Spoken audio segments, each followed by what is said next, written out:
Well, I need to tell you all something, and it's the most important thing I could ever say to you. In a little while, you'll know for certain that I'm putting my very life on the line and the safety of my family by sharing this with you. So I hope that buys me at least a few minutes of your precious time. If this video is taken down, it wasn't taken down by me, alright? Now I'm partly doing this to wash your blood off my hands, because God saved my life on a midnight highway one fateful night for this very cause. And He's watching, as He clearly proved that night. See, I should be dead. My sleeping driver was hurling us toward a concrete wall at 100 kilometers an hour when an angel of God was sent to wake me up from a deep sleep with just a whisper, and just in time. And for what? Not so I could win X Factor or buy that dream Porsche or marry that dream girl, but for this, for these words, for this moment, so I can tell you something, so I can warn you about something. Nothing could be more important than this. So cancel that movie you wanted to watch, skip that gym session. Don't scroll down to the next post. Just stay with me. Stay with me. Now, don't worry about the quality of the video or the audio. Just focus on the content. Listen to my voice and trust your eyes. Most of you won't care for the shocking thing I'm about to expose to you, because no one cares. No one cares. Not my exes, former friends, former bandmates, work colleagues, parents, family members, strangers. No one cares.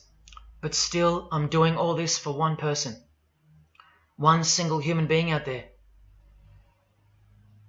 God is calling you, and He's looking for the last ones before the storm. And if you think you know where I'm going with this, please keep watching, because the most important part of this video comes at the end. Now, everything you're about to hear is a fact, and I'll prove it to you. I will leave no room for doubt. And nothing can stop what's coming. So this isn't a call for an uprising, boycott, protest. No. The Titanic is sinking, and it's unstoppable. All I'm going to do is point you to the life raft. And if you want to ignore me, then fine, proceed at your own peril. God knows I've tried. If you want to mock me, then at least share the video. Let others mock me too. Tell your friends. Check this freak out.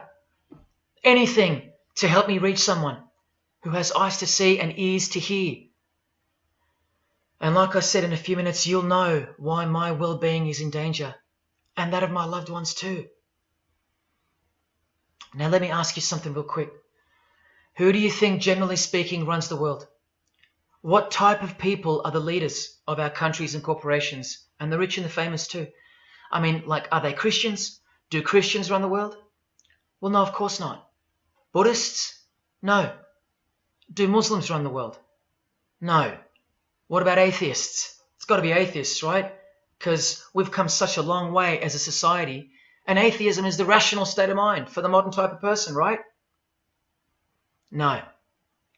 What about a mixture of people? Different types of people run the world.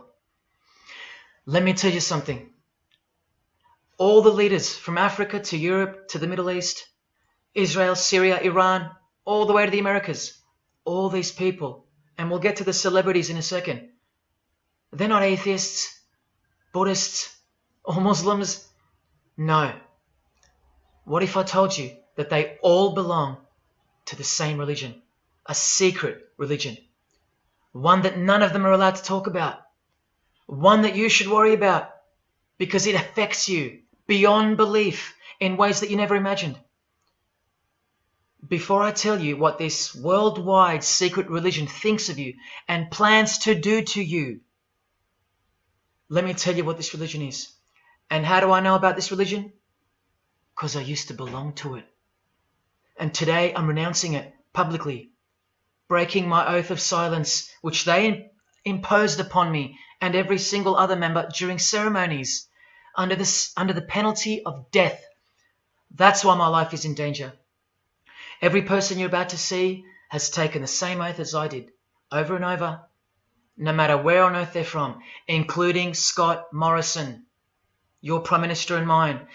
But see, I was plucked from it, saved from its camouflaged clamps, from its extravagant deception and its spiritual corpse, by none other than God Almighty. No one else is going to tell you this. Not your favourite singer or politician, who more than likely also belong to this hidden religion. Nowhere will they speak because they love it. They love their lives. They love their success, the money, the worship they receive. And then there are those who have left but have never broken their oath out of fear. Trust me, you don't know who you're messing with here. The few that have spoken out, well, they lost everything. Or either their reputations and livelihoods are threatened or destroyed, or they're framed for a crime and end up in jail, or they're murdered and made to look like an accident or suicide. Now, just for the record, the God that saved me, which God was that? Jesus Christ, of course, the one and only. And he's the only one they hate, along with his disciples. So I'm invincible until he's done with me. That's why I don't fear him. Now please don't let the name of Jesus scare you off just yet, because if you're an atheist, you're especially going to want to hear this. Christians and atheists are the most pathetic bunch in the eyes of this ancient religion, the one that rules them all. And I'm only going to show you the tip of the iceberg. And just like an iceberg, the full body of this secret religion continues down past the line of sight, beneath the ocean. It widens in mass and scope until it continues further into the depths, into ever-increasing darkness and invisibility, until it reaches its foundations, which is firmly established in thick blackness, completely unimaginable and not perceived at all to those who only ever get to see its tip peeking out of the ocean top, including most of its members. At least 75%, 80%. And unless you're a member of this religion and this secret society, as they call it, you won't be granted access to the world stage or of a position of influence.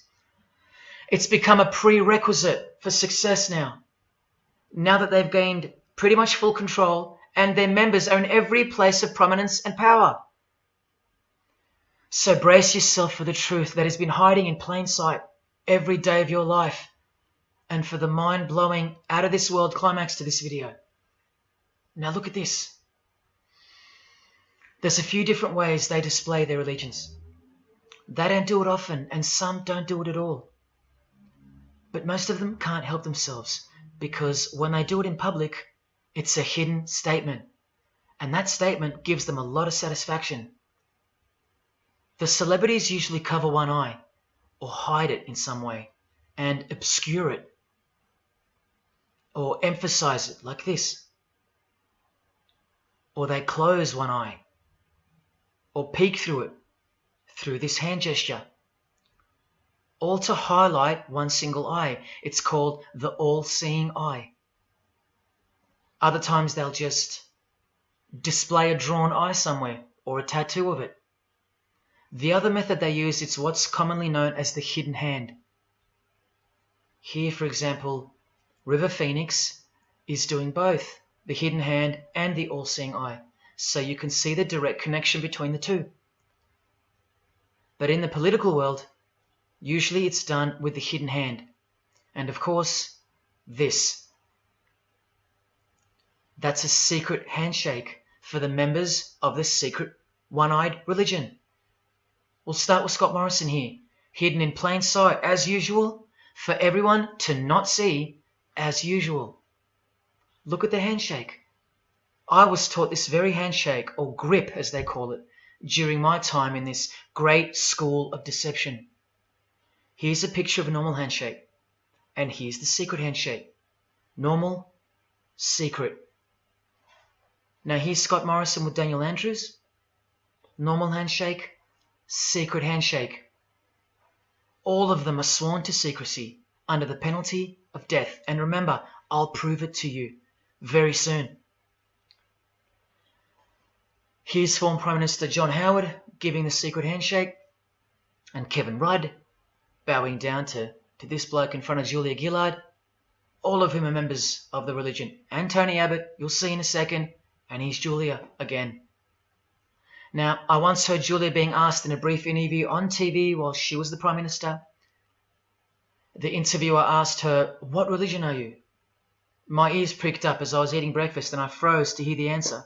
And she actually said, with a sinister smirk, "I'm a member of a secret society. Next question, please." And what happened? Nothing. No one cared.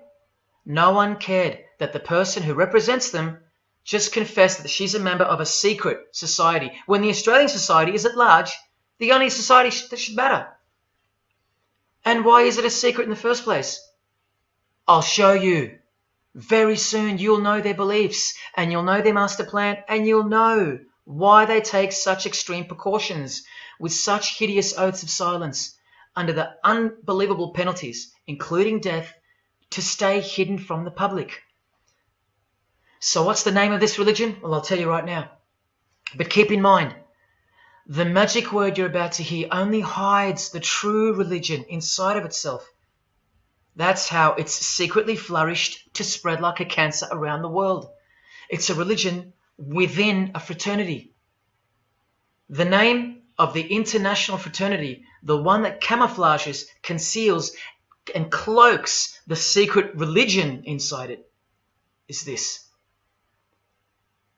Freemasonry. This is their official symbol, the square and compass. Sometimes with a G in the middle, and sometimes with the eye, the all-seeing eye. This is the same eye that these people are referring to. That's where it comes from. The eye is sometimes placed in a triangle, and that's where this comes from, the eye in the triangle.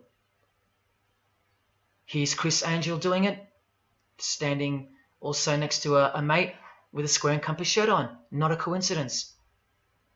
This is not something Jay-Z invented.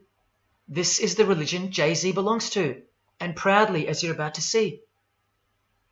The Freemasons also place the eye at the top of a pyramid, because the Egyptian pyramid is integral to their secret system. Here it is on Chris Angel's shirt and Madonna's jacket. That's a Masonic symbol.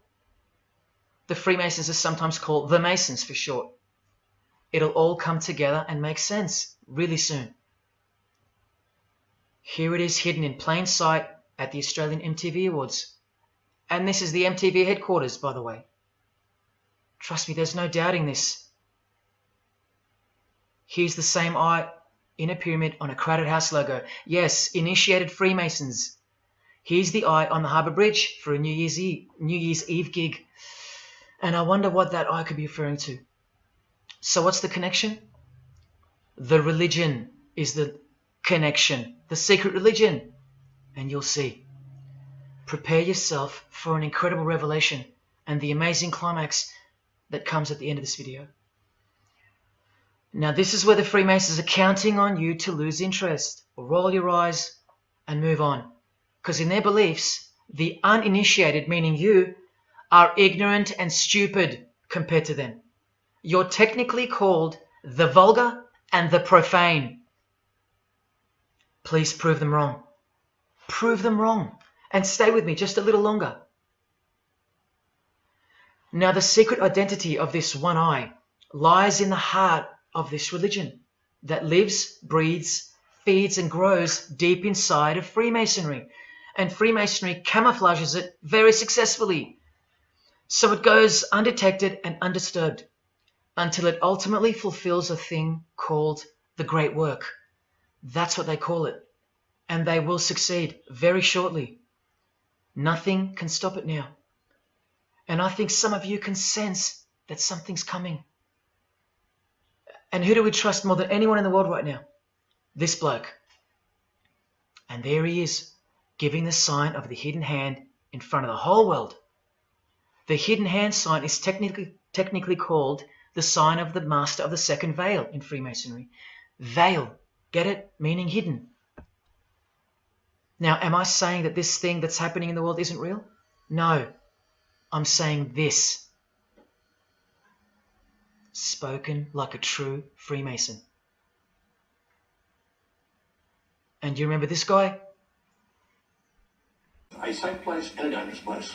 We must treat this new world order, this new world of COVID, we must treat this new world of COVID even in our own homes. So what is this New World Order that he accidentally mentioned? It's common language in Freemasonry, and it has been for a long time. For at least this long. Since the US $1 bill. Hidden in plain sight, complete with the pyramid in the eye. It's the ultimate goal of this religion. And I'll show you what the great work is, at any cost. And Australia, like every other country, is now up to its neck in this pyramidal, one-eyed occult religion. You think there's nothing hidden on our own money? What about this shadow of a bloke? Who's he hiding in the background? Well, these numbers right here will tell you. And I'll show you that too. Did you know there's a giant pyramid in Australia? You want to see it? Sitting right at the centre of Australian power? Look closely, because you'll miss it. Because that's the way they designed it. There it is. Hang on. Do you see it yet? And what about now? That is the frame of an Egyptian pyramid, which we can now firmly call a Masonic pyramid, complete with a missing capstone. And if you're still in doubt that you're looking at a pyramid, there you go. A perfect to-scale pyramid hiding out of sight inside the giant frame that surrounds it. This is going to be so unbelievable to you that you probably won't believe it. Or if you're that far gone, if you really have lost touch with your own soul, you won't care.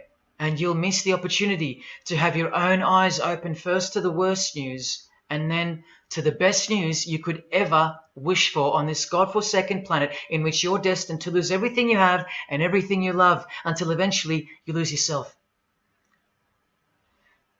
We have to establish what this religion that's hiding inside of Freemasonry actually is, and we will. And it's shocking, but it's reality. The symbol of the Freemasons itself is not what it seems.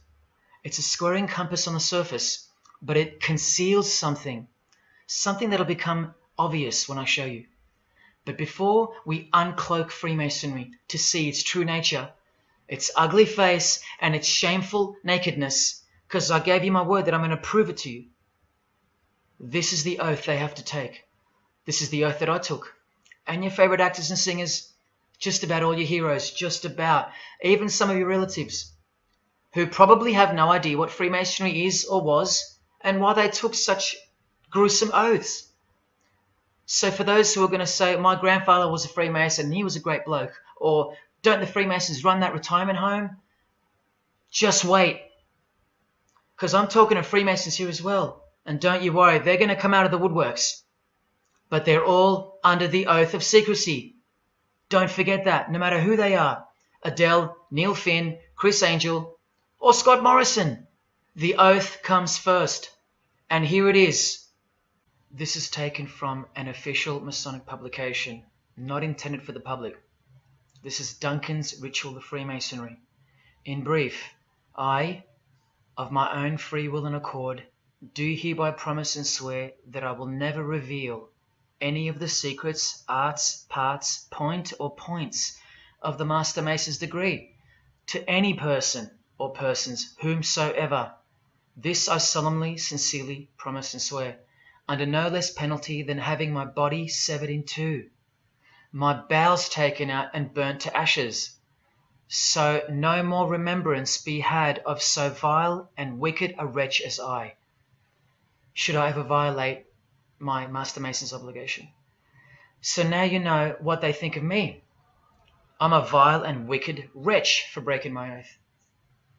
So how can anyone ever trust a Freemason when he speaks about Freemasonry? Unless you're speaking to a rare breed like me. Never reveal any parts, not even a single point, to anyone. Here's another penalty from another degree, this time from Richardson's Monitor of Freemasonry, a legitimate Masonic publication for instructing and laying out the ritual. binding myself under no less penalty than having my throat cut across, my tongue torn out by the roots, and my body buried in the rough sands of the sea.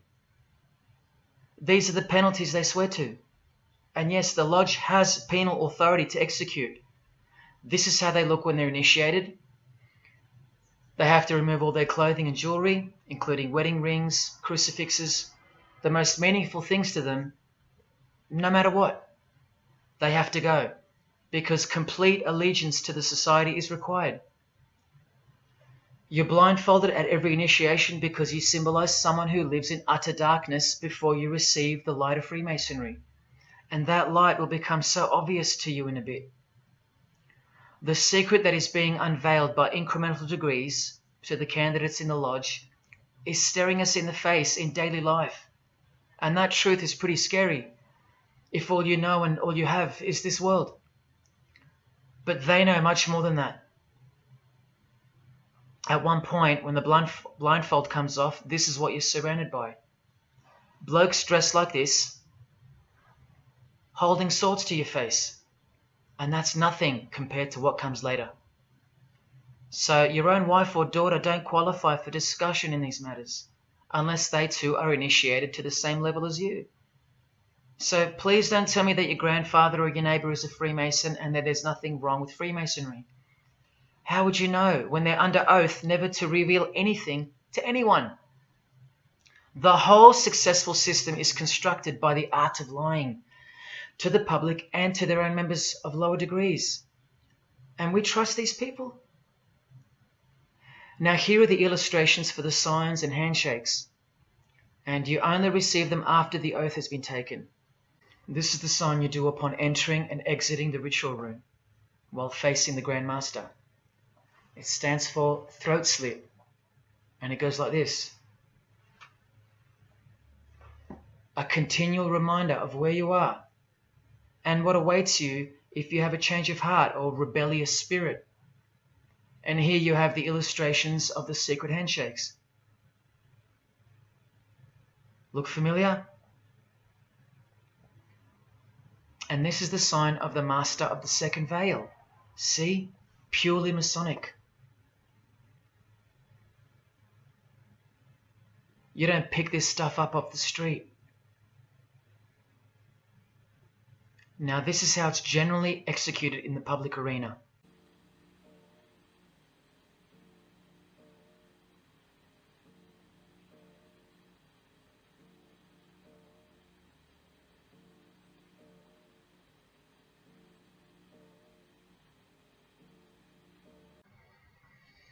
Sneaky, sneaky, huh? So when you see this, or this, you know for certain where it comes from and who they belong to. Look at Kramer on the front page of the privately circulated Freemason magazine, officially a Mason, like fellow brother Tony Abbott, and he's doing this. That's a direct link to the mysterious all-seeing eye of Freemasonry. There it is on the walls of the inside of a lodge room. So there's no reason to doubt that those who do this belong to this. This is another sign they do quite prominently. It's the sign of silence. This is from Richardson's Monitor of Freemasonry again, a finger over the lips. Now these signs are slightly morphed over time, so covering the mouth in a variety of ways is the expression of being bound to secrecy and silence. Silence or death, as Little Wayne here is portraying. Here's the oath of a second-degree Freemason on page 21 of Richardson's Monitor of Freemasonry. Binding myself under no less penalty than having my left breast torn open and my heart and vitals taken out, thrown over my left shoulder, should I willfully transgress any part of this my solemn oath. In this degree, the penalty is to have your whole body dissected, bowels removed and heart cut into pieces and thrown into a field where you are eaten by animals, all to protect the secret religion of the rich, powerful and famous. In the Knights Templar degree, the penalty is to have your head cut off. Listen to this penalty, and this one has happened throughout history more than any other, because it works so well without having to resort to death or the threat of death, and it's easier to execute. Now, this applies to all areas of industry. It's done through the ruining of your reputation by fellow Freemasons, pointing him out to the world as an unworthy vagabond, by opposing his interests, making life very hard for you, by deranging his business, by transferring his character wherever he may go, and by exposing him to the contempt of the whole fraternity, the secret society, and the world. Wow! How many people do you think they've threatened, ruined, framed, cheated, and utterly destroyed to protect their secret religion? And in case you think the Masonic Lodge hasn't got the authority over the initiates, especially the ones in the high degrees, this is from the Encyclopedia of Freemasonry. Under mandate, the orders and decrees of the Grand Master or of a Grand Lodge are called mandates, and implicit obedience to them is a Masonic obligation. And in Sickles' Monitor of Freemasonry, you plainly see they have a right to kill. A lodge has a right to exercise penal authority over its members, exercise the penalties. So don't let a Mason tell you, oh no, that's just symbolic, the oath. Their laws are above the law of the land, and the proof are the oaths themselves. Because in normal society, you can't ask someone to accept having their throat slit as a penalty in order to be a member of any club or workplace. Unheard of. But not in Freemasonry, not in the secret society world. I told you, you don't know who you're dealing with and what's coming for us all. Here's what they think of the public. Here in speaking to the candidate, it's stated, but have a care not to defile the sanctuary by a spirit of curiosity, meaning don't try to join us just for fun. And take care not to increase the number of the vulgar and profane, meaning don't invite too many outsiders to join because they're vulgar and they're profane. This is more or less an invitation-only fraternity. Here from the Encyclopedia of Freemasonry again, written for Masons only and written by 33rd degree Masonic legend Albert Mackey, stating the same thing. Masonic definition of profane. One who is ignorant of the sacred rites of Freemasonry. One who is not allowed to enter the temple and behold the mysteries. And here, being uninitiated. That's the world at large. And here, from this old ritual book written by the same legendary author, in the 33rd degree initiation, the Mason drinks wine from a human skull, which has been the cause for a few to leave Masonry, because they wonder, whose skull is this? In the 30th degree, part of the ritual involves stabbing skulls. Illustrated right here. The process of submitting the member further and further involves things like this. See, the candidate who's seeking admission into the next degree to receive more light has to be humiliated and intimidated. This guy here has his foot on the candidate's head. This is what our celebrities and politicians and the most prominent members of our society have done and continue to do. No one is exempt from this. And this is the intimidating and frightening path that you must take that binds you to the secret society before you are revealed the true beliefs of the religion. So can you see the risks I'm taking? You have to stay till the end. Don't let me down. Don't let yourself down or your fellow man. Believe me, it'll be worth it. Now here's one of the 3 greatest Freemasons of all time, who actually helped construct the 33 degrees or rituals of modern Freemasonry, Albert Pike. A hideous man with a deeply complicated mind, and one who will soon help you to see who they really are. This is how important he is to Freemasonry. He's buried here, in the House of the Temple, a Washington Masonic Lodge, just around the corner from the White House. He was called the Grand Commander Sovereign Pontiff of Universal Freemasonry, a giant of this secret society, the only Confederate general who has his own statue. And who were the Confederates? The dudes that fought for slavery, not against it, defeated by Abraham Lincoln, who was surrounded by these Freemasons, and who was assassinated by this one, John Wilkes Booth, doing the same sign of the master of the second veil. A Freemason assassinated Abraham Lincoln. Undisputable when you have the eyes to see.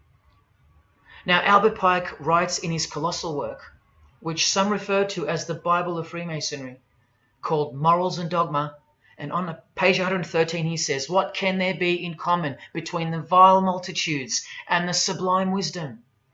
That's what Freemasons possess, sublime wisdom. That's what their secret is. It's sublime. The secret I'll reveal to you. Now, just quickly, here's Freemason Kanye West. Here he's giving the Masonic grip to his brother Mason Jay-Z. Look at the lapel he's wearing in this picture. It's the same double-headed eagle as on the front cover of the so-called Bible of Freemasonry, Morals and Dogma, written by the Grand Commander Sovereign Pontiff of the religion that Kanye and Jay-Z have been sworn into, and thus granted access to international success. His Christian conversion isn't what it seems, and you'll soon see what job he has to do. Now look at what else Freemasonry thinks of the uninitiated, from the words of the Grand Commander himself. The truth must be kept secret, and the masses need a teaching proportioned to their imperfect reason. I hope you're listening, because we're about to get going here. These truths were covered from the common people as with a veil. There's that veil again. And the mysteries were carried into every country. Freemasonry was secretly imported from the East into the whole world to weave its web in the darkness, to increase and advance its agenda. The sages, meaning the enlightened ones, always had an esoteric creed, unknown to the vulgar. And here he says, to the end that the vulgar heard, seeing might not see anything, and hearing might comprehend nothing. Are they right? Am I wasting my time, laying it all down for nothing? Because they know you so well? Your favorite celebrity and politician's secret religion is beyond the reach of the vulgar. Vulgar is what you are to them. He won't tell you. She won't tell you. And they won't tell you.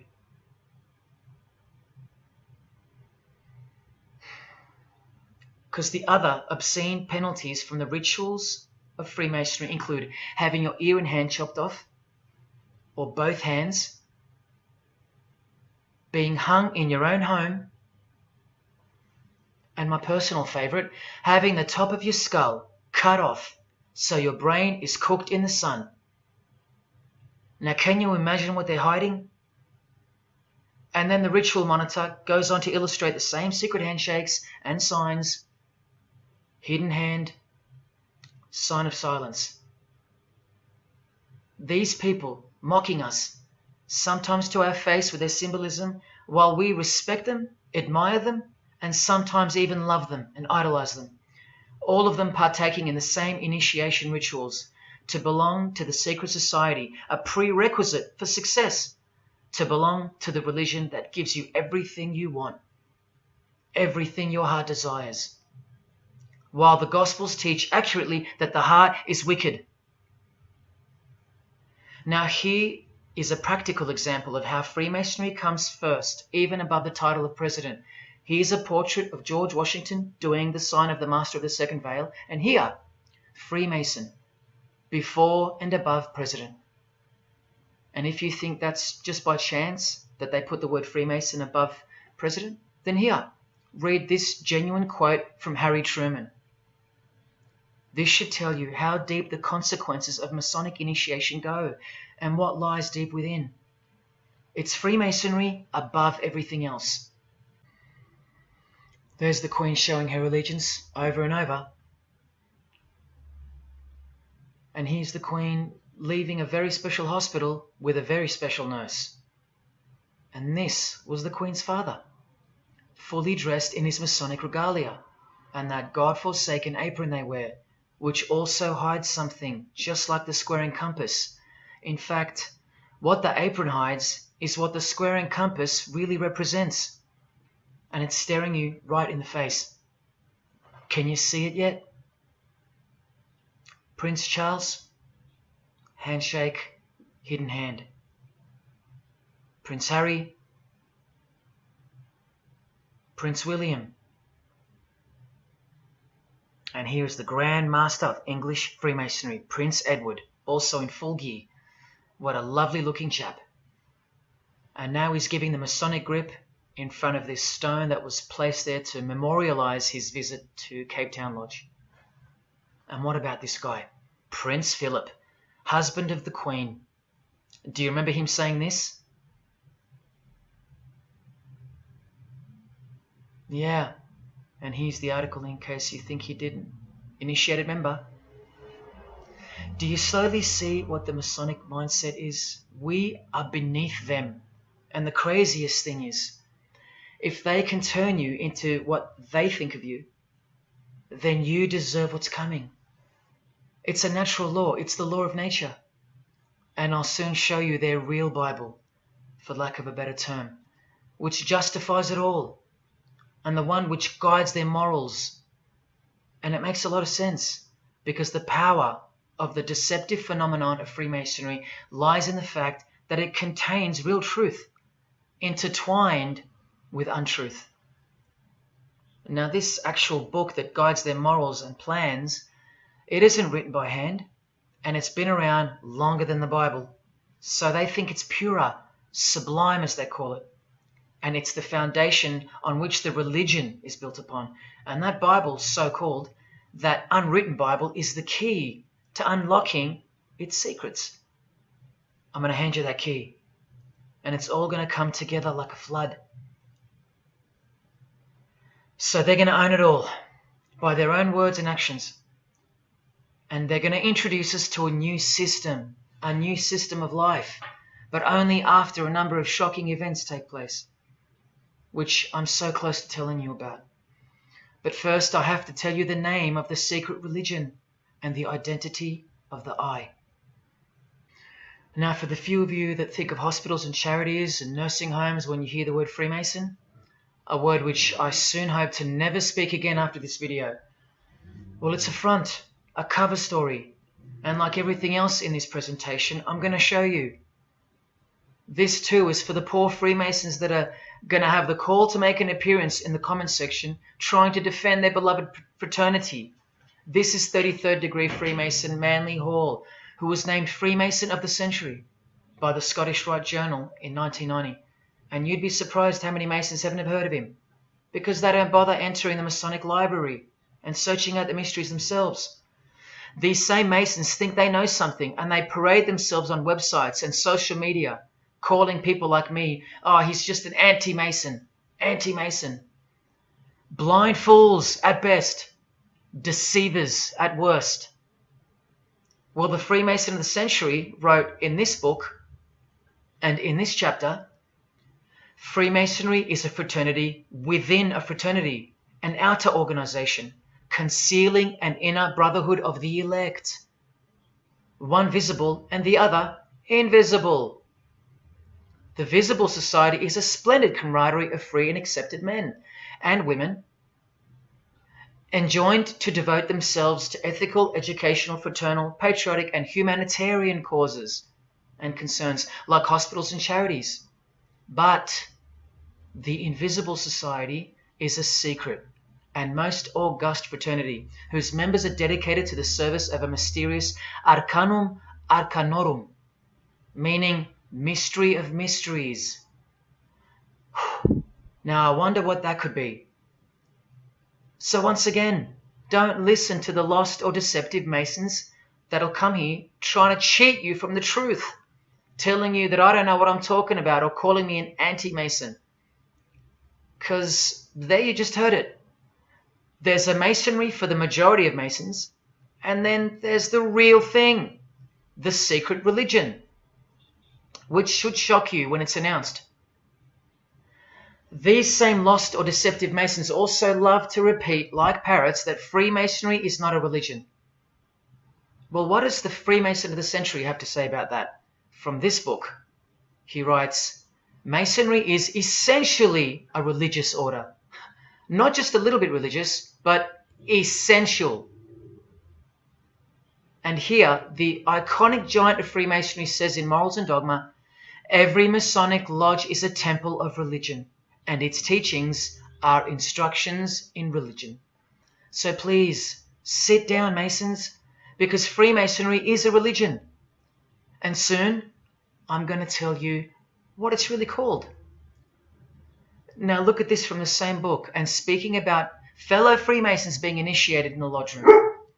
Part of the symbols are displayed there to the initiate, but he is intentionally misled by false interpretations. Their true explication is reserved for the princes of Freemasonry. The whole body of the royal art, which you'll know all about soon, was hidden so carefully in the higher degrees. So you see, the whole thing is built on lies. And the ultimate liar lives inside the triangle, above the pyramid, so that even the highest Masons are living a monstrous lie. Wake up, Masons. Even you are deceived, just as the public is. Unless, of course, you're hungry enough to want to acquire all the power and climb up that pyramid closer to the eye that sees all. In that case, close your mouth, go back to your lodge, and good luck to you. Or, of course, grow some kahunas and be honest. But then you can't, right? Because you'd be breaking your oath. Sad. Oh, it's good to be free, under the wing of the true master. Stick around if you're interested, and you'll get to see some wonder. When I pull that cloak called Freemasonry right off, and those that are still here watching will get to see the true colours of the nakedness and the horror of the Masonic Lodge, and the religion that rules them all. Another thing that Masons will repeatedly say is that this has nothing to do with Freemasonry, and it's just a conspiracy theory. Well, the 33rd degree Freemason of the century also wrote this book about 100 years ago, The Secret Destiny of America, and look at the front cover. And I'll tell you why America is so important for the ultimate goal of the secret society. It's disturbing, but it's also essential in understanding the near future and what's going to take place. So for the Freemasons that still say that this is not a Masonic design, especially this Masonic website called Masonic Info, insisting here that even the eye in the triangle or pyramid is not Masonic. Completely laughable and pure disinformation for the stupid masses. Try arguing against this. This is from a 1960 copy of the New Age magazine, an official organ of the Supreme Council of 33rd Degrees. No higher authority in the United States to speak of the relationship between Freemasonry and the US $1 bill. Masonic symbolism in a $1 bill. Look at them all. 13 leaves, 13 bars, 13 feathers, so on and so forth, and of course this, the Masonic all-seeing eye, located in the pyramid. So you think this is a conspiracy theory or just a plain conspiracy? Well, here's JFK, yes, a Freemason, but one who had enough when he wanted to print money disassociated from the Masonic central banks, just like Abraham Lincoln, and he paid the price for it as well.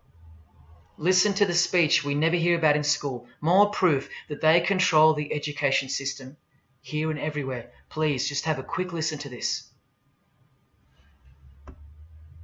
Ladies and gentlemen, the very word secrecy is repugnant in a free and open society, and we are, as a people, inherently and historically opposed to secret societies, to secret oaths, and to secret proceedings. For we are opposed around the world by a monolithic and ruthless conspiracy that relies primarily on covert means. I am asking your help in the tremendous task of informing and alerting the American people.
As I said in the beginning, you're just seeing the tip of the iceberg peeking out from the ocean top. I told you, all personalities in the field of great influence are initiated members of Freemasonry. Otherwise they wouldn't be there. Within 60 seconds of me telling you what international Freemasonry really is, I'll prove it to you. Unequivocally, within 60 seconds. And then I'm going to drive it home, and then I'm going to show you what they're planning with this new age they're implementing, and then the conclusion, which is by far the most important part of this presentation. So when you hear me tell you the truth in just a moment, don't switch off in disbelief because you can't believe that your favorite idol or whoever could possibly be involved, like you know them or something. You don't know these people. You do know that they're under oath never to reveal their beliefs to you. The vile multitude. It's time to trust your eyes now, not your feelings, especially after all that I've shown you. This is why the secret religion is so hidden. This is why it's so ingeniously designed through layers of lies upon lies, cloak upon cloak, and oath upon oath, concealing the truth for its chosen few. What is Freemasonry? What is the most secret yet most powerful religion in the world? Well, that's easy. We live in an evil, evil world. So there's only one religion that befits it. Freemasonry is Satanism in disguise. Now start the clock. From Morals and Dogma, prepared for the Supreme Council for 33rd degree. That's the highest degree in Freemasonry, and written by the undisputed heavyweight champion of modern Freemasonry, Albert Pike. On page 321, he boldly states, Lucifer, the light bearer. Strange and mysterious name to give to the spirit of darkness. Lucifer, son of the morning. Is it he who bears the light? Doubt it not. Did you hear that? Lucifer is God, and do not doubt it.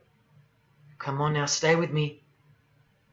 Here from the Encyclopedia of Freemasonry, written by 33rd degree Freemason, a beloved member of the craft, Albert Mackey. He tells us whose name represents the good principle in Freemasonry's secret worldview. Writing under the Masonic meaning of the word pentagram, he says that the pentagram, depending on its position, represents good or evil. See how he puts the positive aspect in the first position? Good first, evil second. Good or evil, light or darkness, victory or death, initiation or profanation, Lucifer or Vesper. Lucifer is good. Lucifer is light. Lucifer is victory. And Lucifer is true initiation. See, if you're not initiated, you're profane. If you haven't figured out that God is Lucifer, you're vulgar and profane. You're stupid, in their own words. That's the beginning of their big secret.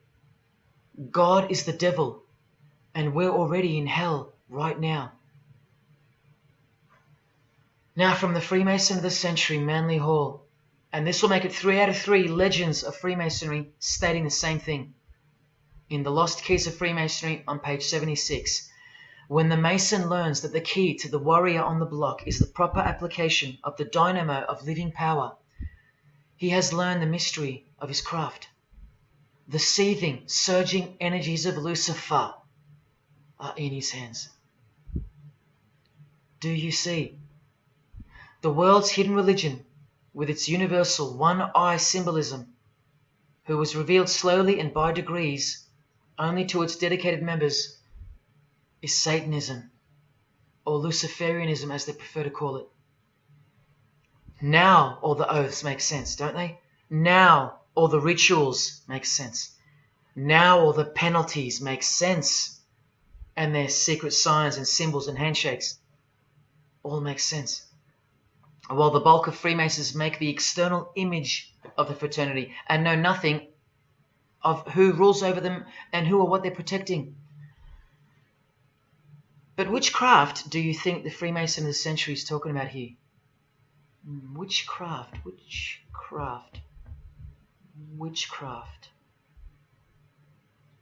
Witchcraft. You need to slowly wake up now. Witchcraft is the royal art of Freemasonry, jealously guarded and reserved for the few. I'll show you clear as day that this is in fact true. This is the symbol of Satanism. And this is the symbol of the lodge of female Freemasonry called the Order of the Eastern Star. Look at that. Satanism, Freemasonry. Trust your eyes. This is the symbol of the Church of Lucifer, founded by a 33rd degree Freemason, which I'll prove. Look at the Masonic squaring compass in the design.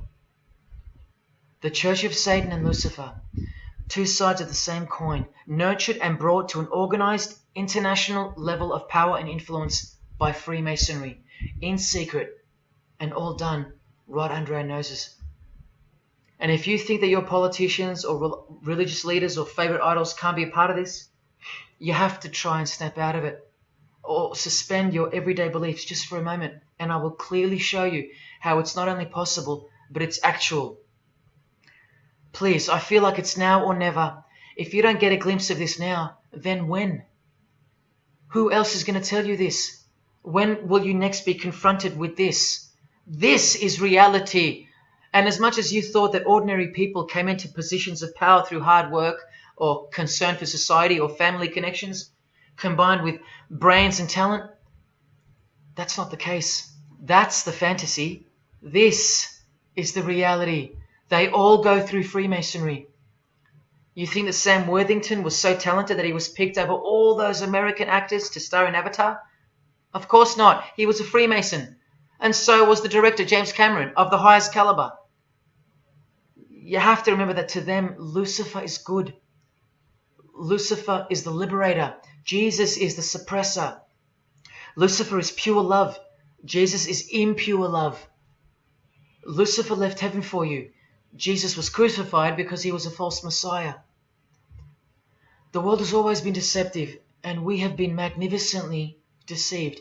Here is an incredible example. Pay attention. This should blow your mind. Charles Darwin, the father of atheism and rationalism, was an initiated Freemason, doing the hidden hand of Freemasonry in this picture, and the vow of silence in this one. This would have remained unknown to us because no one's going to teach us this.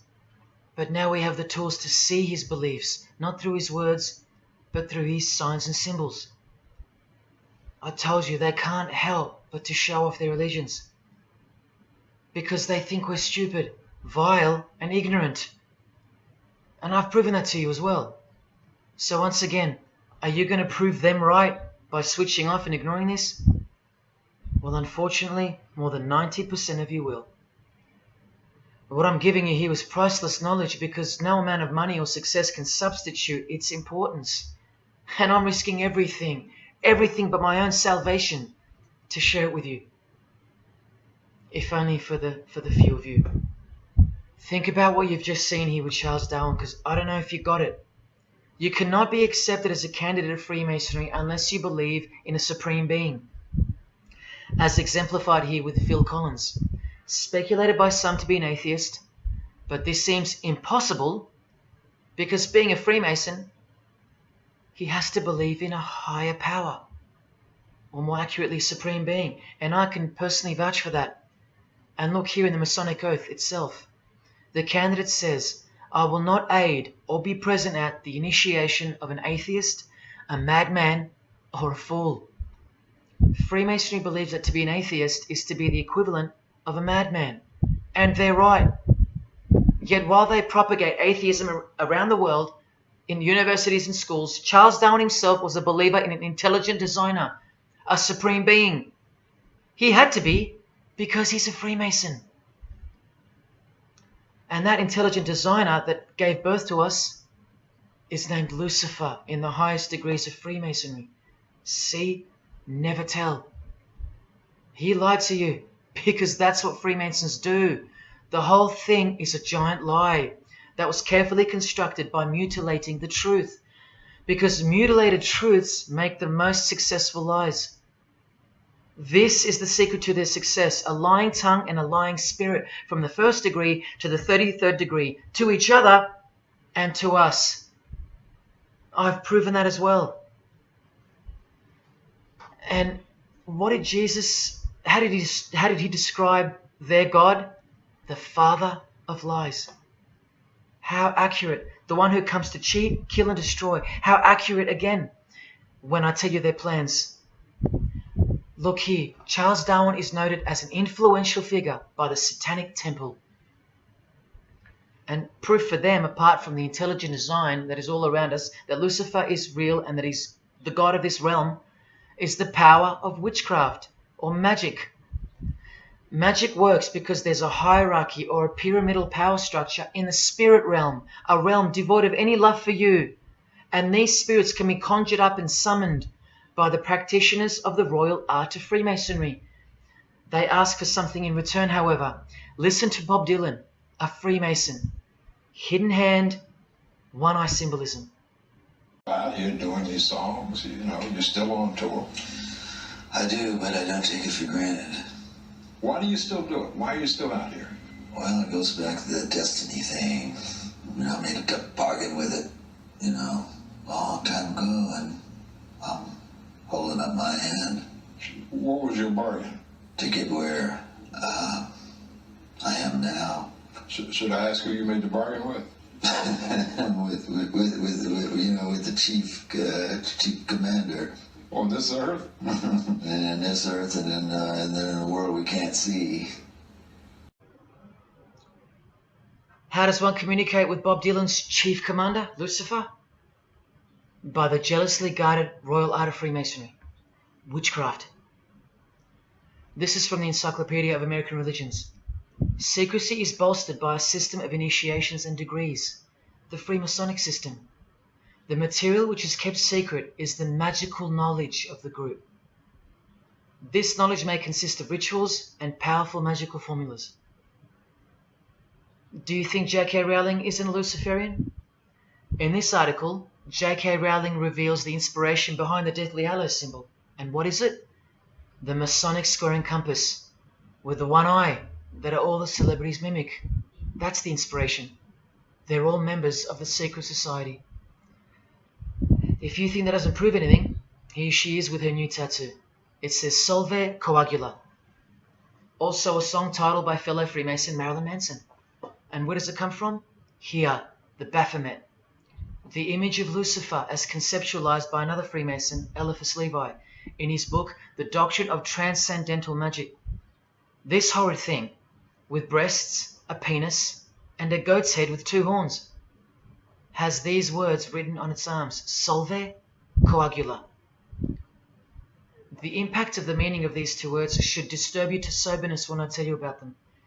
Because apart from other things, they involve the process in which the new system will be implemented at unbelievable cost to you and I.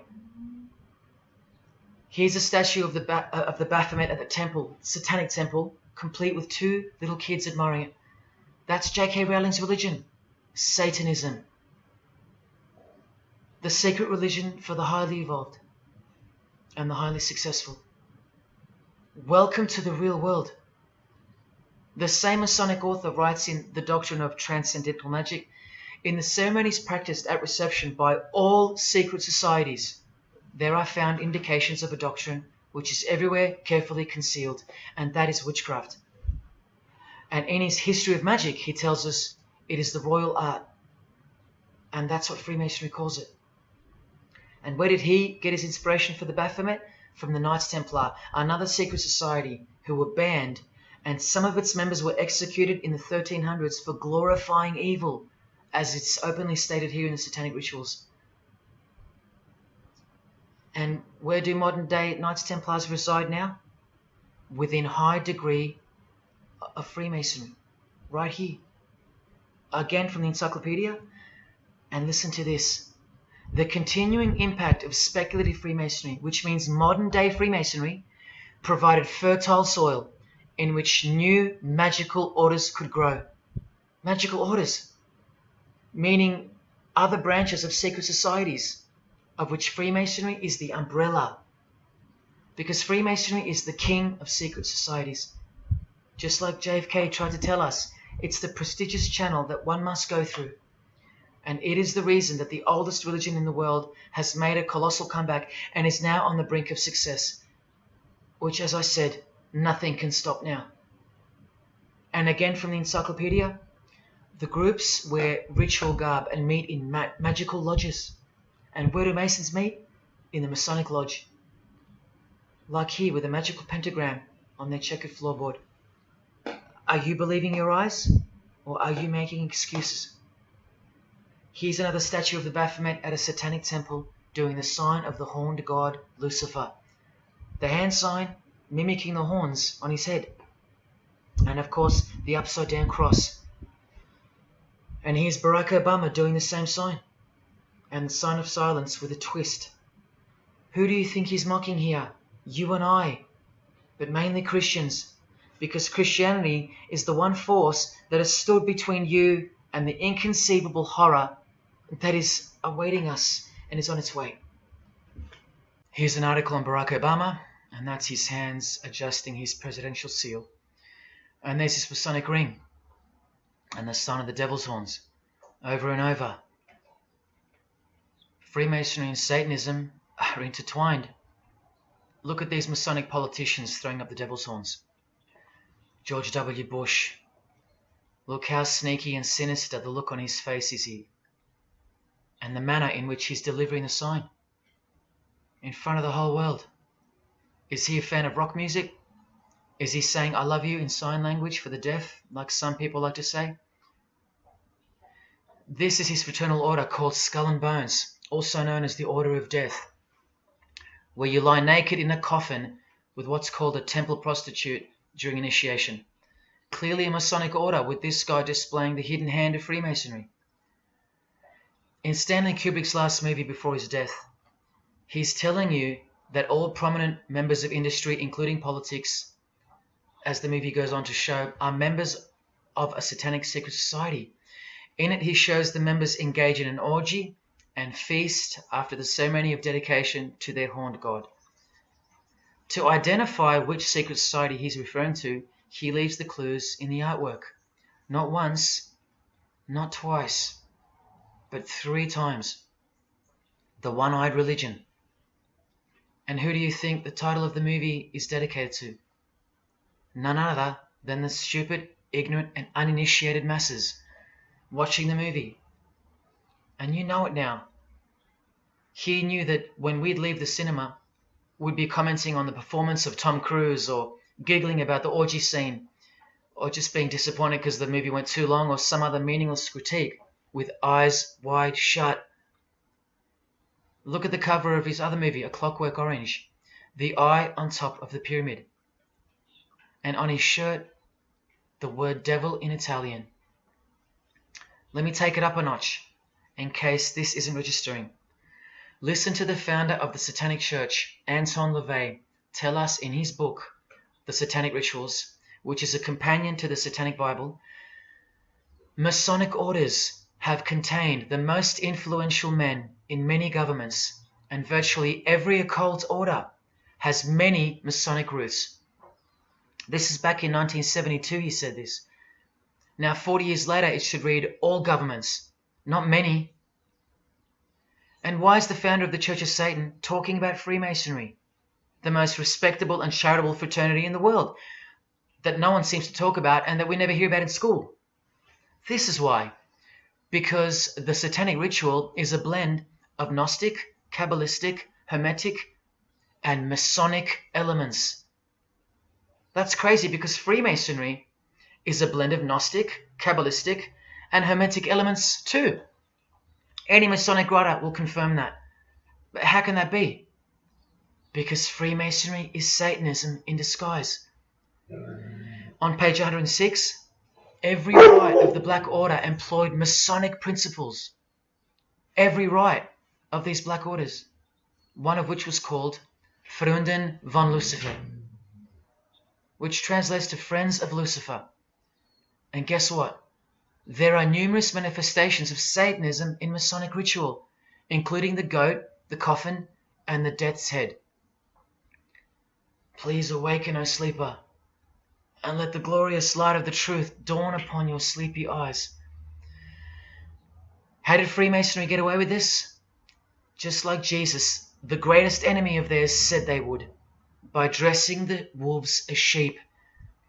A satanic underground carefully cloaked in Christian trappings. That's how Freemasonry got away with it.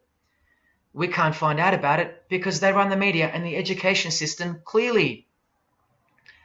John F. Kennedy was brutally assassinated after he attempted to inform us that we are opposed around the world by a monolithic conspiracy. Did he know that Lucifer was the god of Freemasonry? I don't know.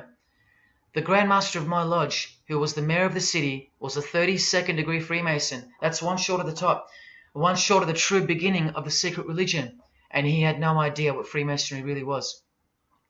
After 42 years in the lodge, they never invited him into the 33rd degree initiation because he couldn't see past the Christian trappings, as they were designed to do exactly that, trap the Christian, or trap anyone else who was too sensitive to behold the truth. Thus, Freemasonry could halt their progress at any time without suspicion, because it's a rare thing to reach the 33rd degree, and every Freemason knows that. So that there are no rude awakenings that take place with those that aren't ready to embrace Lucifer as the true god of Freemasonry and the world. This is an ingenious system, birthed by what must have been demonic inspiration. Anton LaVey says that this ingenious system I speak of serves as a rudimentary screening process for organized Satanism. Exactly right. It's a filtering process, as I've said earlier. An international filtering process from which men and women are picked and permitted to enter the world stage. And I'm saying all this for those who naively think that politics and magic ritual do not mix. That's the founder of the Satanic Church. He admits that. Admissions that were never heeded because no one cares. How else did the Freemasons pull the wool over our eyes?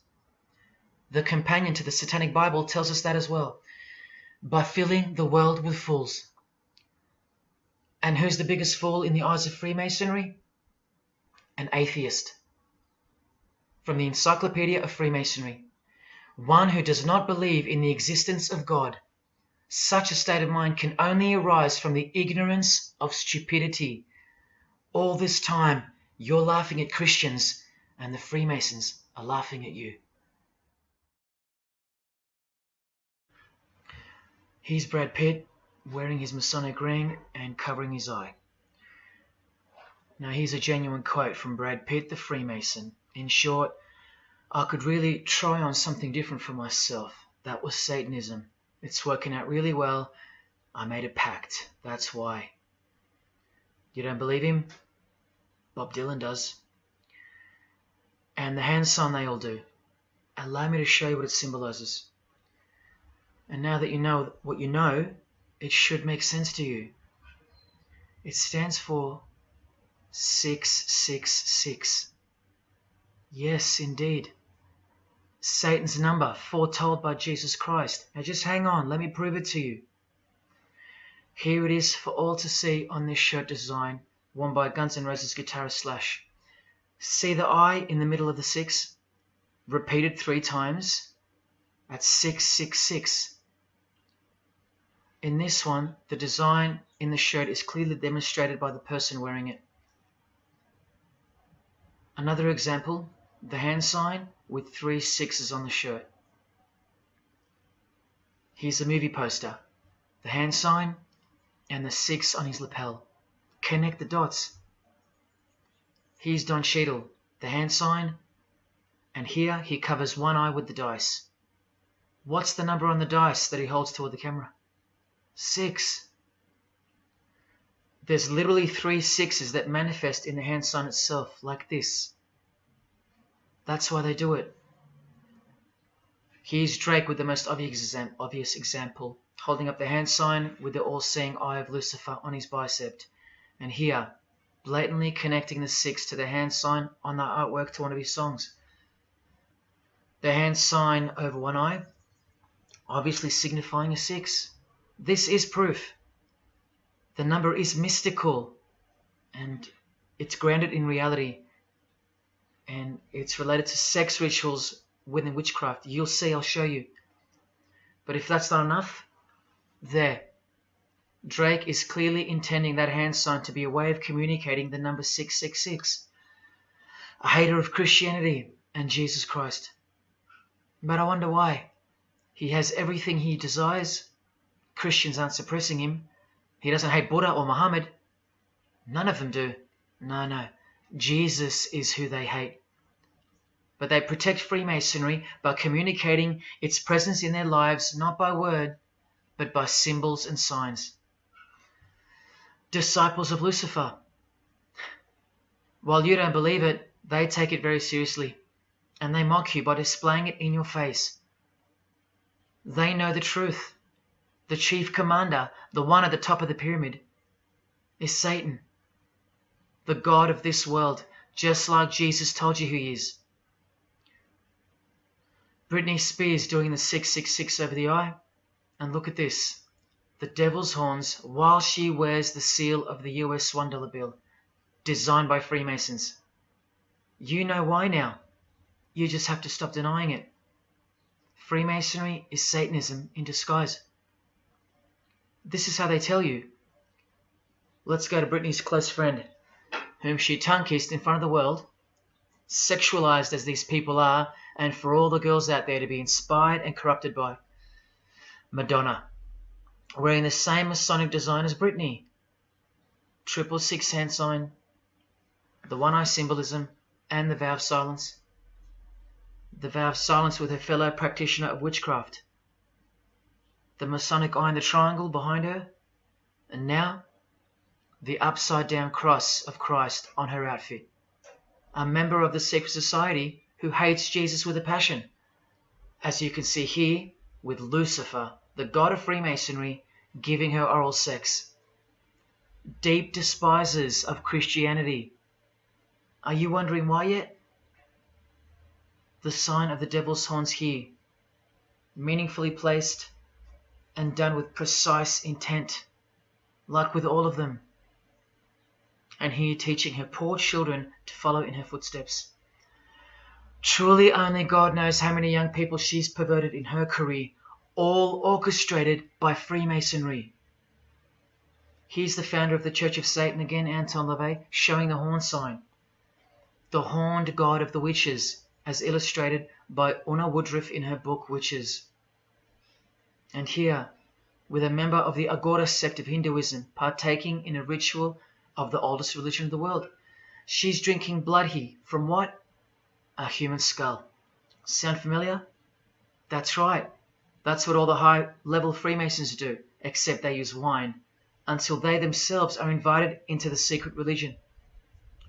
It's ritualistically done to gain magical abilities, not a myth. And look at her hand sign. It's also known as the El Diablo. Do you still think this hand sign is a joke, or it's misunderstood or misrepresented by people like me? Look at the cover of Anton's other book called Satan Speaks. Look at the eye. He has one eye emphasized. Can you see? What about the image of Lucifer in the Satanic temple? Look at the right eye. It's darkened. You ready for this? From the Bible. And this passage is thousands of years old. Woe to the worthless shepherd. His right arm shall be completely withered, and his right eye shall be utterly darkened. Where do you think this hatred for Jesus comes from? Do you think it's because we've outgrown it? Or because it speaks the truth? Who do you think this worthless shepherd with one eye darkened is? And who said, I am the good shepherd? Who said that? Jesus Christ is the good shepherd, not the worthless shepherd with one eye. You think this is all just a coincidence? Just hang tight a little longer and you will see some wonder. Here's Anton LaVey with Freemason Marilyn Manson, and here's Marilyn covering his eye. In case you forgot that this is the eye of Freemasonry, the international religion they all belong to. Here he is giving the sign of the master of the second veil, the hidden hand of Freemasonry, along with his Masonic ring. You know how many presidents and journalists and common men have tried to expose Freemasonry? Or get it shut down, get it banned? Well, those days are long gone. Marilyn Manson, the Freemason who tears the Bible into pieces on stage during his performances, he captured the fundamental purpose of Freemasonry's existence very well when he said in an interview with Spin magazine in 1996, "Hopefully I'll be remembered as the person who brought an end to Christianity," echoing the dreams of grandeur, just like his spiritual father. Now Kesha, one-eye symbolism of Freemasonry, the eye in the triangle, and the sign of silence. So she's a member. And behold, an inverted cross in her music video, inverted cross on her outfit, and a satanic pentagram on this outfit, just like the symbol of female Freemasonry. You think none of these Freemasons look like witches? Really? And none of these witches in the making? Remember, 90% of them don't know what they're serving, or what they're doing there, or why they're taking oaths of such silence and such penalty. Avril Lavigne does, showing her allegiance with the one-eye symbolism, participating in lesbianism in a video, influencing the masses, subtly stealing her innocence. And what's on her helmet? One eye. And doing the El Diablo with pentagrams at her concert. Anthony Bourdain with his one-eye symbolism, he was openly a hater of Christianity. And what kind of woman would suit a man like this? Well, a fellow member of the secret society who hates Christianity too, of course, Asia Argento. One-eye symbolism, again and again. The sign of Lucifer's horns, and this pose of his image. Remember the Baphomet. There's Asia mimicking its pose, complete with the finger position. Creatures with breasts and an erect penis and a goat's head. You know, things you find normal now, thanks to international Freemasonry, normalizing evil and filth through multiple levels of and avenues of propaganda and influence, including television, movies, music videos, schools, education, through legislation, through passing of laws to protect the evil nature, and of course through your favorite idols. Chris Hemsworth, just your everyday good Aussie bloke? I'm afraid not. One-eye symbolism and the sign of silence, both of which mean he's taken all the disgusting oaths of Freemasonry under the penalty of death, thus catapulting him over the competition, never to promote Christian values or Jesus Christ again. The 666 hand sign, and now, see how the hand symbol makes sense? Amber Heard, who was married to this Freemason, who's best friends with this Freemason. I told you they only date, marry and associate with their secret society. Here with the 666 over one eye, and this tweet. I think it's a tweet, I don't know. Look at the one eye closed, darkened if you will, and identifying its meaning with the devil's hand symbol. Of course, she camouflages the whole thing with her misdirecting words for the dumb masses. But we can see through that now, right? Oh, look, it's Elon Musk replying. He's a fan of Amber Heard. Or is there more to it?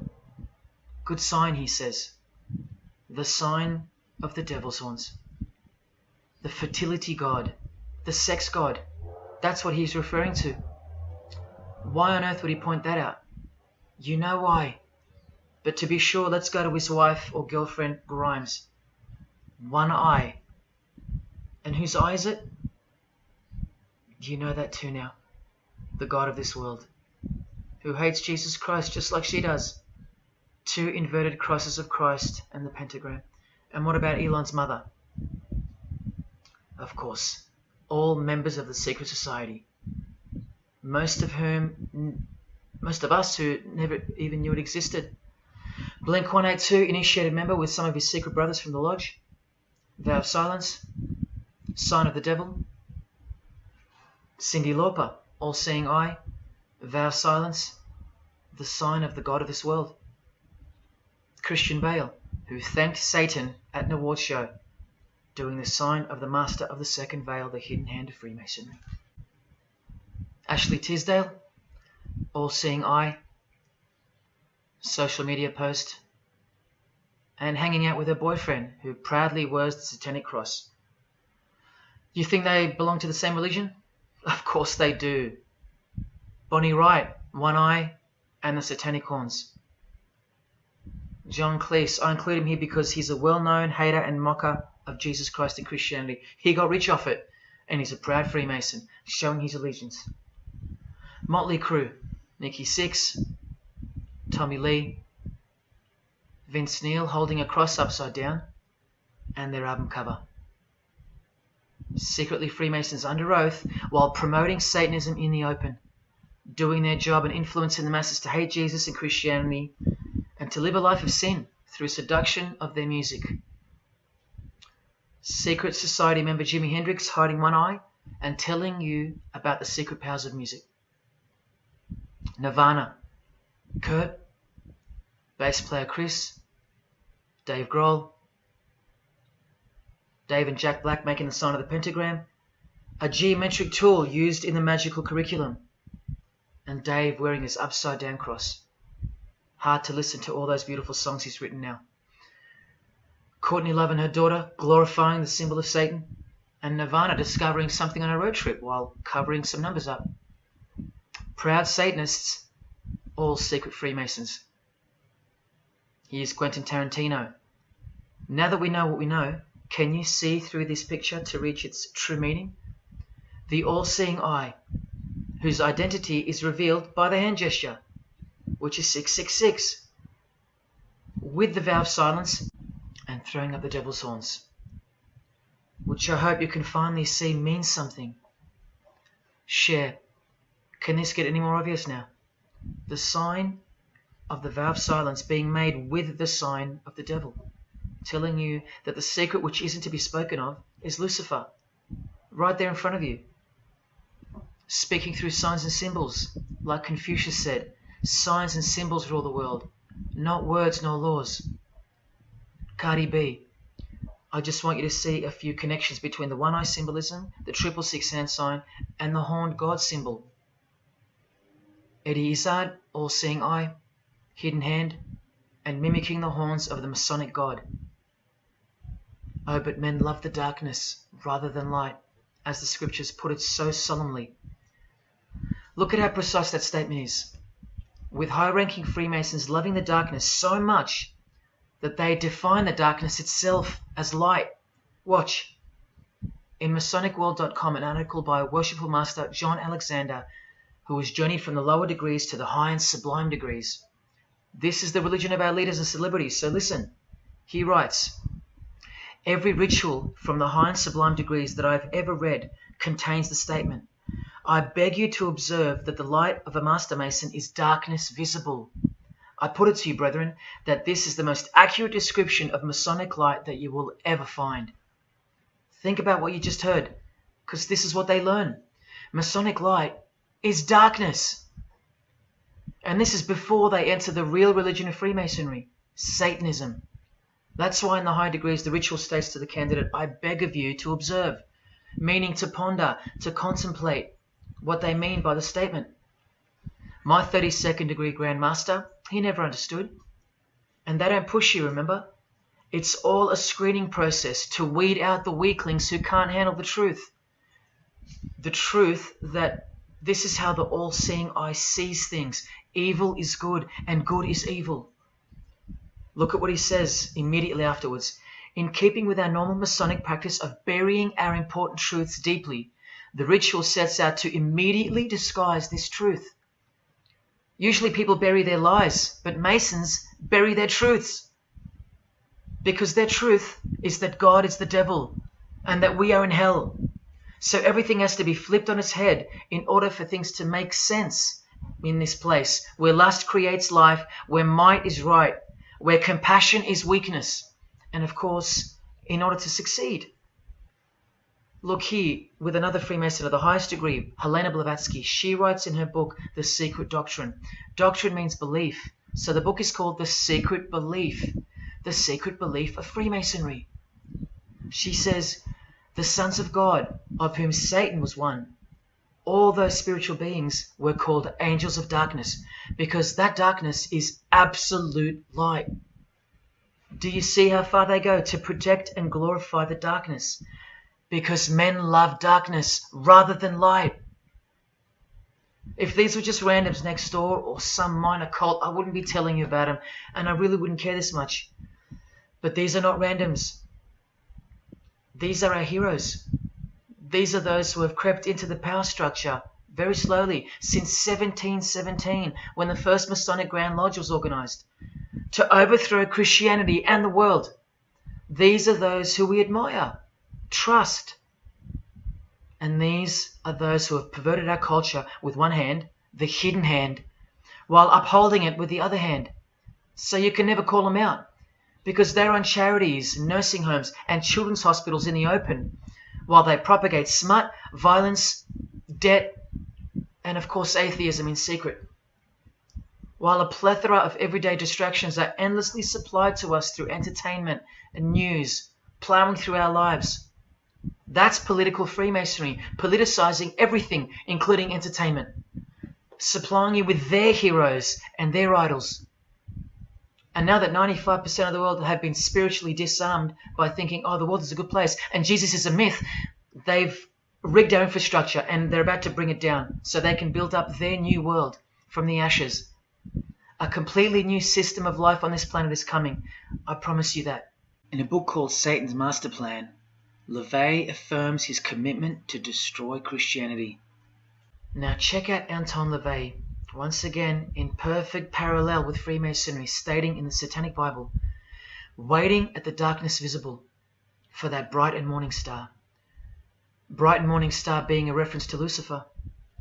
The exact same expression as the Freemason and worshipful master John Alexander that we just heard describing Masonic light. Darkness visible. Identical language. Because Freemasonry is Satanism in disguise. This is what the initiated queen of Freemasonry, Helena Blavatsky, says of the bulk of Freemasons in her book. The knowledge of their members about the full signification of their symbols is nil. And that's of course true to the Freemasons listening. How do I know she's a Freemason? Because her diploma was reproduced on page 66 in Freemasonry Universal, Volume 5, Part 2, in the Autumn Equinox, 1929. And also because she's displaying the Masonic penalty sign, like all these Freemasons. Drew Barrymore, all-seeing eye, vow of silence. And see, the symbol of her secret god. Elijah Wood, one eye, hidden hand of Freemasonry, and the devil's horns. Sammy Davis Jr., the eye of the Freemasons is the all-seeing eye of Lucifer. Because here he is with Anton LaVey, the founder of the Church of Satan. So when you see him hanging with other celebrities like Bill Cosby, can you be sure that they belong to the same religion? Sure you can. I told you they don't hang out with the uninitiated. You think the Rat Pack weren't Freemasons? Well, here's their leader, Frank Sinatra, doing the hidden hand.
introduced to the music industry. Because I swear I wanted to be like the Amy Grant of music. Yeah. But it did not work out, and so I sold my soul to the devil.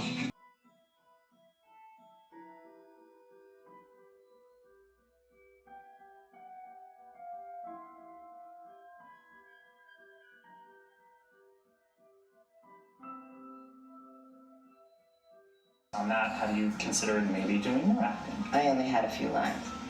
It was fantastic, but I can't really tell you anything else. But it was. Sure you can. I know, I can't. It's very secretive.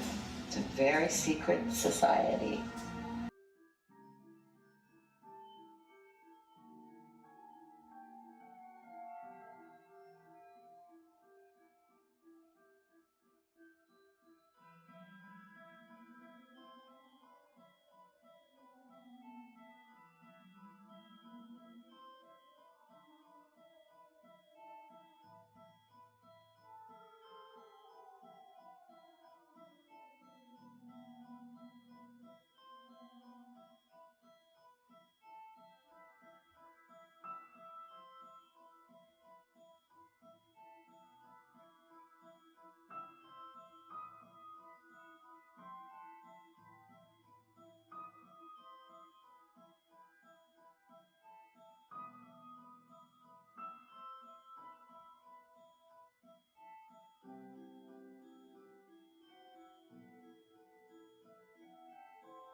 And I'm like, if you don't get this right now, I swear to Lucifer, I'm gonna.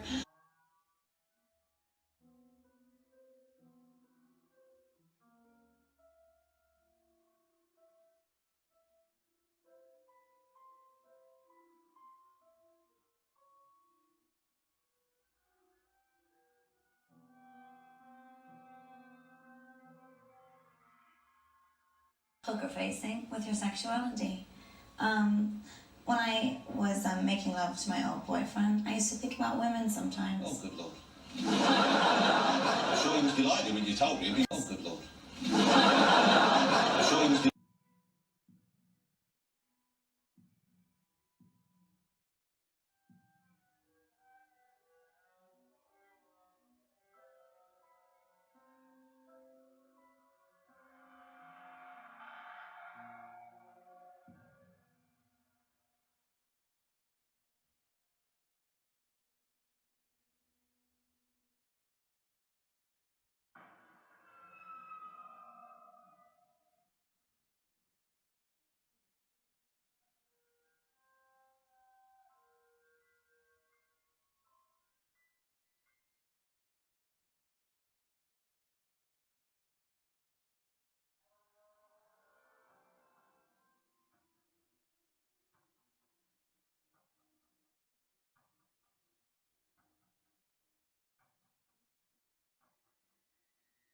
You may feel a small Christ. prick. Christ. Prick.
I'd like to, first of all, I'd like to thank Satan. I'd like to thank Louis Armstrong. I'd like to thank Neil Young. I'd like to thank the Rollins Band. I'd like to thank Bob Marley. I'd like to thank the Marx Brothers. I'd like to thank Salvador Dali. I'd like to thank Louis Bruel. I'd like to thank Miles Davis. I'd like to thank the Parliament Funkadelic. And I'd like to thank you, too.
there is a fork in the road that's approaching you.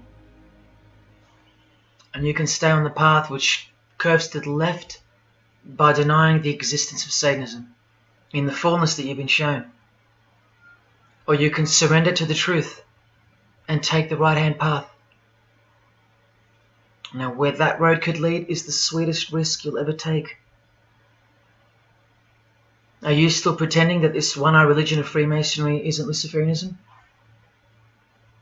See, this here is the biggest obstacle you'll ever face. The very thing that could lead you to the prize is the very thing that will keep you from it. The reality of international Satanism.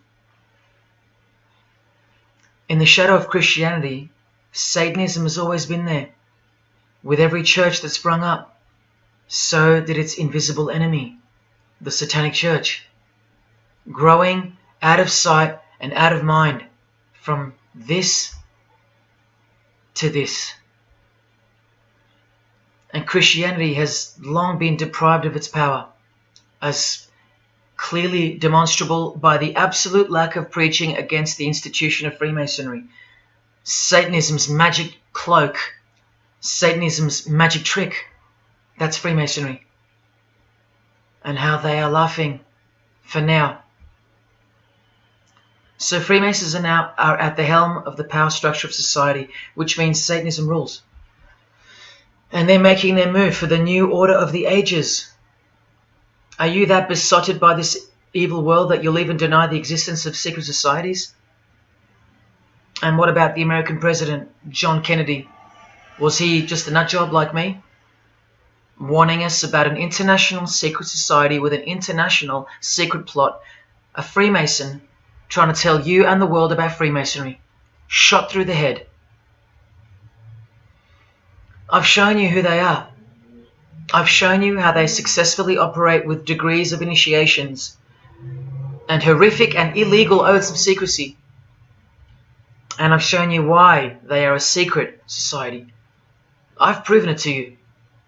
And only now that I've done that, I can show you in this many minutes what the shocking new order that Freemasonry has so cautiously been guiding us toward actually looks like. And of course you won't believe that either. By now there's a 98.5% chance that you belong to the world. And in that case, the world can do, will do, and is doing whatever the hell it wants to with you. And when all you have is the world, you'll do anything to hold on to it. Christian or not, most of you will follow this world straight to the slaughterhouse in the name of peace, safety, and progress. Clinging to it, because all you love is inside it. Blissfully ignoring people like me warning you of who's really in charge of it. Men, women, actors, singers, businessmen, and politicians, all interlocked, whose God is named Lucifer. You've seen it with your own eyes, but now you can hear it with your own ears from this 33-degree Freemason in person, just in case the Masonic literature wasn't enough for you. Okay, define Lucifer for me. Pure, virtuous, wholesome, innocent individual that's out to help people. Lucifer is? Yeah. Say that again. Lucifer is a pure, holy... Virtuous. Virtuous. Now, see the Lucifer that God created? That's the same one. Oh, man, this is great. I'm going to put this on the internet. Oh, God bless you, Amen. brother. Because that's exactly what the Shriners and Masons teach, is that Lucifer is light. No. And what about those hospitals? You know what, sir? Jesus said, many will say to me on that day, Lord, Lord, did not we not do these good deeds in your name? And you'll say, away from me, you workers of iniquity. I never knew you. Jesus said it? In Matthew chapter 5. You've been bred from childhood to fall for the biggest lie ever told, that Satan doesn't exist. And if Satan doesn't exist, well then neither does Jesus.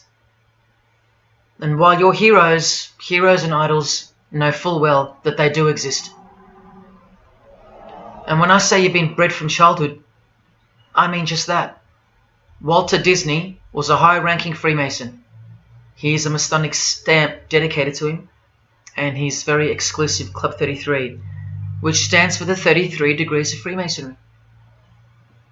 And who's the god of the 33rd degree Freemason, Walt Disney? Or Walter hides the answer in plain sight, because that's what Freemasons do. Firstly, the God of Mr. Disney is wicked. See how they veil evil with a cloak of innocence? What does the word veil itself conceal? Secondly, Walter's God is horny, symbolized by the horned god of the witches. And we all know Walt Disney loves magic, which is witchcraft. So the depictions of sex are hidden in plain sight as well. Remember, lust produces life, not love. So lust is purity, lust is love for the high degree Freemason. And thirdly, he hides the number of his God's name in the open as well. No, that's not a 666 he's seeing interwoven in the design. That would be ridiculous, wouldn't it? Not even when they separate the sixes from the name, all three of them, and place them together for you like this, in plain sight. No, not even then will people see. Do you think things are any better 50 years later? Here's the eye of Lucifer in the Nickelodeon channel, and his lightning flash. Remember what they actually believe about Satan. From Freemason Helena Blavatsky's book, The Secret Doctrine, meaning the secret belief. Who is Satan? He is the angel who was proud enough to believe himself God, brave enough to buy his independence at the price of eternal suffering and torture, beautiful enough to have adored himself in full divine light, strong enough to still reign in darkness amidst agony. Helena Blavatsky is suggested as recommended reading by the Encyclopedia of Freemasonry right here. And the Grand Pontiff of Universal Freemasonry, speaking of Lucifer, Satan and the Devil on page 407, writes that to the initiate, the devil is the instrument of liberty or free will. That's who Lucifer is to them, okay? To show you how little you know of who you're dealing with and the extent of this religion's influence and power, not to mention their plans, let me jump ahead for a minute.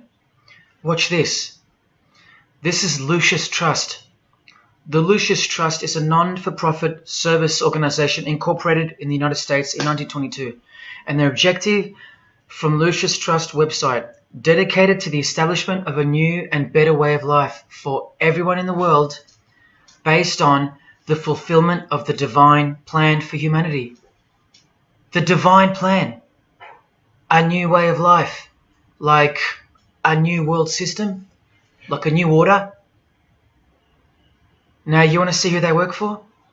The Lucius Trust has consultative status with the Economic and Social Council of the United Nations.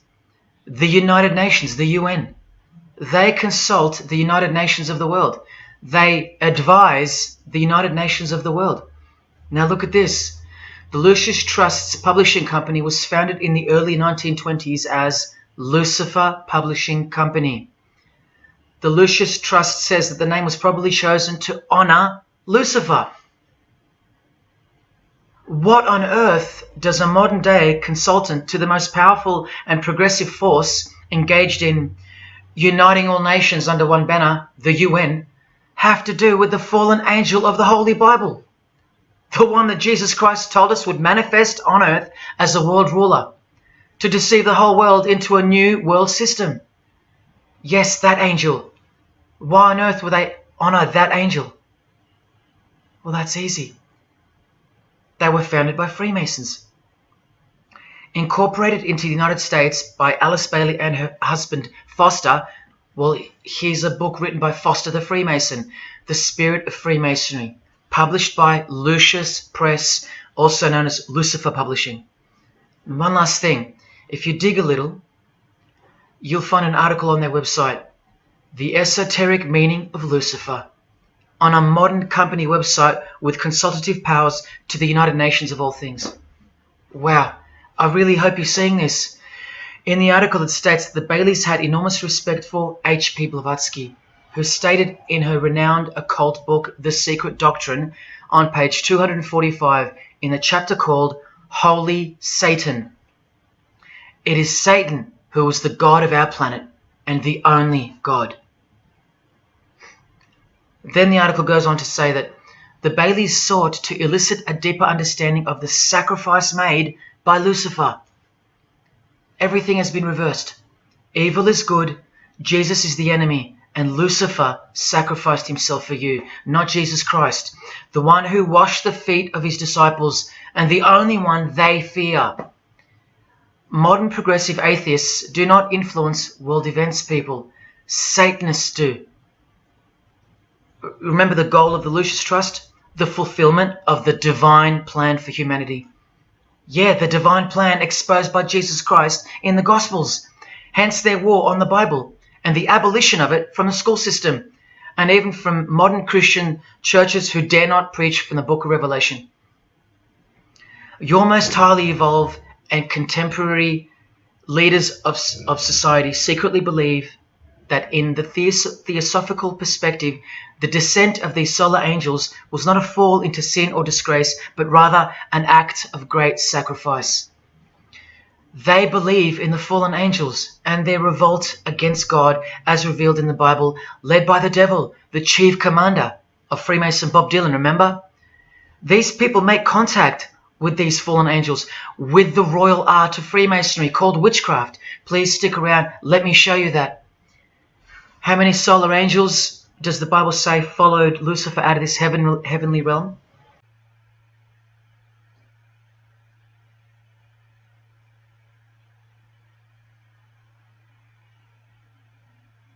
A third of the angels makes 33%. Does that number sound familiar yet? 33 degrees of Freemasonry. Just a coincidence?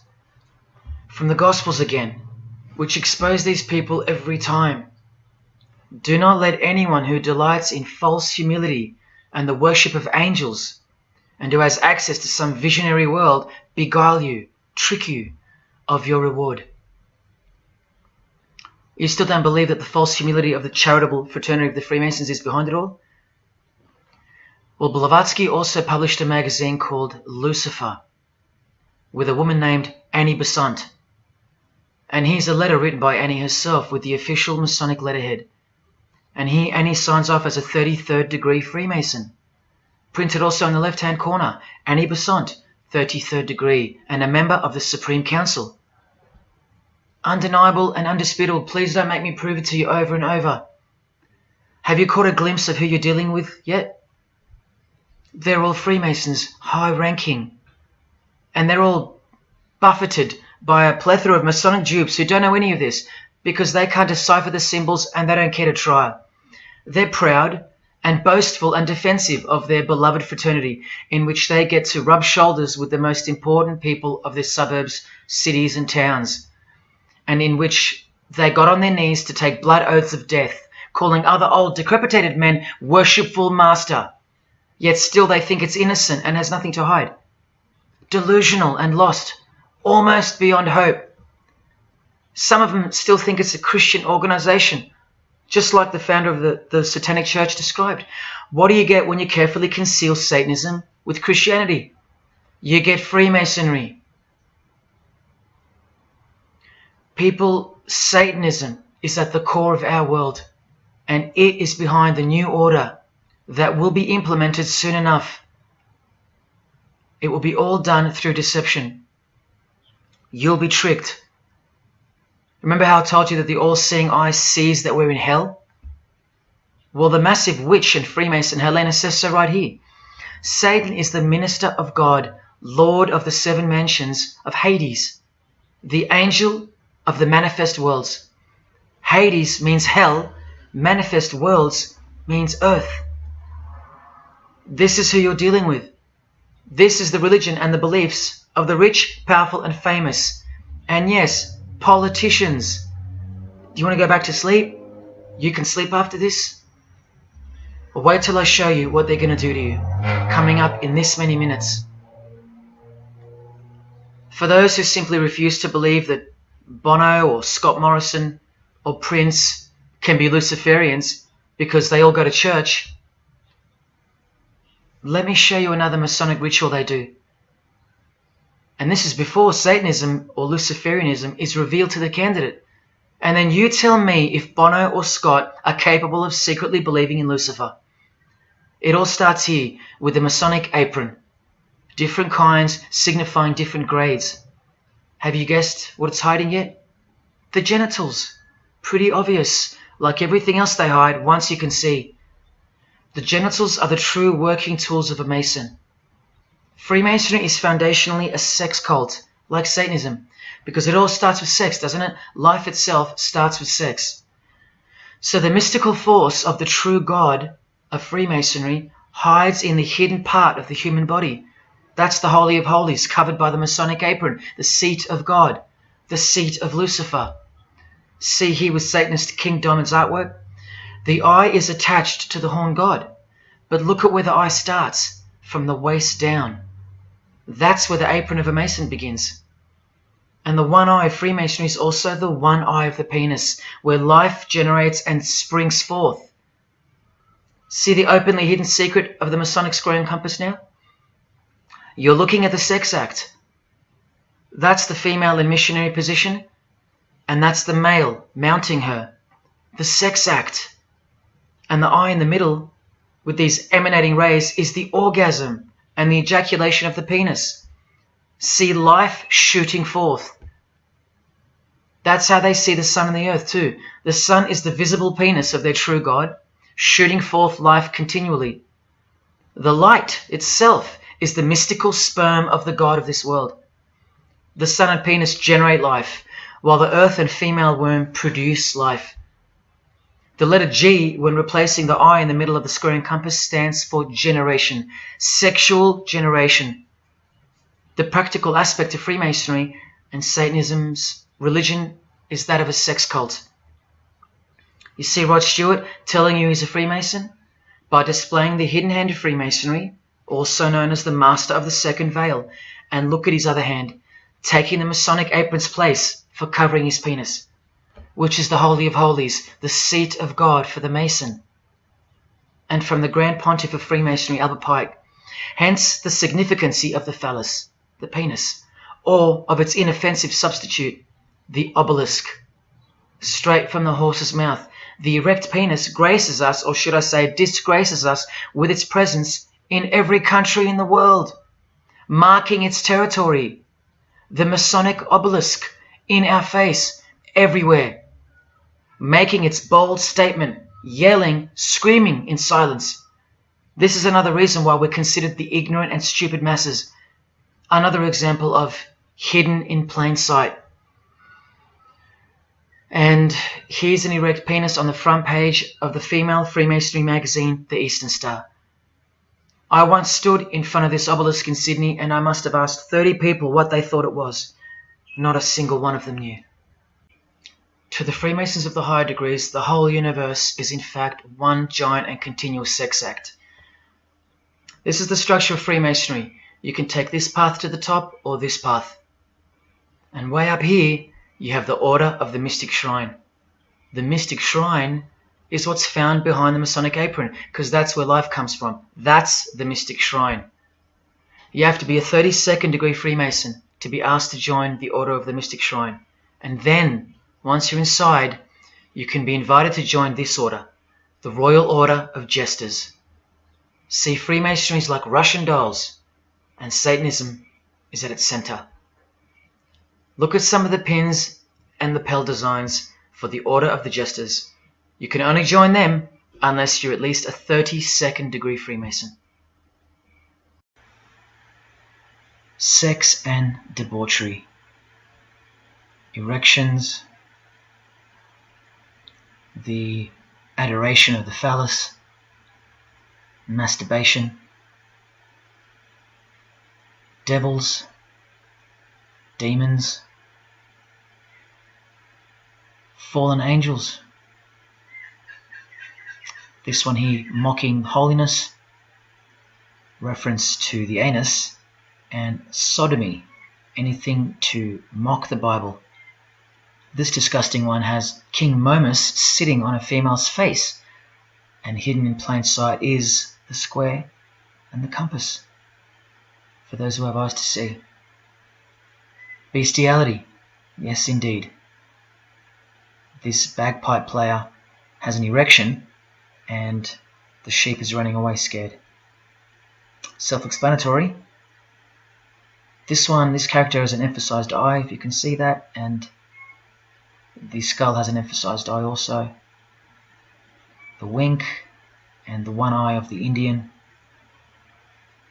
And the secrecy, the symbols of secrecy.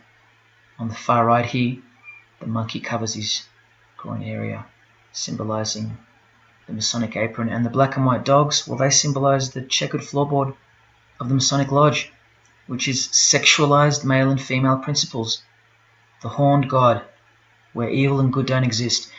And in the first degree, Masons are given a Bible stamped with a square and compass, oblivious to the inherent mockery and the foundation of the whole fraternity, as alluded to here with a genuine Royal Order of Jesters private lapel.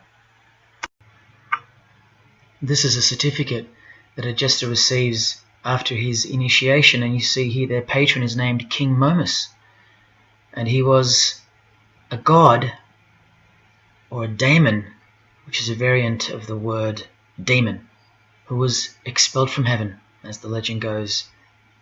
Sounds just like Lucifer, because it is.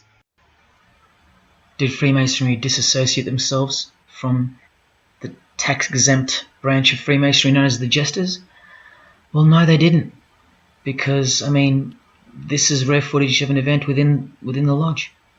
Now, I'm sorry about the quality of this, but this is a Masonic lodge. So for Masons that want to say that the Jesters are contrary to Masonry, well, look at these dirty old men, masters of the lodge, with sublime morals, all married, probably all have daughters and granddaughters, yet still this, inside the lodge. But for you it should be obvious, because you can see the square and compass, the sex act, and the all-seeing eye right in the middle. I told you that Satanism was the oldest religion in the world, and it is. The sex act was ritualized and organized as a religion before we called it Satanism. But Satan has always been the god, the horny god, the horned god of these sex cults. All of them, from Sumeria to Egypt to Greece and so on, that's called paganism. And the real Bible of the Freemasons and the pagans, the one not written by hand, the one that's older than any book, the one that supersedes all the rest in age, thus making it the purest and most unadulterated word of God in the eyes of the Freemasons, is nature. Nature is their Bible. And before you think there's nothing wrong with that, wait a second, because you're not thinking straight. Ask a Mason, whether he be a first degree or a 33rd degree, what is Freemasonry? And the universal go-to answer is this: a peculiar system of morality, veiled in allegory and illustrated by symbols. Now, why would you need to veil your morals? Because in their peculiar system, evil is good and good is evil.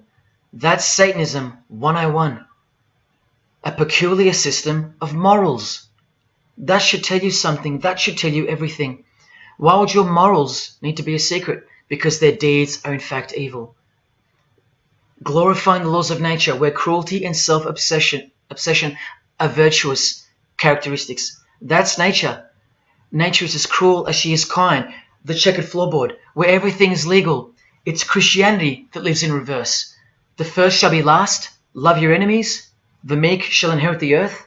These are unholy and unnatural concepts in the eyes of visible nature, the nature of Freemasonry, which is Satanism. What the Freemasons really mean by this morality veiled in allegory is that they're allowed to steal because nature allows it. They're allowed to kill because nature allows it. They're allowed to commit adultery because nature isn't monogamous. They're allowed to lie, indulge in all their God-given senses, especially sexual, because nature encourages it, as long as no one finds out, under oath.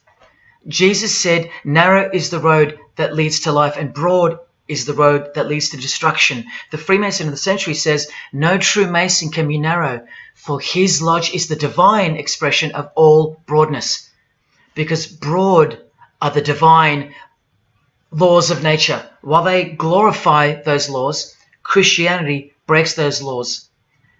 It becomes supernatural, because only then can you love your enemy. And so it goes that Christianity is despised by Freemasonry, the real Freemasons, because their Bible is nature, and by nature they know the personality traits of their god Satan, because he's the god of this world, just as the Freemasons, the enemies of mankind, say that he is, and just like Jesus said he was too. So they believe that Jesus is evil because he denies human nature and burdens us with the knowledge of sin. Observable nature, that's what guides the Masons' ethics and the Masons' morals. That's why they're called Freemasons. Believe you me, because they're free from moral obligations, free from sin, from guilt. They're free from Jesus Christ. These people are introducing this new system of the world, this new age. You're going to miss Christianity when it's gone. Mark my words. Because you have no rights in the eyes of nature, which is the Bible of Freemasonry and Satanism. And soon that will become painfully plain as a fact of life. Now please, I give you fair warning of what's to come in this presentation. It's very disturbing, or at least it should be. But cause to celebrate follows the disgusting things you're about to see. This is precisely where my own life and well-being come into danger. So let me say this right now. If you hear of my sudden death, or of my possession of 0.5 kilogram of cocaine or child porn, or my overdose or my suicide, remember this video. And if something so unfortunate should happen to me, may it serve as a catapult to you and as a remembrance of the conclusion to this presentation, which is this many minutes away. Do I really think they're going to make me pay for this video, for breaking my oaths?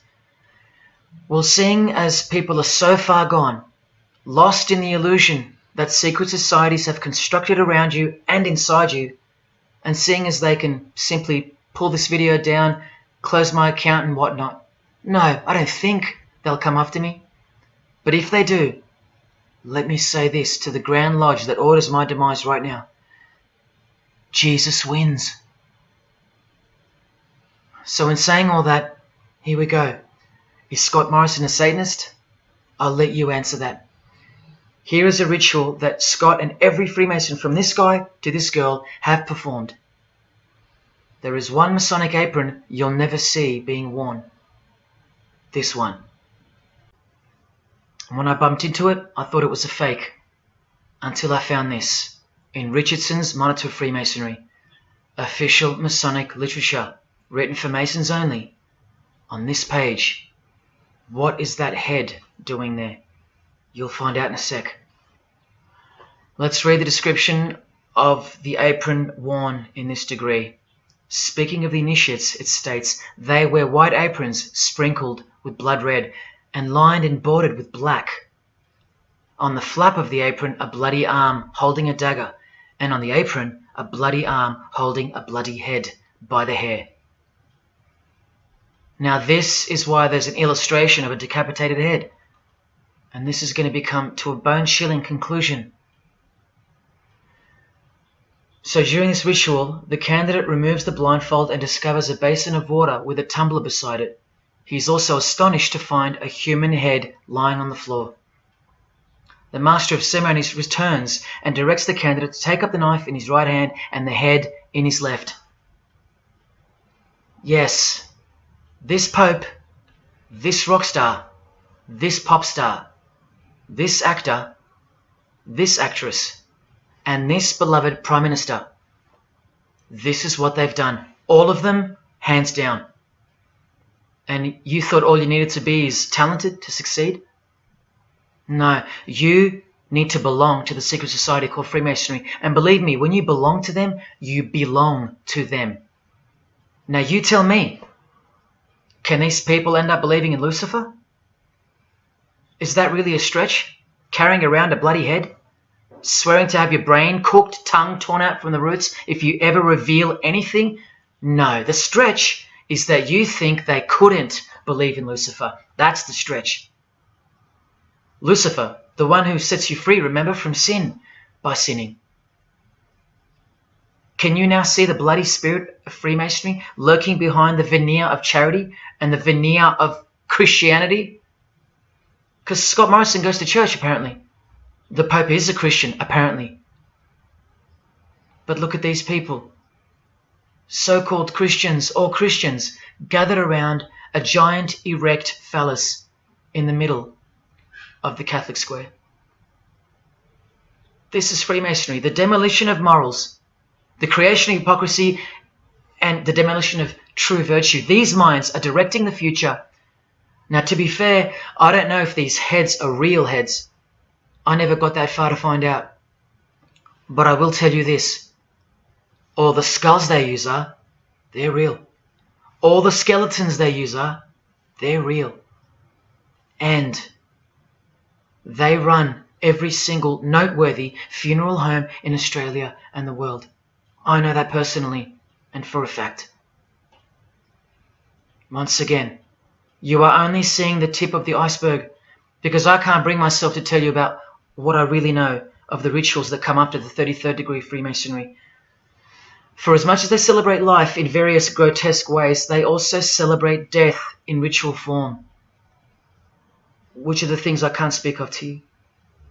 They have to celebrate death in order to prove that they can see things through the all-seeing eye, the one that sees above evil and above good, the checkered floorboard where things kill each other to live, where life is cruel, where morals are broad.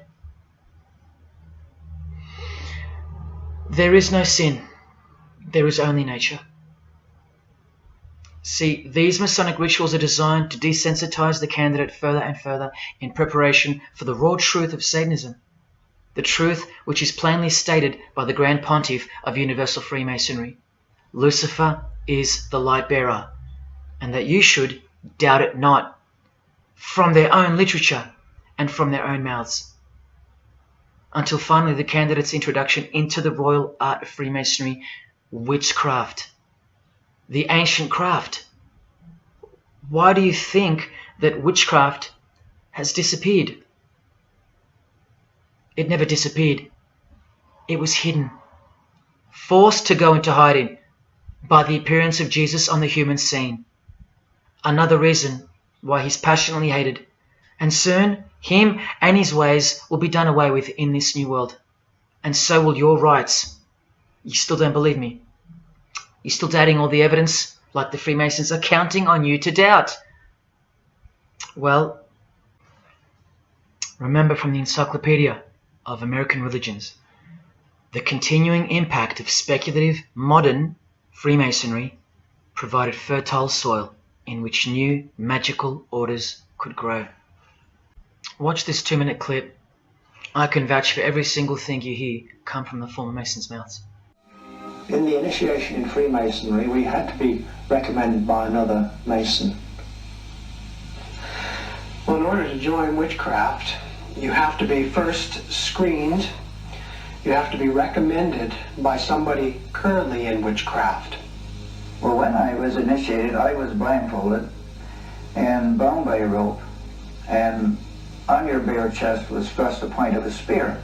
In witchcraft, we were initiated through a very involved ritual, initiation ceremony, wherein the candidate was led blindfolded, bound by a rope to the edge of the magic circle. And the rope is around your neck and your lid forward. And up front, at the eastern end of the building, is a person who's a worshipful master. And you kneel down before him as if he were a god. You were met by the high priest or high priestess at that time, usually with a sword to your chest. When I went to enter the lodge, a sharp object was put to my left breast. And I was warned that should I reveal any of the secrets of Freemasonry, to know what to expect. When you're presented before the high priest, a sword is held against your chest, and you actually take a blood oath, promising to remain faithful to the secrets of witchcraft. Well, when you are in the room, this blindfold is taken away from you, and this is a time when they say that you're coming from darkness into light. During the initiation ceremony, the initiate is led by the lieutenant of the high priest and is challenged at the edge of the circle by someone saying, "Who goes there?" And the answer is, "One from the world of darkness." In Masonry, the prayers are ended with "so mote it be." Oh, and one of the other aspects of, or distinctives of the craft was that we would always end any spell or ritual where we released the power, this is where the power was released, with the word "so mote it be." By now this should sound like a stupid question, but why do you think that the initiation ceremonies into witchcraft are almost identical to that of Freemasonry? I'm not even going to answer that. Come on, people, wake up with me. Here's Kylie Minogue, a Freemason, okay? Hidden hand of Freemasonry and the one-eye symbolism of the god of her religion. Now here she is giving the vow of silence, but what the masses fail to see is what's written on the book she's holding. Witchcraft, the royal art of Freemasonry. This is what her vow of silence is referring to in the picture. Yes, Kylie Minogue is a witch. And if you're still that deluded by the magic wand that is television, entertainment, movies, media and whatnot, then you'll no doubt fail to use the incredible eyes that God gave you, from which to see the real world with, the evil world, where Satanists are at the helm. The ban on witchcraft was only officially lifted in England in the 50s, after more than 1500 years. So that tells you who's in control now. And when I give you a glimpse into witchcraft in a minute, you'll see why it's evil. And why it should be anything but legal, even when using it for so-called good, because the well they draw from is poisoned. But thanks to propaganda, the craft of the witch has been absorbed into the realm of fantasy. Justin Timberlake here is also referring to magic in this cover art, with the all-seeing eye looking through the number of their god. Magic. Magic is a much smoother and more acceptable word than witchcraft, that other word. That word still retains its ferociousness, its true character, but that word has been sterilized. That word isn't real to you anymore.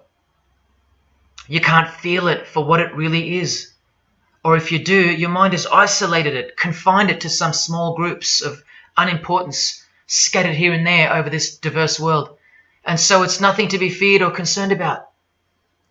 But that's the furthest thing from the truth. Now, some witches want to say that witchcraft isn't Satanism. That's either more delusion or misdirection, as confirmed here by Anton LaVey in the Companion to the Satanic Bible, when speaking of the followers of the Witchcraft Not Satanism school. He writes very accurately that they cannot afford to admit to an affinity with anything that bears the name Satan. He knows where the power of witchcraft comes from. Now, does that mean that Justin Timberlake is a Satanist because of his symbolism and the use of his word alluding to witchcraft in his artwork? Well, yes, actually, that's correct. He is. Here's a quote from one of his songs. You want to see who else is in good company with these famous idols? Suzanne Atkins. Same sign, same religion, Satanism. Do they all have to admit it in the English language for you to believe me? Or can the symbols they use finally be enough for you? Look at what another legendary Freemason, Arthur E. Waite, states. Out of evil comes good. And the confusion of tongues gave rise to the ancient practice of Masons conversing without the use of speech. Out of evil comes good, so it's good to do evil. That's what he's saying. See, I'm trying to include you into the conversation that the Freemasons are having with each other in public via symbolism, unbeknownst to you. Listen to what famous US footballer Tom Brady said regarding his wife. So, man, I listened to her. And right after the game, she said, see, I did a lot of work. You do your work, I do mine. She said, you're lucky you married a witch. I'm just a good witch. Well, this is Tom Brady. And this is his wife. Both initiated into the secret society. Of course they are. Wait, she's not displaying the one-eye symbol of the Freemasons, is she? That's just art, isn't it? Well, no, it's not. She's a witch, and her husband just told you she was. Here's Steve Miller's front cover to the famous song Abracadabra, and he covers his eye because he's a member of the one-eyed religion, and abracadabra is a legitimate word used in witchcraft. Here it is in the 100-year-old Encyclopedia of Freemasonry. Why would the word abracadabra be in the Encyclopedia of Freemasonry, the fraternity that runs charities, hospitals, nursing homes, and that secretly supply us with popes, presidents, prime ministers, kings and queens, and the bulk of our entertainers? Why? You know, I really think it's time to show you what the Satanists dressed as Freemasons are going to do to you and the world to finally establish their new world, their utopia. And this is going to be the segue into that. This is my last practical example of Freemasonry's satanic roots. And then I'll close this presentation with the most shocking thing you'll see or hear. You probably won't care, but to the precious few who remain, I will send you off with the greatest and most beautiful shock of all.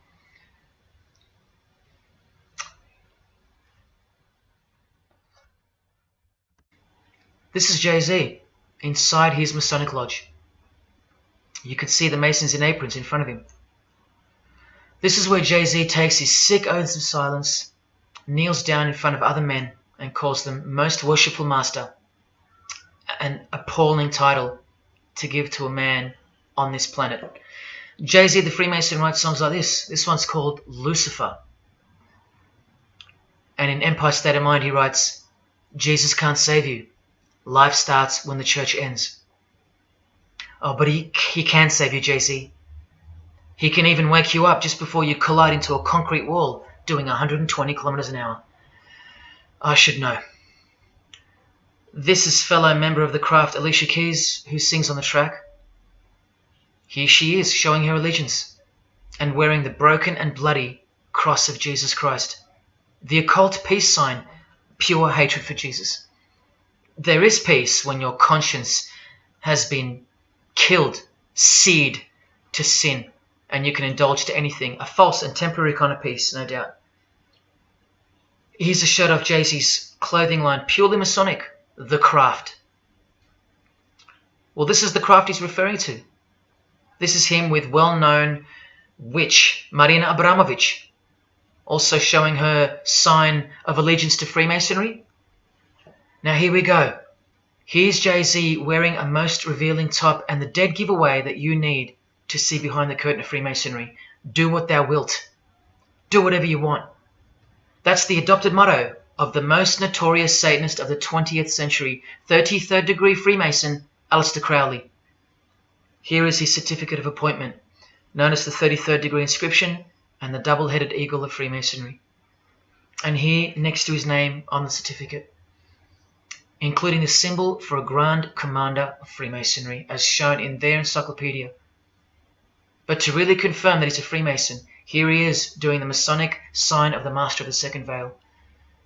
Now here's a legitimate letter from Aleister. Again, the addition of his inscription of the 33rd degree, and he signs off with a symbol of the past Commander of Freemasonry. What does he write beside it? Baphomet. This Baphomet. Now listen to this man to get a clearer picture of the truth behind the secret religion of the stars and the leaders of the world. Aleister is the founder of a Luciferian church called the Ordo Templi Orientis, and he named himself the Beast 666, straight from the Bible, depicting the number of wickedness in human form. In his what's called Liber's writings, he says, "With my hawk's head, I peck at the eyes of Jesus as he hangs upon the cross." Do you see the hatred? You think they don't hate you too? Keep watching.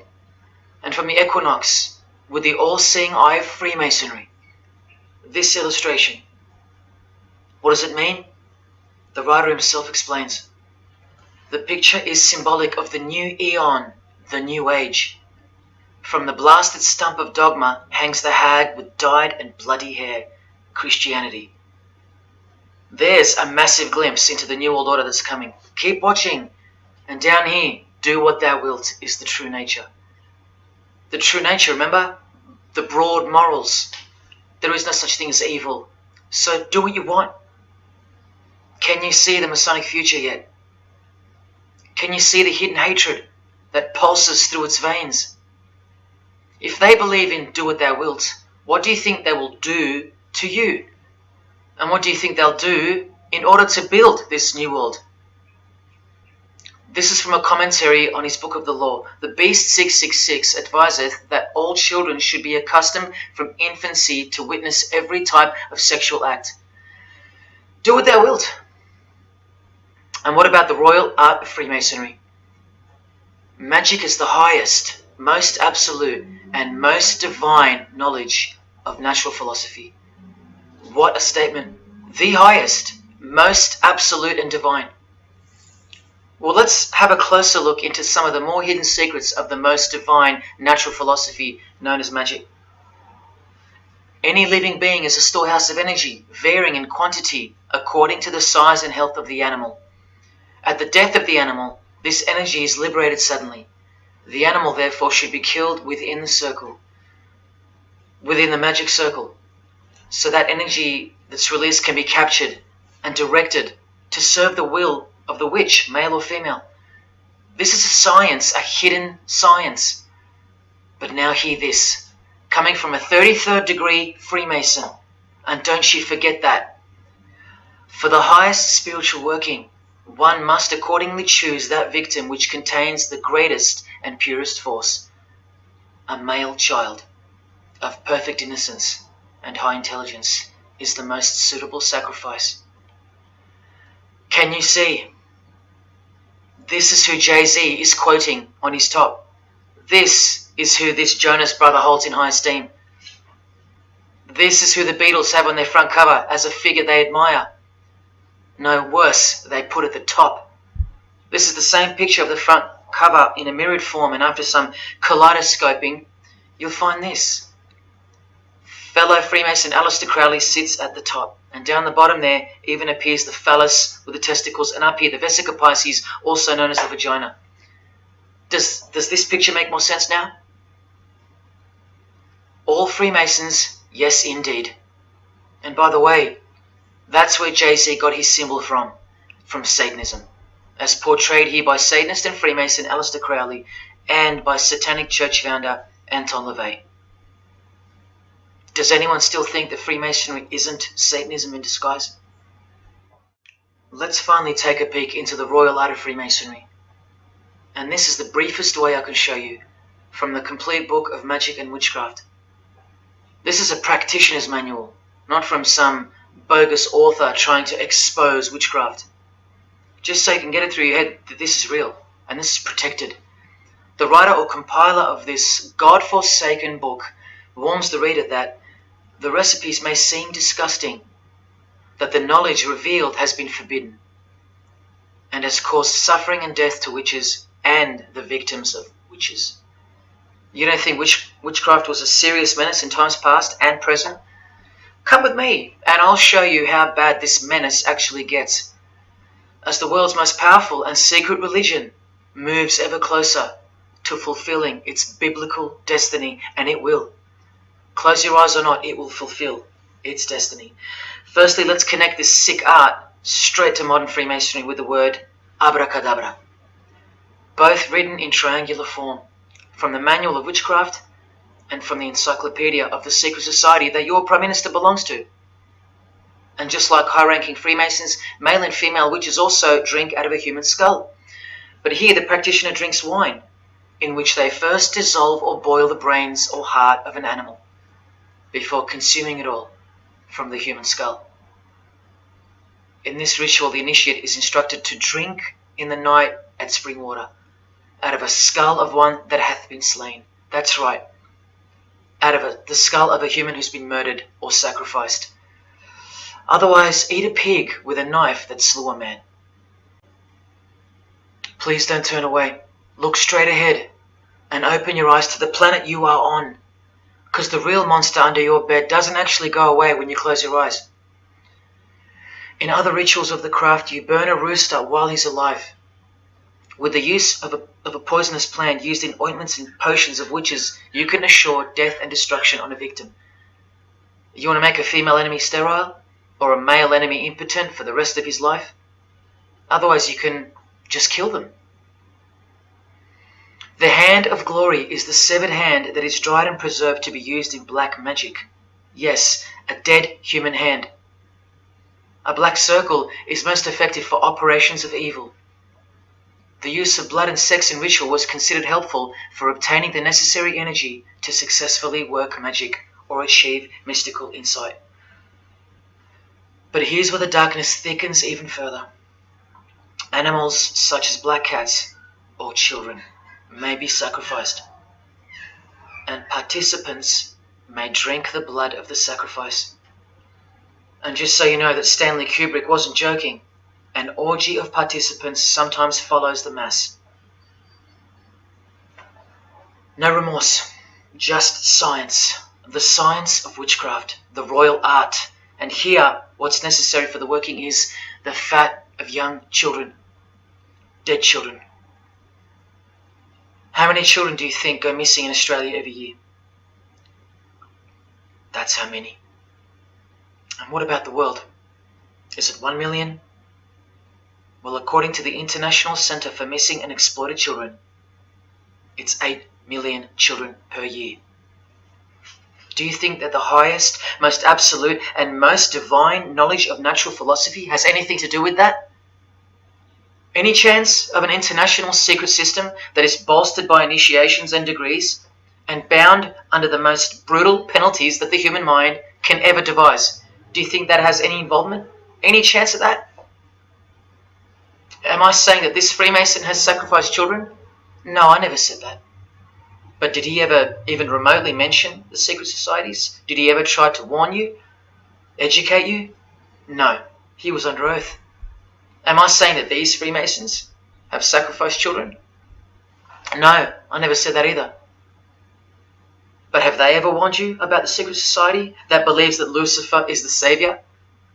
The society functioning right under your nose, that secret society? No, not a chance. Julia Gillard admitted she belonged to one, but that's about it because they're all under oath. So where does this ancient craft originate from? It originates from the spirit realm, from spirit beings. That's who taught mankind the royal art before civilization began. In this chapter, The Rites of Satanism and Witchcraft, the manual explains that a typical satanic Sabbath was, number one, a homage to the devil, usually performed as the osculum infamy, also known as the kiss of shame, which is so shameful that we'll just put it this way.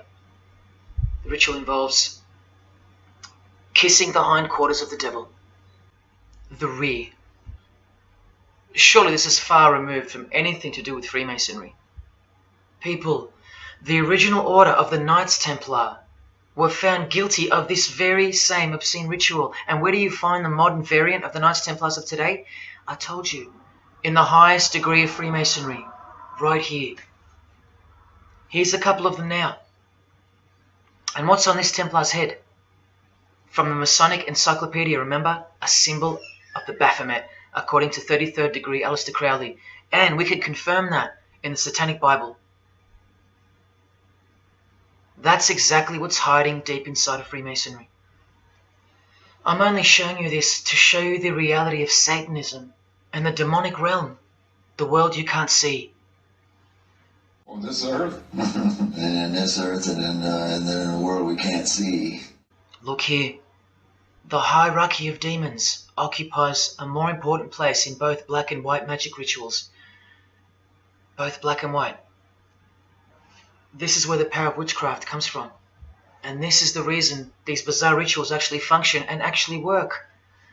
Because after the ritual is performed on earth, its effects are carried out to their conclusion in the spirit realm by spiritual beings or demons, actual demons. The reality that is hidden from you. Because if you found out that Satan was real, then that would have to make Jesus Christ real too. And he is the one they hate. And if Jesus Christ is real, that changes everything. And this is how much they hate him. The prayer that Jesus taught his disciples is performed backwards. The high priest is sometimes naked. A prostitute assists him, and a naked virgin, who may later be deflowered, is the altar. Everything that is sacred is defiled, and everything that is filthy is honored as pure. Because of their burning hatred of Jesus Christ, just as he's hated by the fallen angels that they worship. It gets worse when you hear what they use as a substitute for the bread that Jesus broke and told his disciples to eat in remembrance of him. A wafer which initiates me with this, this, and this. Or the name of Satan may be written upon it. And this isn't even witchcraft. This is just a ceremony announcing who they love and who they hate. So is Satan real? It continues to state in the hierarchy of demons at the very top, Satanakia, whose title is the Commander-in-Chief. What did Bob Dylan, the Freemason, call the one he made a bargain with? Should I ask who you made the bargain with? with the chief commander. Same title, Commander-in-Chief, Chief Commander. Are you following? But watch this. In case the darkness is getting a little too thick and encompassing for you, let's shine a little light. The true light that only the Gospels can supply. Speaking to us humans and revealing something about Satan, the Gospels state, you follow the spirit of the age in this world system as dominated by the commander of the spiritual powers of the air. Satan, the god of this world, the commander. You still think the Gospels are wrong or fake? See, Satanists know that the spirits also live in the air, just as the Gospels reveal. You can summon any of these demonic spirits by name if you possess the royal art. Who do you think this figure on the front cover represents? A magician who is inadequately prepared and cannot attain his desires may seek the aid of Satan. That's who this is. Now that you know, hopefully for a fact, that these are at the top of the human food chain. Do you think they'd be fooling around with stupid fairy tales? No, witchcraft and Satanism is absolutely real, hence their earthly power.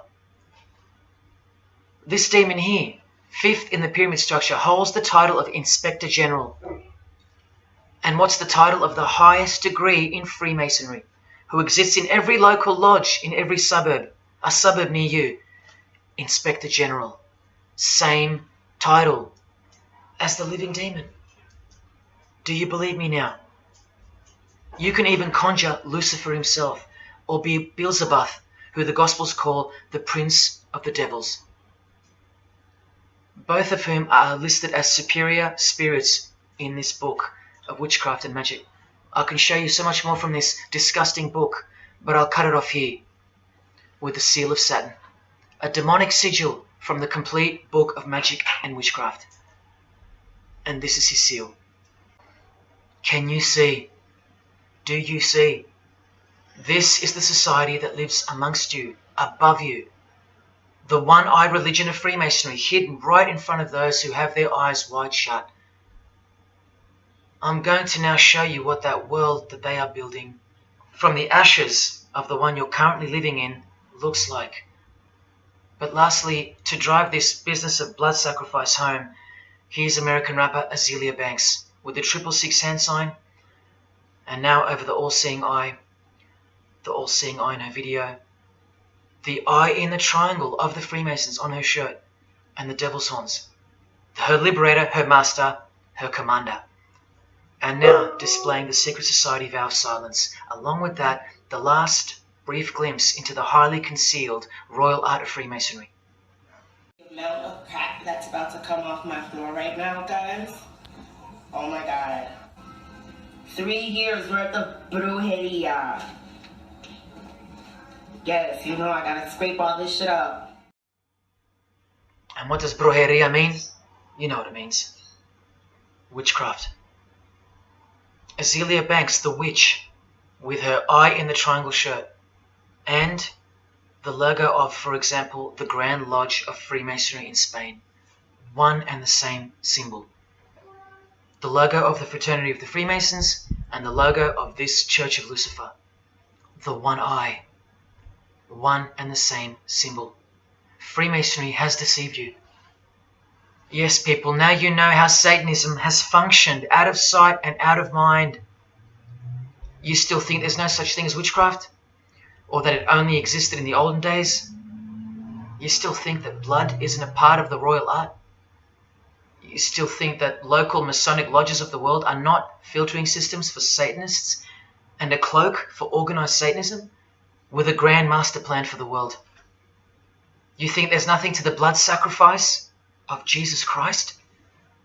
After seeing all this and the Azealia Banks clip, and after realizing that there exists a hidden and guarded science of the art of blood sacrifice, you think there was no science behind Jesus' crucifixion, a deeper reality that we can't see or understand? You think Jesus didn't know what he was doing? Or are you one of those who still think he didn't exist? Tell me, how can they hate something that doesn't exist?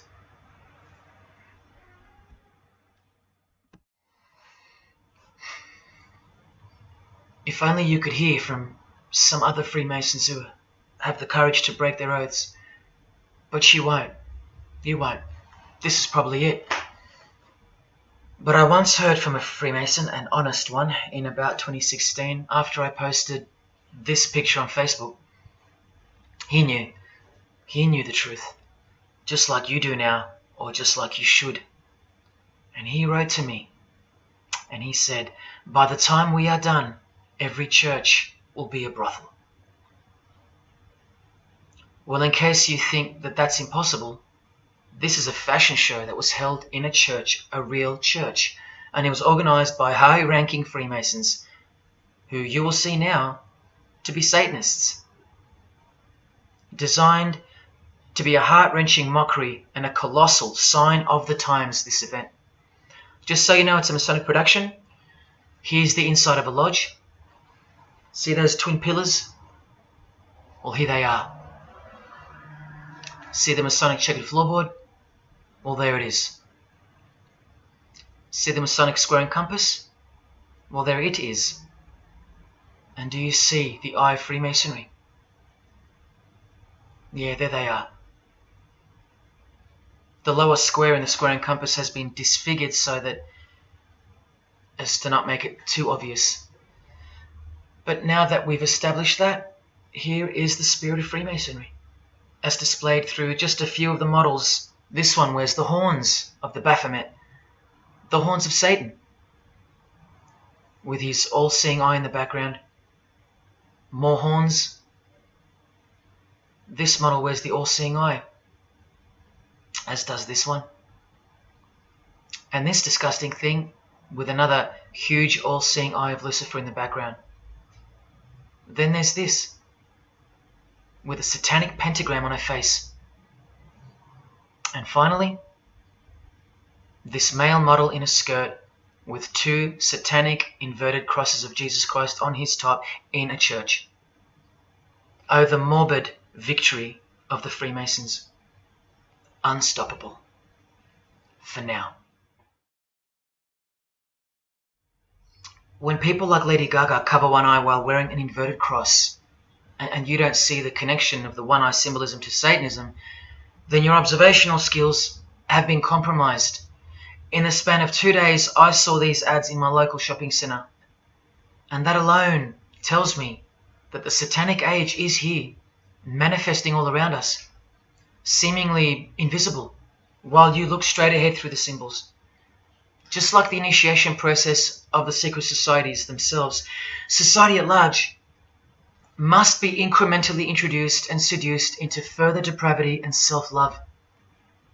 And haven't we been slowly but surely perverted over time, degree by degree, until we think that men dressing as women is beautiful and healthy, anal sex is a form of expressing love, the sick world of pornography is considered as liberating for women and men, and protected by free speech. In California, babies are allowed to be aborted after birth because it's a woman's choice. And that's not considered murder.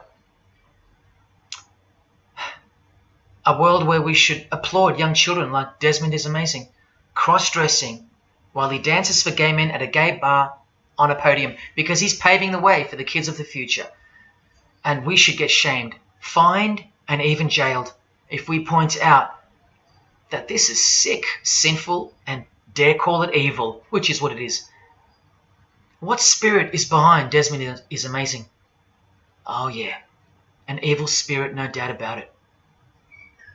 You think Freemasonry and their peculiar morals aren't behind the decline of Christian morality and morality worldwide?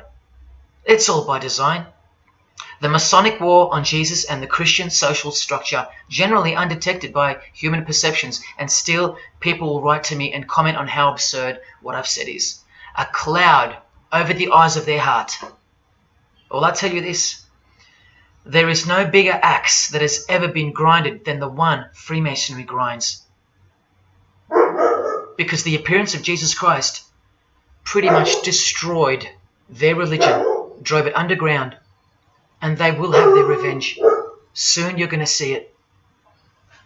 We've all been initiated into the lowest levels of materialistic Satanism under the banner of secular humanism. I know blokes who think that life's great, mate. Life's terrific. Life's what you make it. Evil, Lucifer, Satan, these are just words that Christians invented to help them sleep better at night. There are no cults. There are no conspiracies. John F. Kennedy's speech about secret societies plotting against the world, that's not relevant anymore. That's history. There's no such thing as Satanism amongst civilized people. Oh, children, when darkness comes to your door, takes your wife, takes your health, your job, your home, your freedom, your children, then you call out, oh my God, this is evil. Why is this happening to me? Well, here comes the darkness. Here comes the evil. You want to know what the New World Order looks like? You want to know what the future holds? You want to know what horror is coming to our planet? As Jesus told us, for then there will be great distress, unequaled from the beginning of the world until now, and never to be equaled again. Ladies and gentlemen, welcome to the Masonic New World Order. These are the mysterious Georgia Guidestones, also known as the American Stonehenge. They are a set of granite monoliths which were constructed in 1980 and funded by an unknown and anonymous group and commissioned by a man using the pseudonym R.C. Christian. On a ledger beside the monument is written, "Let these be Guidestones to an age of reason." Here we have a reference to a new age. With this, we get a clue as to the spirit behind the structure. The Age of Reason happens to be the title of a book by Thomas Paine. Now, you can colour him any which way you want to, but whichever way, one glaring colour shines through. Thomas was a hater of Christianity. That's the second clue to the spirit behind the Georgia Guidestones. The third is the fact that the Guidestones feature as what could be seen as a replacement to the Ten Commandments of the Christian God with the new Ten Commandments of the New Age. Because I will not steal, cheat, lie, kill, and so on. They're just, well, too narrow for the New Age, for the Age of Reason. Clearly designed to be a take on the biblical commandments, being 10 in number. They are all very vague indeed. But anyone can ascertain the horror that must first take place before this New Age can begin by looking at the first guideline. Because this one's not vague at all. Maintain humanity at under 500 million. That's right, a reduction of at least 7 billion human beings would be necessary for that. This thing cost the equivalent of $500,000 US to build, and the street it's located on is named after it, so that tells you how much reach its creators had. Its presence alone is a disgrace and a declaration of execution to most living people alive today. But let's go on to the fourth clue as to the spirit behind these monuments. the monuments outlining the Age of Reason. The name R.C. Christian, the so-called person who commissioned the building of these giant slabs, anyone who's versed in secret societies or is a high-ranking member themselves would instantly recognize the pseudonym as a reference to the secret society known as the Rosicrucians, which is just another secret society branch that exists under the umbrella of Freemasonry, which is an extension of all secret societies of the past and is now the mother of all of them. In this Masonic website, Worshipful Master Win Westcott urges the Freemasons to consider their status as Rosicrucians. The RC stands for Rosenkreuz.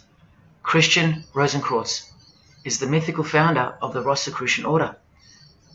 And as impossible as it is for me to prove that Thomas Paine himself, the writer of Age of Reason, was a Freemason, he did also write this book, The Origin of Freemasonry. That is the spirit behind the Georgia Guidestones, the Satanic spirit, and a straight off the bat view of this approaching new age. I told you, the whole system is about to change, and it's not going into the future, it's actually going back into the past. The old religion, that's what's taking everything over.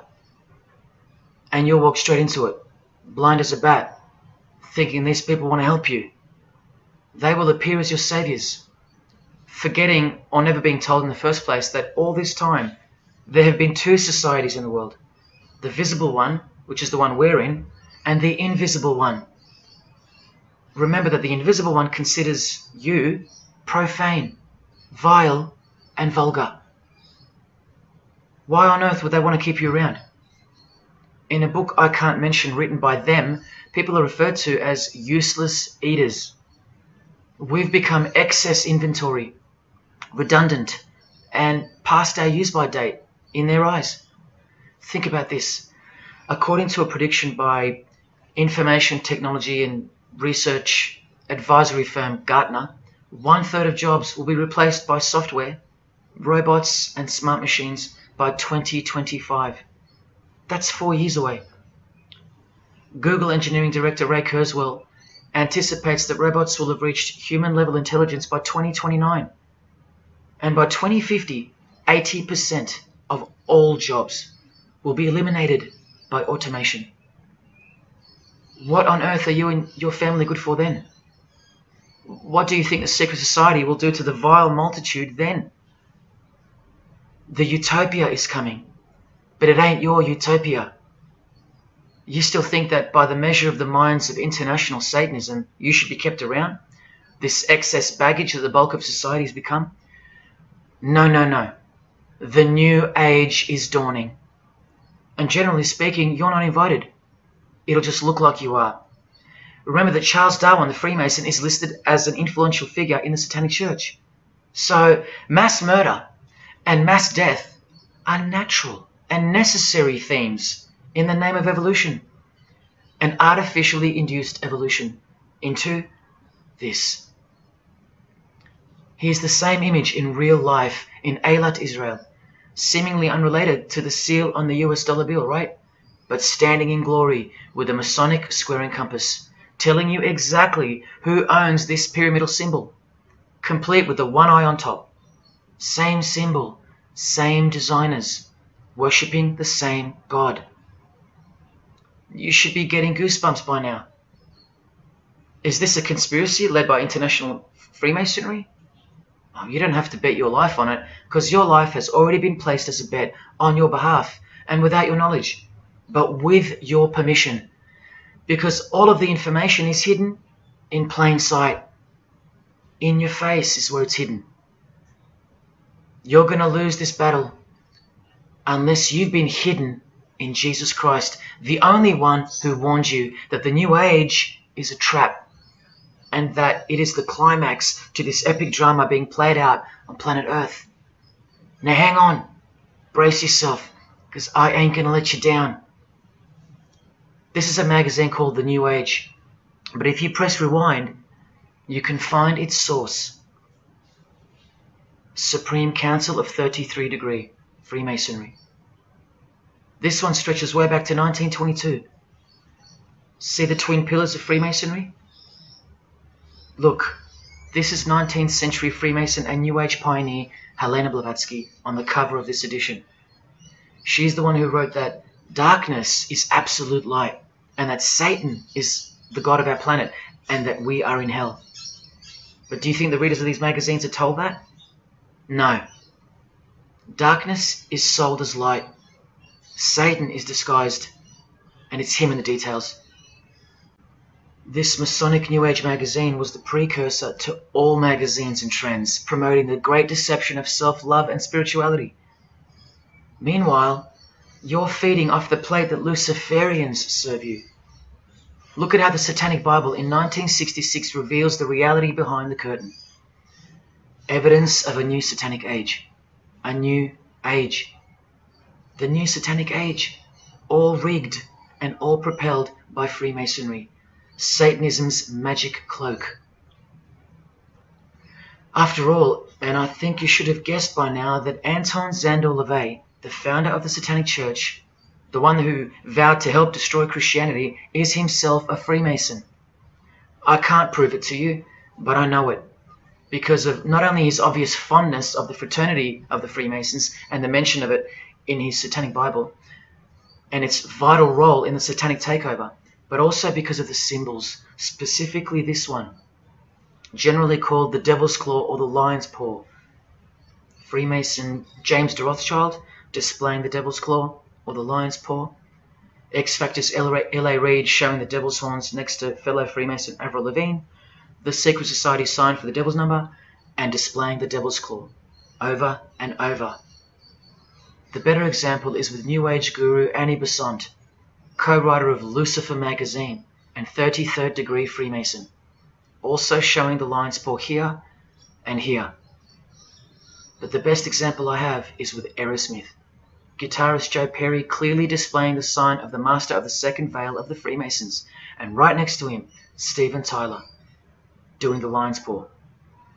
Clearly both Freemasons, secretly showing their allegiance with symbols. And here's Anton LaVey displaying the same Masonic symbol.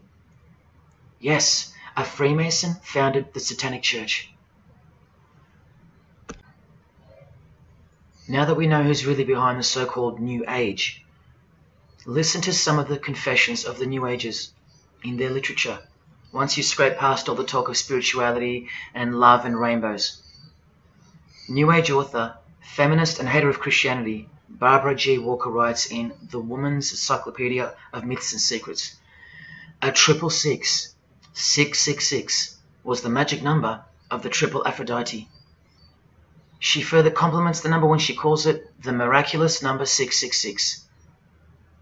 Speaking of the New Age to come, PhD Christopher Hyatt writes in Undoing Yourself, as we moved closer and closer to the well-planned for and long-awaited invocation of the Prime Minister unto the very King of Hell, the Grand Vicar of Lord Lucifer.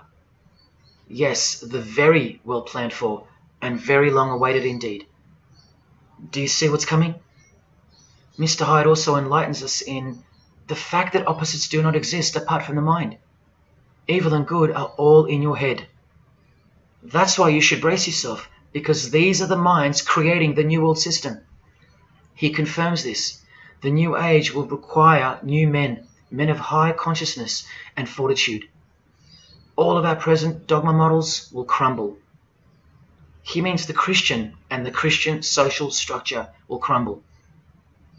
In the introduction to the book, another PhD, Robert Anton Wilson, tells you what the New Age really thinks of the Christian social structure, which you have more or less enjoyed your whole life, Christian or not. Christianity and democracy have been among the worst disasters to ever befall the human race. I told you, atheists, you're going to miss Christianity when it's gone. Here's a picture of Robert with the Masonic eye in the triangle on the wall behind him. Remember where the term New Age came from. So once again, do you think that the new system, the New Age, is going to be democratic, a system that respects you or gives a damn about what you think once it's in place? Let me answer it this way. Christopher Hyatt quotes from one of his literary heroes and famed philosopher Friedrich Nietzsche, who said, "What is more harmful than any vice? active sympathy for the ill-constituted and weak Christianity. So to be a Christian and to actively have sympathy for the weak, that's the worst vice. That's backward and evil. So the answer is no. This is what I'm warning you about. And look, Frederick's work has exerted a profound influence on modern history. That's from Wikipedia. You know what else Frederick said? You probably won't find this on Wikipedia. The domestic animal, the herd animal, the sick animal man. That's the Christian. And what book of Friedrich Nietzsche were these quotes pulled from? The Antichrist. Nietzsche also wrote Beyond Good and Evil. That's how the all-seeing eye sees things, remember? So does Christopher Hyatt mention mass murder and depopulation in his book? Sure, here you go. Those who would survive can do so only by grasping the vision of what lies ahead. The new wave that will carry them into an interesting future. Yeah, where the vicar of Lucifer is God and Prime Minister. He openly admits the identity of this man. This Antichrist that most of you still think is a fairy tale figure from a fairy tale book. Jesus calls him the man of sin whose number is 666. The actual Antichrist, beloved of the secret societies. Yes, people, the New Age is satanic, actually and literally. On the front cover of this book, in which Christopher was co-writer, you can clearly see the eye in the triangle of the Freemasons above the Baphomet. Christopher admits in another book that both satanic cults and Christian fundamentalists are closer to seeing the truth than most normal people. Yes, indeed, how true that is. In Coming World Changes, Harriet and Homer Curtis speak of a prophecy they received from a mysterious spirit titled King of the World. Now, I wonder who that could be. Think not that any country in this broad world can escape. And they also speak of the long-expected great teacher, the king of the new one-world government. The victors will remain as the seed of the new race to people the new land, for the new sixth great race. This is the race that Luciferian Lady Gaga referred to. All part of the plan. In Threshold to Tomorrow, New Age author Ruth Montgomery writes on page 206 that only those open to the reality of one world will be around to enjoy it. Sounds like another vague suggestion for mass murder. Vera Elder Stanley's book title implies much the same thing. Initiation of the world. That's right, it's coming. You think Vera hasn't been initiated into the secret one-eyed religion? What else has she authored? How about the finding of the third eye, the all-seeing eye? New Age author John Randolph Price writes in The Planetary Commission, in question and answer form, how do you define the Antichrist? The answer is pretty amazing. Any individual or group who denies the divinity of man as exemplified by Jesus Christ, the higher self of each individual, which Jesus Christ never exemplified because he is God. If you deny that mere men and women are divine gods, you are unfit for the glorious New Age kingdom. And you are the definition of Antichrist. In Practical Spirituality, he prepares his readers for a population drop of 2.5 billion people before the New Age era can begin. On page 32 of New Age author Barbara Marx Hubbard's book, Happy Birthday Planet Earth, she states that people will either change or die. That's the choice, she says. Notice the New Age has a new gospel, yet all the while, the world will be neglected of the information in the real Gospels, where it warns and predicts. For if someone comes and preaches another Jesus, not the Jesus whom we preached, or another gospel, you are most beautifully tolerant of them. In the Book of Knowledge, The Keys of Enoch, the writer has a quote-unquote direct experience with two spirits, Enoch and Metatron, and they share with the writer spiritually scientific teachings regarding the new system of things soon to be fully manifest. The reason this work is considered extra special amongst its readers is because it was the first book to point out the alignment between the Great Pyramid and the constellation of Orion. The first book ever. That's basically proof that these spirits, Enoch and Metatron, are the real deal. Not only that, it was also the first book to show the direct relationship between DNA coding and the divine name. That's pretty serious, and the atheists should be really waking up by now, because this is the world's most powerful and secret religion we're talking about, nothing less. The writer was told that those who govern the earth are those who have fallen from the heavens. He calls them the masters, and even states that they were punished with penalties that were assigned to each. These are the fallen angels of the Bible, people. These are the masters of the Masonic New Age, as proven here in one of the illustrations from the book. Same symbology. This worldwide catastrophe that is coming will bring about a complete reorganization of Earth's life system. And like all high-grade initiates of the secret societies, every attempt is made to bring positivity to the number of the Vicar of Lucifer. I was given instruction to use the specific light harmonics 666, 999, and 121212. The spirits further inform the writer of the Keys of Enoch that the pattern 666 is used to identify you with respect to the earth's vibration. The number of the beast of the Book of Revelation of Jesus Christ is not only being glorified, it's manifesting in the world. And from another illustration from the book, once again, the same image we see being used over and over with the eye on top of the pyramid. This is the secret religion that encompasses us and has been influencing us for decades upon decades, 2 to 3 centuries, in fact. Just like the Gospels explain, this is an absolute counterfeit of the truth. Christ is mentioned everywhere, but not Jesus Christ. No, this is the Antichrist spirit, who will eventually manifest and appear to the world as one man.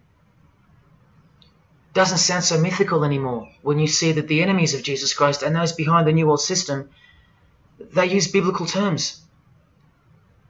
And Christ, to depict the antithesis, the anti of the real Christ, their Savior. And these spirits from the world we can't see are the ones who taught mankind the sick art of witchcraft. Look at who supplies this book online, sacredmagic.com. You know what magic really is and what it really entails now. So once again, you can see the connection, the relationship. If you still think that this phrase, New World Order, is a conspiracy theory, you're suffering from a medical condition. On the Lucius Trust website, the consultants to the European Union, you find the statement that the New World servers are occupied with the task of inaugurating the New World Order. In the same article, this shocking admission is made. 2/3 of humanity will stand upon the path at the close of this age, and with that, 1/3 will die, or to put it surreptitiously, will be held over for later unfoldment. That's the Lucius Trust, the word Lucius being the replacement for the word Lucifer, who works hand in hand with the EU, the European Union, stating that 2.5 billion human beings are planned to be killed off, all predicted by Jesus and only Jesus. And if you still think I'm joking or misleading you about what these people are and what they plan to do, here's a book written by the founder of the Lucius Trust, the Freemason Alice Bailey, Education in the New Age, where she, well, educates you about mass population reduction. When a form proves inadequate or too diseased or too crippled for the expression of that purpose, it is, from the point of view of the hierarchy, no disaster when that form has to go. Death is not a disaster to be feared. The work of the destroyer is not really cruel or undesirable. Do you see? Did you hear that? Through the all-seeing eye of Lucifer, the destroyer, for the purpose of the new world, death and mass murder isn't evil, it's good. And Alice Bailey in The Labours of Hercules also tries to re-educate us and protect that God-forsaken number, predicted in the Gospels to be associated with evil. The number of the physical plane activity is called the number of the beast. This idea seems to have a horrible fascination with many, but what it really means is that Virgo is the symbol of triplicity, 6 on the physical plane, 6 on the emotional plane, and 6 on the mental plane. not 666 at all. And one more time, from the consultants to the European Union, from their website Lucius Trust, to prove to you that these people are all working toward and waiting for the world leader. The coming of the Avatar and the advent of the coming one are the keynotes of the prevalent expectancy. After everything I've shown you, are you going to ignore this? Or worse, are you going to trust these people, of whom were predicted to this very condemnation 2,000 years ago? Right down to a one-world system, depopulation, and to the man who will carry the number 666, and with it implement a new system in which you won't be able to buy or sell unless you receive a mark in your hand or forehead. And what's just been announced by Business Insider? Cashless society. Due to this, by 2024. This is the manufactured trend for the world. And you better believe it's fulfilling biblical prophecy. You know that book that's been ripped out of schools and hysterically discredited? Why do you think there's a single eye displayed on all the covers of George Orwell's dystopian novel 1984? It's because the one-eye religion is the one in permanent control, where democracy and Christianity have been utterly extinguished, and the remaining population live in a whole new level of permanent communism. It is well known that George Orwell himself had ties with the Fabian Society, which is a secret society complete with degrees of initiation. Tucked away neatly somewhere under the wing of Freemasonry, the Fabian Society's logo used to be this: a wolf in sheep's clothing, which is exactly what Freemasonry is. And it was a metaphor for gradually advancing socialism. And socialism is communism for slow learners. This level of denial on our part has been brought on by mass propaganda, because everything has been weaponized to work against you and God's truth. Education, entertainment, and economics. You're a slave to each one. And Freemasonry is the slave master. Listen to the Grand Pontiff of Universal Freemasonry tell you about it in Morals and Dogma. The blind force of the people is a force that must be economized and also managed as the blind force of steam. You are just blind energy to them, made to be enslaved. This force must have a brain. Who do you think the brain is? Freemasonry is the brain, obviously. And he's saying that we're just the body parts that move to its will. Look, these are some pictures I took of the local obelisk in Altiyan. An erect phallus hidden in plain sight. See how the cube at the bottom is rough? In Freemasonry it's called the rough ashlar stone. Well, watch this from Morals and Dogma. The rough ashlar is the people, rude and unorganized. Once again, you can see what this secret society secretly thinks of you. Now see how the stone built on top is smooth? That's called the perfect ashlar. The perfect ashlar is the state, the rulers. Yeah, the one-eye sex cult of Freemasonry, which hides its master, Satanism. Now, where is this brain taking us? Remember, this guy is the general who fought against the United States forces to uphold the institution of slavery. And the Grand Pontiff of Universal Freemasonry, who calls you the vulgar herd and the ignorant multitude, and admits that, yes, unbelievably so, Lucifer is the light bearer. This is the highest authority in Freemasonry, the secret religion of all our leaders and idols. Believe it. Now listen to this. The papacy and rival monarchies, all that will become the heritage of the temple, meaning the temple of Freemasonry.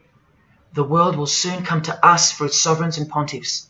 We shall constitute the equilibrium of the universe and be rulers over the masters of the world.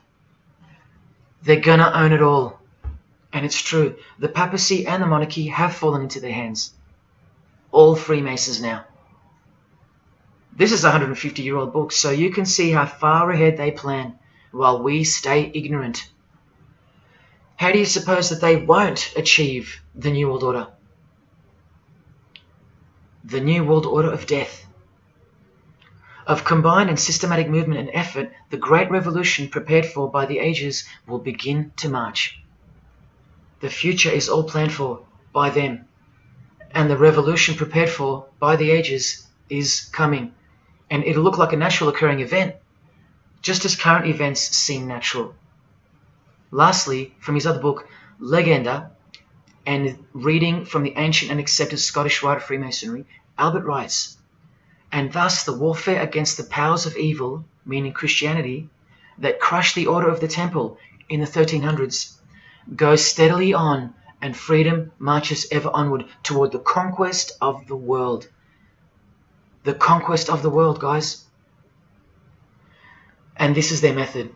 Ingenious as it is, the double-headed eagle, the left and right paradigm. Whether you are pro-abortion or life, prefer Macca's or KFC, Ford or Holden, vote Liberal or Labour, shop at Coles or Woolies, go for the Parramatta Eels or the Canterbury Bulldogs, always the two most opposing forces, the result always feeds the one belly. The two heads always serve the same Masonic beast. Do you get it? That's number one. Number two is the horribly magnificent motto of their double-headed eagle, Ordo ab Chaos. That means order out of chaos. It's the ultimate way to achieve your sinister goals while looking like a hero. With one hand, they create beautiful and noble things. With the other hand, the hidden hand, they destroy and pervert. Then the helping hand comes back in to save or fix things again, alternating from one to the other, while nudging toward a predetermined goal, until finally reaching that goal that's set in mind in the first place. All the while, you never knew that the same hand that's saving you is the same hand that was destroying you in the first place. Order out of chaos. Their order out of their chaos. Another way to look at it is this.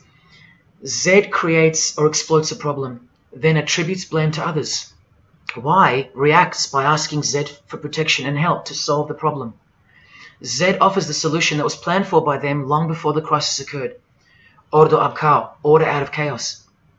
Now you can change Z and Y to suit any scenario. For example, your best friend who wants to sleep with you creates or exploits a problem, then attributes blame to others.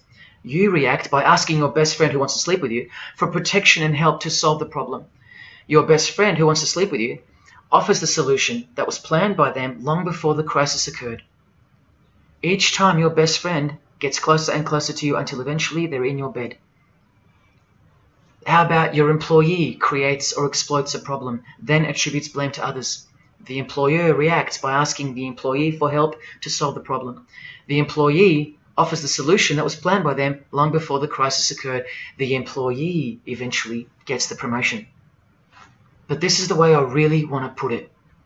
The government creates or exploits a problem, then attributes blame to others. The population reacts by asking the government for protection and help to solve the problem. The government offers the solution that was planned by them long before the crisis even occurred. This is how the Great Revolution, prepared for by the ages by the Freemasons, will begin. So who's going to warn you? Even modern Christianity is steered by Freemasonry. Hillsong won't warn the sheep about Freemasonry and the one world government. What, the Hillsong senior pastor who wrote these books and lives here? No chance. Did modern day Christian heroes like Billy Graham warn you about Freemasonry? Well, no, because here he is giving the Master Mason grip to other Christian giants like Paul and Jan Crouch, all Freemasons. Here he gives the same third-degree handshake to former President Harry Truman, and here to a Muslim Freemason.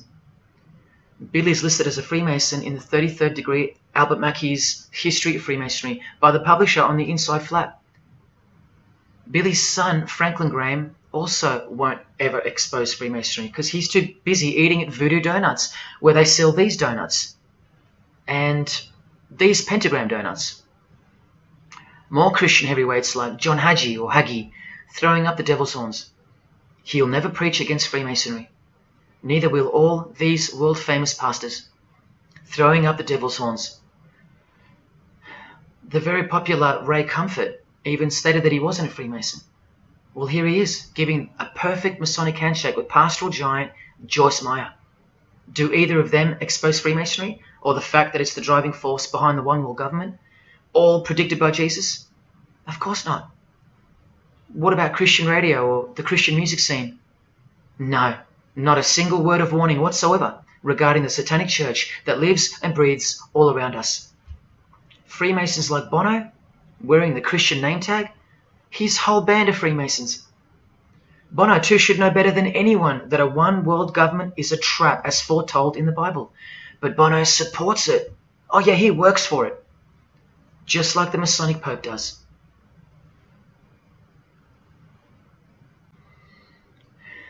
Even if by some freak chance they didn't know any better. No disciple of Jesus can bend their knee to another man in the Masonic Lodge, calling him master and swear to keep secrets. Look what they call each other from the Encyclopedia of Freemasonry.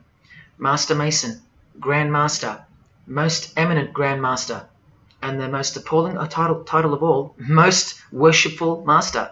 Most worshipful.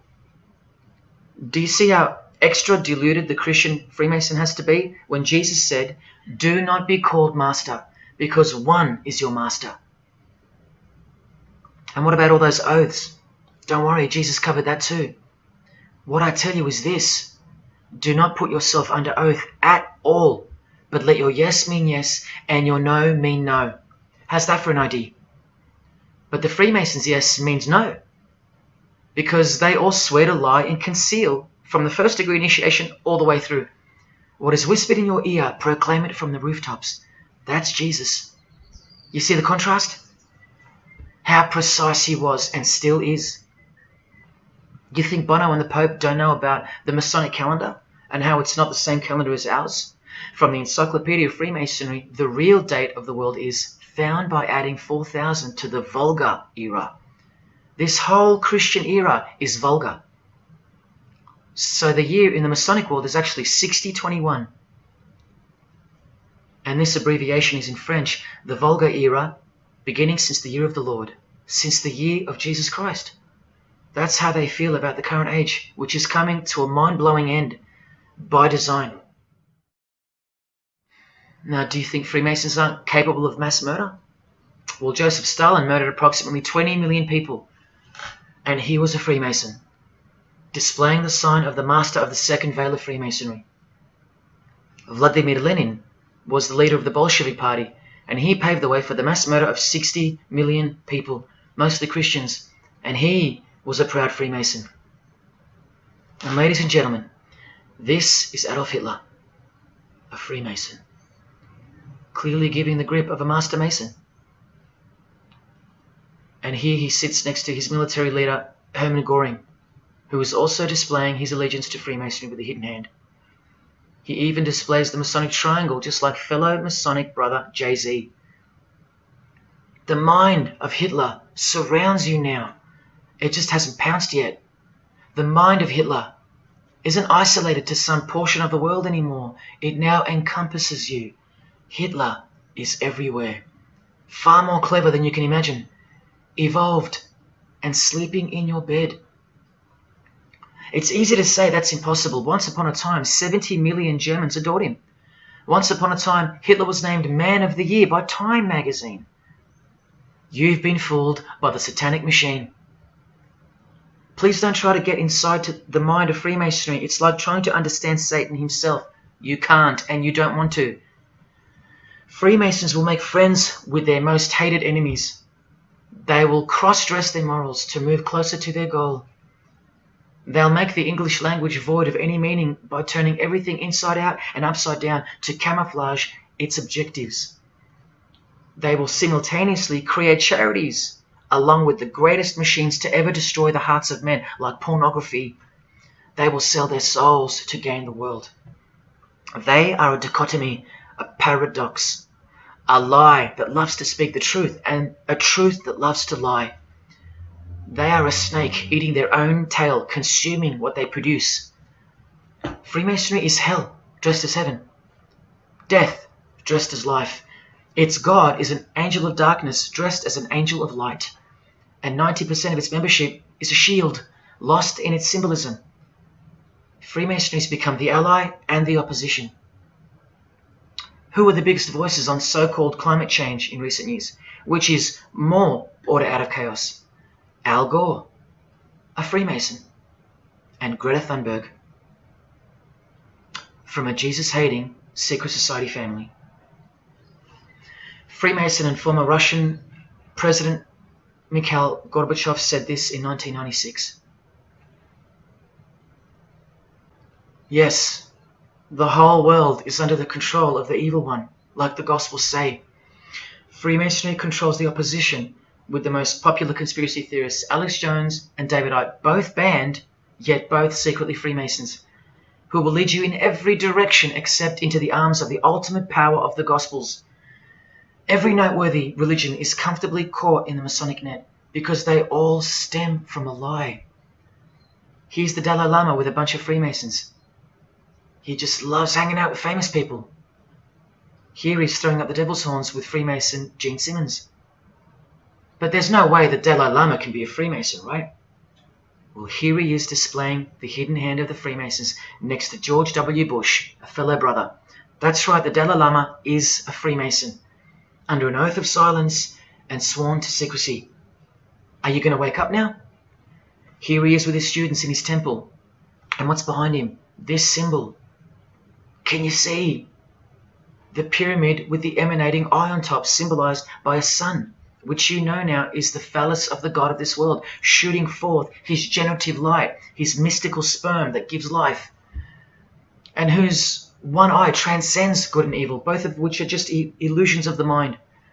Understanding this comes by initiations, and yes, tantric initiations are used in Tibetan Buddhism. Gerald York was the Dalai Lama's emissary, his personal representative to the West, and he was personal friends with 33rd degree Freemason and Satanist Aleister Crowley, who wrote 20 essays named Aleister Crowley, The Golden Dawn, and Buddhism. And he also served as a consultant to the movie Lucifer Rising, the Dalai Lama's representative. See how the eye can also be represented by the sun, caught behind the moon in this movie poster. That's just like the Dalai Lama's logo. And here's a scene from the movie with the Masonic square and compass hidden in plain sight. Look at the symbol of Buddhism, and look at the floor inside every Masonic lodge, symbolizing opposites and equilibrium, which creates life, and where evil is not what it seems, it's necessary. Why do you think the New Age author Christopher Hyatt, who writes that the Grand Vicar of Lord Lucifer is soon to be crowned Prime Minister of the world, notes in that same book his appreciation of Nietzsche, the man who states that the Christian is the sick animal man, the Zohar, which is witchcraft, and Buddha. These are the people he appreciates. Why does he lump Buddha into the same basket? I'll tell you why right now. Because in his highest manifestation, the Buddha, seeing the illusionary world through the all-seeing eye, his third eye, would not interrupt a rape if he happened to walk by, so as to stay detached from the karmic cycle. Whereas Jesus, knowing everything and more than the Buddha, would sacrifice himself, because he was born to destroy evil, not transcend it. So tell me, who would you rather have walk by if you were being raped? A transcendental meditator or Jesus Christ? Whatever you think of me, you will have to reconcile the fact that all the leaders of the world, from Scott Morrison to the Dalai Lama, belong to the very same secret society as Adolf Hitler did, Freemasonry. The secret religion no one speaks about, for good reason, and by good I mean very, very evil. What do you think is going on here? I've told you almost exactly what's going on. We're in a lot of trouble, because in the land of the blind, the one-eyed man is king, and Hitler, Stalin, and Lenin combined will be child's play compared to what's just ahead. Now here's a point-blank picture of the future and the reality of their most brutal truth from the 33rd degree Freemason Aleister Crowley's The Book of the Law. We have nothing but the outcast and the unfit. Let them die in their misery. Compassion is the vice of kings.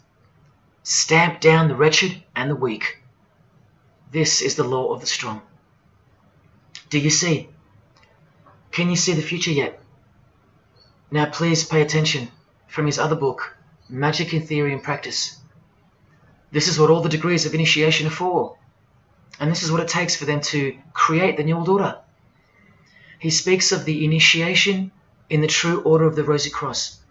Rosy Cross being another name for the order of the Rosicrucians. Remember the guys that built this? Now this is a 33rd degree Freemason speaking. It is extremely desirable that he should have attained an absolute degree of moral emancipation. That is purity of spirit and perfect understanding. I've shown you this over and over. Because the world is full of evil, they mimic the morals of nature, because they are the true morals of the true God of this world. That's purity to them. That's true honesty and perfect understanding. Evil is good. That's the moral emancipation he's speaking of. Now watch this and brace yourself, because this is the future.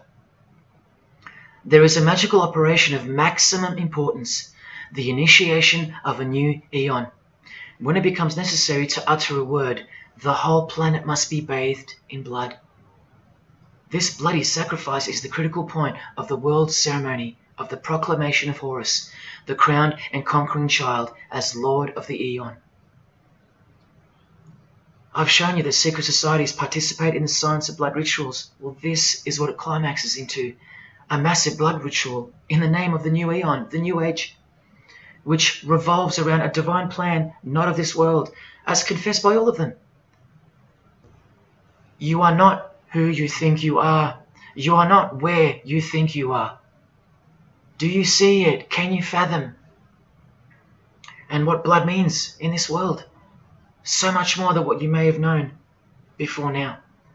Blood sacrifice is of the utmost importance. It's what the beings in the other realm require, desire. We can't fully understand it. But do you see how the blood sacrifice of Jesus Christ takes on a whole new meaning now? A very real meaning. And guess what? Because of it, the good guy really does win in the end. You either fall under the blood of the world or under the blood of him. There is no middle ground. Blood is like the monetary currency of the spirits.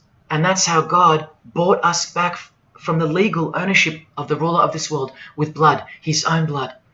Now you can begin to understand why they hate him so much. Because that's why he was born into the world of flesh, to produce blood of his very own. Not by means of perishable things were you set free once and for all, by the payment of ransom money, but by costly blood, by the one who was visibly manifested at the closing years of the times, for your sake. That is the truth. Do you think it's just a coincidence that this is the last age before the long planned for new order of the ages? That's ages, plural. That means forever. That's the plan. That's why the Gospels say that he was visibly manifested at the closing years of the times, at the end of this last age. In the book 1984, George Orwell told us, if you want a vision of the future, imagine a boot stamping on a human face forever. I've shown you that this so-called New Age is in actuality a new Satanic age. And it's not really new at all. It's very old indeed, it's ancient. But like I said, its progress was derailed by the appearance of Jesus on the human scene. Now I'll prove to you that the New Age is an old religion. Novus Ordo Seclorum is part of a quotation taken from the Roman pagan philosopher Virgil's fourth eclogue, which was borrowed by him from the Sibylline records, which were ancient prophecies delivered by an oracle through witchcraft or divination. That's where the phrase Novus Ordo Seclorum comes from. Now look at what the full phrase actually says. A mighty order of ages is born anew. Both the prophetic virgin and Saturnian kingdoms now return. Now a new progeny is led down from the lofty heavens. Favor, chaste Lucina, the boy soon to be born, in whom the iron age shall come to an end, and the golden one shall arise in the whole earth. We've just been told that the New Age is a Saturnian kingdom, which returns, so it's been here before. Next we see that a new progeny, meaning a new seed, a new race, there's that race again, is coming to earth.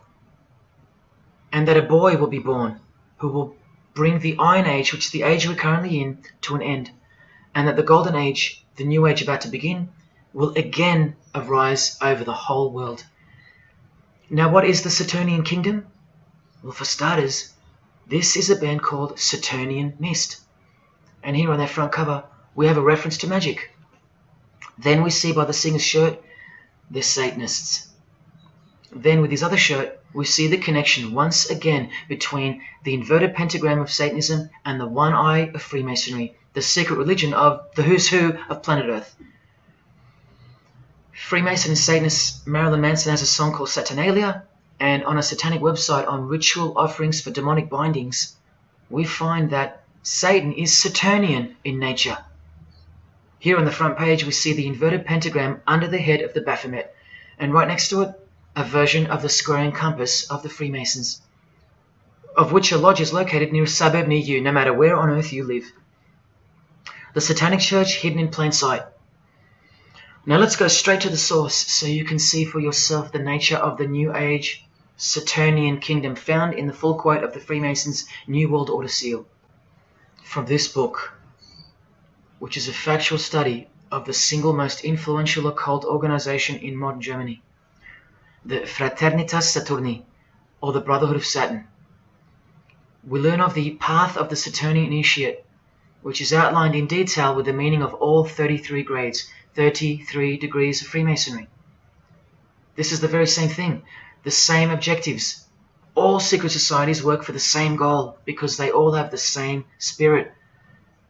The only difference between Freemasonry and this Saturnian fraternity is that your local Masonic lodges are veiled and camouflaged filtering systems for future Satanists, from which all influential figures of society are chosen, where the real religion begins at the 33rd degree.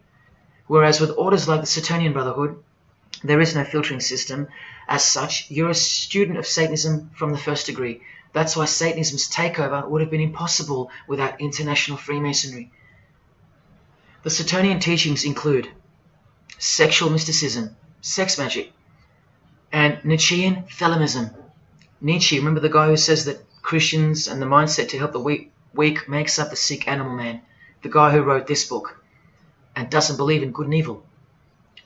And Thelemism from 33rd degree Freemason, who says that in this book that to initiate the New Age, the whole world must be bathed in blood in a bloody sacrifice before man can accept the law of Thelema. Nietzschean Thelemism. That's what the New Age Saturnian kingdom, from which the Freemasons took this phrase from, actually looks like. This factual study on the Saturnian Brotherhood is filled with references to Lucifer, Satan, magic, sex magic, blood, sacrifice, the number 666 as mentioned by Jesus Christ himself, and of course, Freemasonry. The secret society that all of our politicians and entertainers belong to. And what's the demonic sigil for Saturn? The Masonic square and compass. Are you going to snap out of it now? When you see a beautiful sunrise and smell the fresh air, or hear a great song, or see a great movie, are you going to forget where you really are? When you hear people using Jesus Christ's holy name as a cuss word, are you going to forget where this phenomenon really came from and why it's taking place? Now that you've seen how actual and bona fide the reality of 666 is from their own mouths and symbols, let me show you where else it's revealed. Do you see these Roman numeral numbers down here? They add up to 1776, the year that America officially became the country we know of today. And also the year of the birth of another secret society, which was absorbed into Freemasonry after it was banned in 1785. But look, the base numbers. M is 1,000, C is 100, and X is 10. All you have to do is subtract the base numbers. 1776 minus 1,000 minus 100 minus 10. Or simply remove the Roman numerals which represent the base numbers. No, I'm not playing tricks on you. Neither are your eyes. But someone else is. Now that you've seen the prevalence and seriousness of this horrid number, now that you've seen what you've seen, I can show you where else it appears. This figure is represented by the numbers. To make this work, they had to remove the number 1 altogether and separate the 2. Of course, we'd be too dumb to pick up on it. But 789 minus 456 is this, multiplied by this lonesome 2. That's right. This dark and mysterious figure is none other than the long-anticipated Antichrist, the ruler of the Saturnian kingdom, which is on its way. And Australia has been steeped up to its neck in secret societies since the early 1900s. World Economic Forum logo, with this slash through the O's, is of course representative of the number of the ruler of the New Age, 666. The barcode is the primitive version of the worldwide system that Jesus predicted would revolve around the number of the beast. And as you can see, the base of every single barcode in all the world is 666. No matter if the lines are on the ends and in the middle are elongated or not. I found that out from the horse's mouth in an interview with the man who was commissioned by IBM to come up with a new way to automate data collection.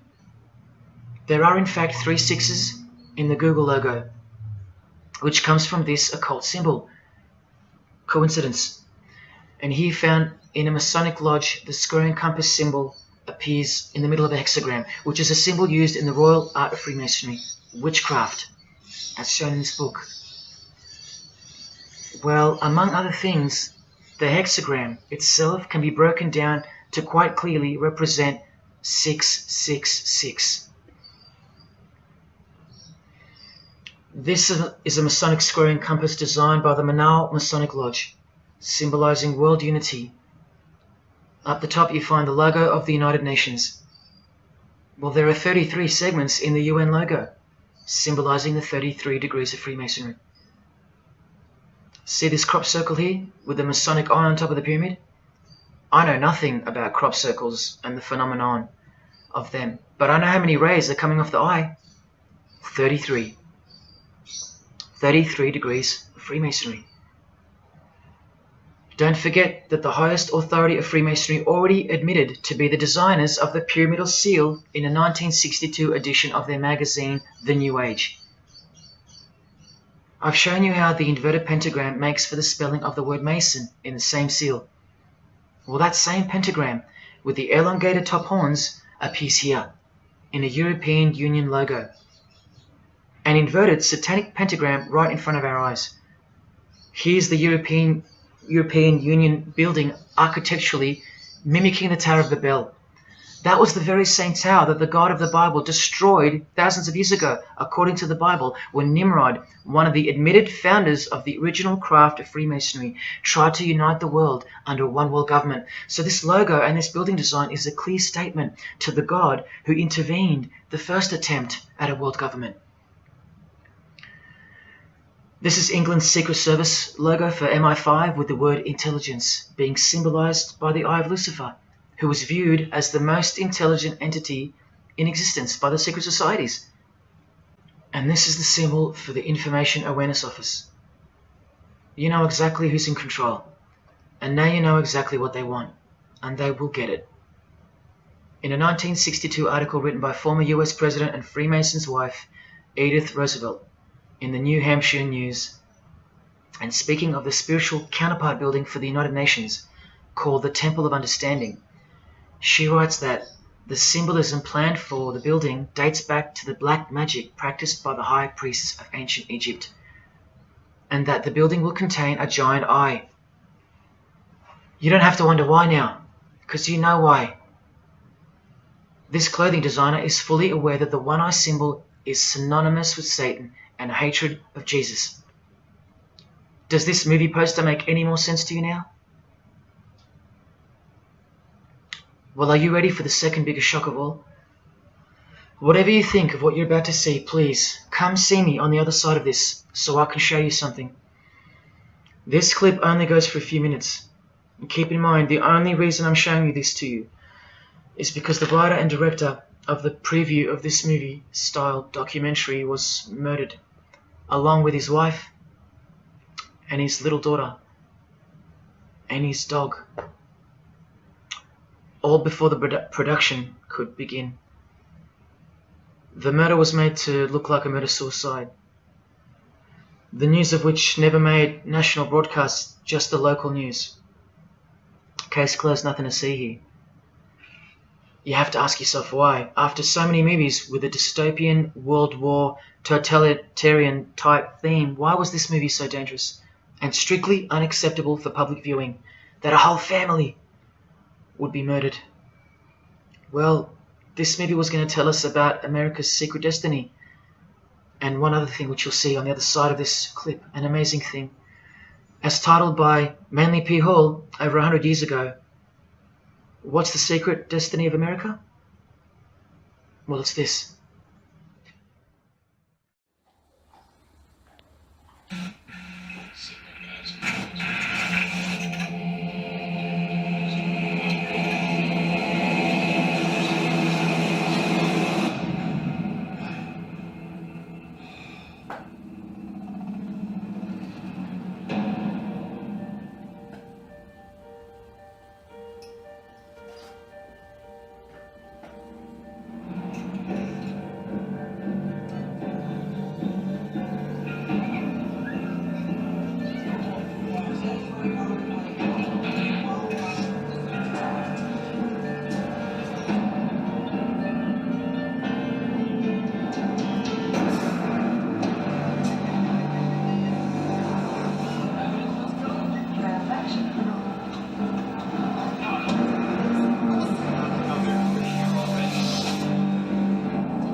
What was David's hidden message inside the Grey State, and could it be the reason for his death?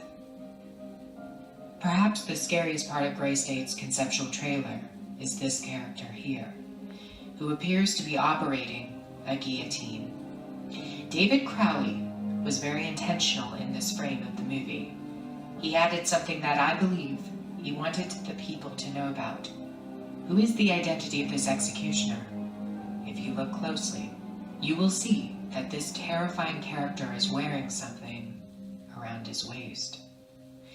It appears to look like an apron. The executioner wears a Freemason apron, complete with the all-seeing eye, the compass, and the two pillars. I do believe David Crowley is trying to tell us something. He is telling us that the organization behind the French and American revolutions, the organization behind the Italian Revolution of 1830, the organization that outlined a plan to overtake the Vatican in a document called the Alta Vendita, the organization behind the Trail of Tears and the deaths of thousands of Native Americans under Freemason Grandmaster Andrew Jackson, the organization behind the Ku Klux Klan in the United States post-Civil War and its rebirth in 1915, the organization behind Hiroshima and Nagasaki during 33rd degree Freemason Harry Truman's presidency. These are men with a radical revolutionary agenda throughout the entire world because they worship and follow a radical revolutionary deity, the first to have led a revolt against the Most High Lord.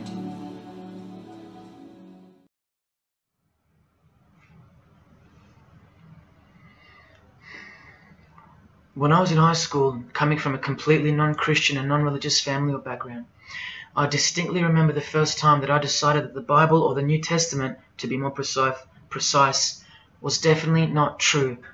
Made up, fairy tale, whatever. It was one verse, one scripture that to me at the time proved unequivocally that it wasn't written for our time. A prophecy that was impossible to be fulfilled. Here's the verse. And I saw thrones, and they sat upon them, and authority to administer justice was given them. And I saw the souls of those who had been beheaded, because of the testimony they bore of Jesus, and because of the word of God. No way could guillotines be introduced as a form of execution in the 21st century, right? No way. Proof that the Bible was a prehistoric book written for prehistoric people.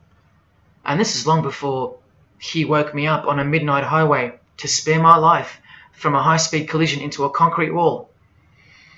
Ladies and gentlemen, in 2021, like the smartphone or the smartwatch, this is called the smart guillotine. Built by Chanel. You know, the perfume and clothing and accessories brand for the rich. What on earth does a perfume company have to do with chopping people's heads off? Well, I thought I told you that all of this is just the tip of the iceberg. I wonder who really owns Chanel. Well, here's their logo, and there is an eye in the design. And have you seen their drip design? How odd. Welcome to the real world. You ready? This is from a legislation archive from the Georgia House of Representatives in the 1995-96 sessions. This is Bill HB 1274 on the death penalty, guillotine provisions. How far along are we into enacting these bills worldwide? I don't know. Maybe they've been enacted already. But I just wanted to show you that in 1995 the ball was already rolling. Another ball that's rolling are the 7 universal Noahide laws. They sound great from the outside, designed so to conceal some terrifying details on the inside. Firstly, they were signed into US law in 1991 by George H.W. Bush on March 26. Here's the bill and resolution. It was named Education Day. As you can see in the details of Resolution HJ 104, they are the 7 Noahide laws, resolved by the Senate and House of Representatives of the United States of America in 1996. Every single president since H.W. Bush has annually re-signed this resolution. Many world leaders have called for the acknowledgement and observance of the 7 Noahide laws, including the President of the European Union in July 2014 and the Australian Governor-General Michael Jeffrey in 2008. And this will be international law. So what's the problem?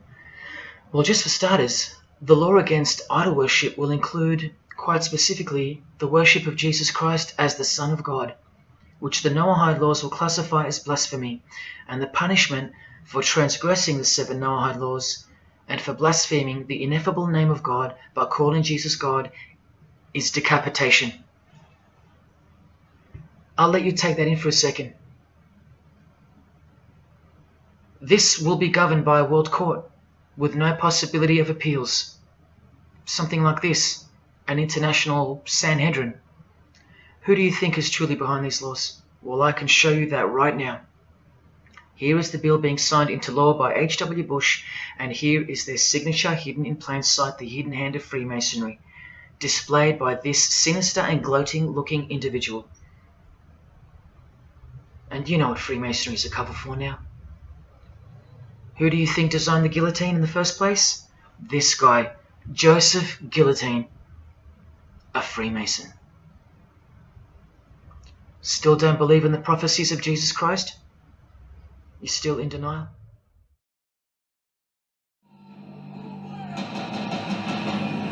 Last night I dreamt about how things were. And I woke up here.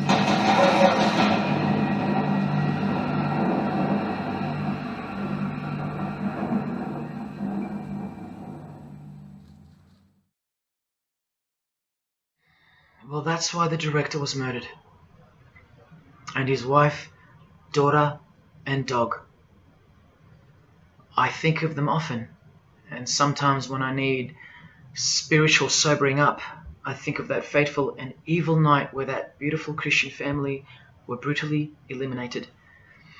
If you think he wasn't onto something, well, he paid the greatest price to share this with you. Prophecy will be fulfilled. Listen to the words that come right after the execution by guillotine scripture in the Gospels. And I saw those who were such that they did not worship the beast, nor his image, and did not receive his mark of identification upon their forehead and hand. Remember this mark in the video?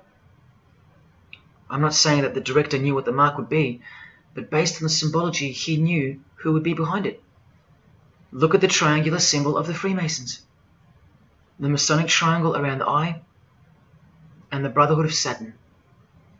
Now look at the front cover of the book written by New Age author Maurice Nicoll. The mark. Same symbol. Identical to the symbol used by J.K. Rowling, who said its design was inspired by the Freemasons. Who has this tattoo, which represents the Baphomet. Well, Solve Coagula is the process in which they will bring this New World system to life. It's identical to the Masonic motto of order out of chaos. Solve means dissolve or destroy, and coagula means to bring the elements back together into a new and higher form, a new and higher system. Jesus described it as the beast system, and one way or another, we will be marked as a form of identification in order to participate. But first, chaos must ensue. A deep Masonic truth, which is mostly true anyway, is that destruction precedes construction. It's like having to destroy a tree in order to create a table. The same principle applies to creating the New Age. That's why I know that the process which involves the creation of a new system must involve the destruction of this one. Now, this is the last referenced work I'm going to use to show you who will be the head of that system, that one world government. A book by David Spangler, considered as one of the founding fathers of the modern New Age. He also has an intimate relationship with the United Nations, as shown in a 1975 document which was uploaded to the UN archives in 2006. Please pause to confirm that, where you can find his name listed under the Board of Directors for the Planetary Citizens Group. In his book, Reflections on the Christ, David Spangler, remember, one of the founding fathers of the New Age, and a member of the Board of Directors in a United Nations sanctioned program, repeatedly upholds and honors the entity known as Lucifer. He tells us all about what is required to step into the New Age. Well, mainly, what's required is a new understanding of the angel Lucifer. He writes that when this great project of evolution began, man went forth as consciousness to learn his divinity, and Lucifer went with him. It is important to see that Lucifer, described as an angel, a being, a great and mighty planetary consciousness. He says that, just like in Halloween and trick or treat, if the person offers a treat to Lucifer who knocks on his door, And the person says to Lucifer, come in, and I will give to you the treat of my love and understanding, and I will uplift you in the light and presence of the Christ. Christ meaning my outflow. Then Lucifer becomes that being who carries the ultimate treat, the light of wisdom. Lucifer represents experience. Lucifer is literally the angel of experience. The Luciferic element becomes the true revealer of light, the angel of light. The light that reveals to us the path to the Christ comes from Lucifer. The Christ that he refers to obviously is the Antichrist spirit, who will eventually manifest on earth as one man. But for some odd reason on page 60 he feels compelled to clarify that he was only joking once when he said maybe to enter the New Age we all need to take a Luciferic initiation. Well, that's definitely no joke. That's right, Lucifer is the savior of the secret societies. The solar system was the manifestation of the consciousness of a very great being known as the Solar Logos. And if we go back to the secret society of the Brotherhood of Saturn, we read that mankind will be able to take a measure of egocentric power from the Solar Logos. In this way, Lucifer is the savior of humankind.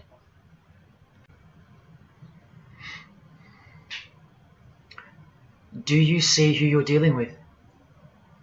These are the people above you, the rich, powerful, influential, overflowing in all areas of those who are steering society, and they're about to reach their destination. Who showed you? Who told you? Who warned you? Jesus Christ did. Oh, those pesky Christians. In the animation Flushed Away, the villain Toad conspires to genocide all the rats in the sewer world and replace them with a superior species, a new species. No one is aware except for this one rat who's briefly seen in the beginning. He's a Christian rat, a nut job, carrying around a plaque, as some real-life Christians used to, warning everyone of the impending doom that is upon them. What's the twist that's hidden in plain sight for no one to see? Well, the villain Toad, planning the New Age, wears the ring of a Freemason. This ring. And he wears it exactly on the finger that a Master Mason should. It is worn on the third finger of the right hand. There is one who predicted it all, and they know that. That's why he's been so thoroughly discredited, or so it seems. Yes, the nutjob Christian was right all along. Remember one last thing before I close. From Masonic New Age author Christopher Hyatt, who spoke of the well-planned-for and long-awaited invocation of the Prime Minister of the world, when he wrote in his book, a massive truth that I wish with all my being that you would grasp. Both satanic cults and Christian fundamentalists are closer to seeing the truth than most normal people. The world has always been at war, a spiritual war from the beginning. And if you don't know it, then you're losing the battle. The Gospel tells us so accurately that the enemy we wrestle against is not made of flesh and blood, but it is made of spiritual forces of evil in heavenly realms. That's where the real war is being waged, in the spirit. And now that we know what secret societies are and what they've tapped into, we can rest assured that that statement from the Gospels is true. That's why the common denominator between all of the secret societies is the anti-Christian sentiment. You need to ask yourself why. Why the negative obsession with Christianity? It's not as if Christians run the game. Freemasons have banned Bibles from schools. They teach evolution as a fact. Pornography is thriving. There are no Christian protesters left. Homosexuality is rampant and protected, and Christianity is buckled. Which church preaches against Freemasonry? Which church is telling you about Satan and his hidden church, which has permeated every vein of society? So why do they hate Jesus if they're at the top of their game? Because Jesus Christ is real, that's why. And he left us prophecy that they can't escape. See, the more they win, the more they fall into the hands of the prophecies of Jesus and his Gospels. What a blessing for you, those who would grasp this as truth. What good news for you, and what a terrifying conundrum for them. If you've come this far, and you still don't care, or still unwilling to trust, then you deserve what's coming, as a law of nature. because you've been warned of all of it. The one world government clearly on its way. Cashless society, inevitable. The mark that each person will receive, without which you won't be able to buy or sell or participate in this world. And the manifestation of the name, the number of the name of the one who will implement this system. 666. All of it is coming to pass. Inescapable we are from him. Everything and everyone will fall back into his hands, where he will finally separate the goats from the sheep.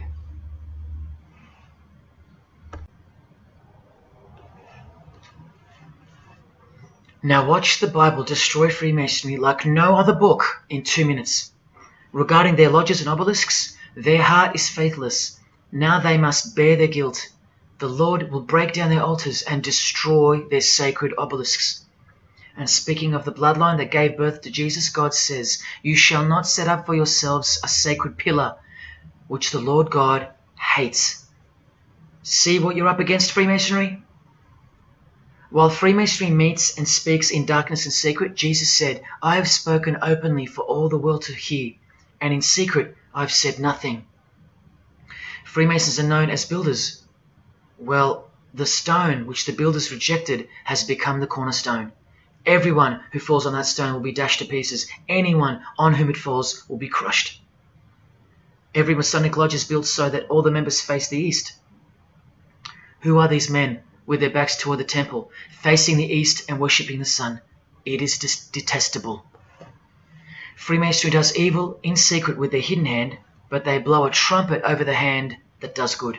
But Jesus says, "When you give to the needy, do not let your left hand know what your right is doing. Your good deed must be in secret, and your Father who sees what is done in secret will reward you." You can't become a Mason if you're broke, blind, maimed, or have a criminal record. Jesus said, "But when you give a banquet, invite the poor, the crippled, the lame, the blind." Freemasonry takes pride in its secret rituals and is hungry to rule the world. The Gospels say that their destiny is destruction. They make appetite their God. They take pride in what should bring shame. Their minds are set on earthly things. Freemasonry believes that the light is but darkness visible. The Bible says, "Woe to those who call evil good and good evil, who put darkness for light." And Jesus further said, "If therefore the light which is in you be darkness, how great a darkness that would be." Freemasons spend their whole lives taking gruesome oaths of secrecy. Jesus said, "But above all things, my brethren, stop the practice of putting yourselves under oath."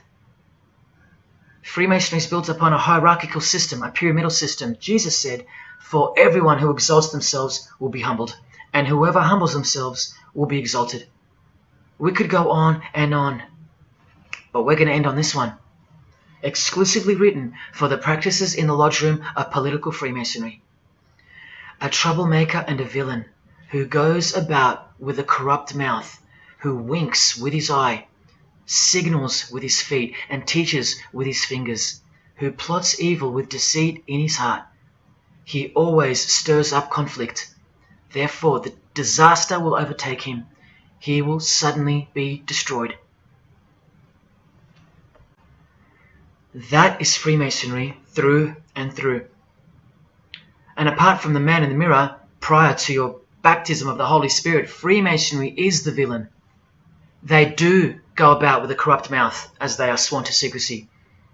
They do proverbially wink with the eye, making the one eye. They most certainly signal with their feet and teach with their hands and fingers. In the lodge, I can vouch. And they do plot evil, stir up conflict, in order to further their goal of the New Age and the New World Order, the greatest conflict being up ahead.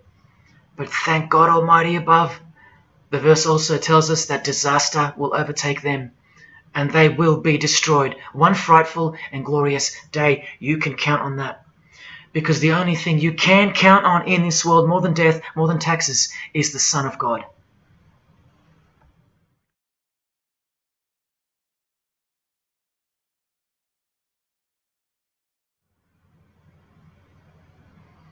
This is it. This is the last shock, and by far the biggest. If you ever needed intellectual proof that Jesus Christ is real and living right now, this is it. If Jesus and the Gospels weren't true, then Luciferians wouldn't be running the world. Atheists would, or some other version of modern man. Anyone, but not Satanists, not the passionate enemies of Jesus. If Jesus wasn't real, then so-called Satanists would be scattered here and there over the world in little local covens by silly teenagers rebelling against society and living in their own la-la land with their own little make-believe devils, being make-believe rebels. But no, people who believe that Lucifer is God run the world from top to bottom. They are dedicated to the core. They're highly sophisticated. They make the movies, they star in the movies. They write the songs, they sing and dance. They are worshipped as idols. They set trends, they live large, and they practice witchcraft, complete with sex magic and blood sacrifices. Why? Why do they do that? Why would they bother?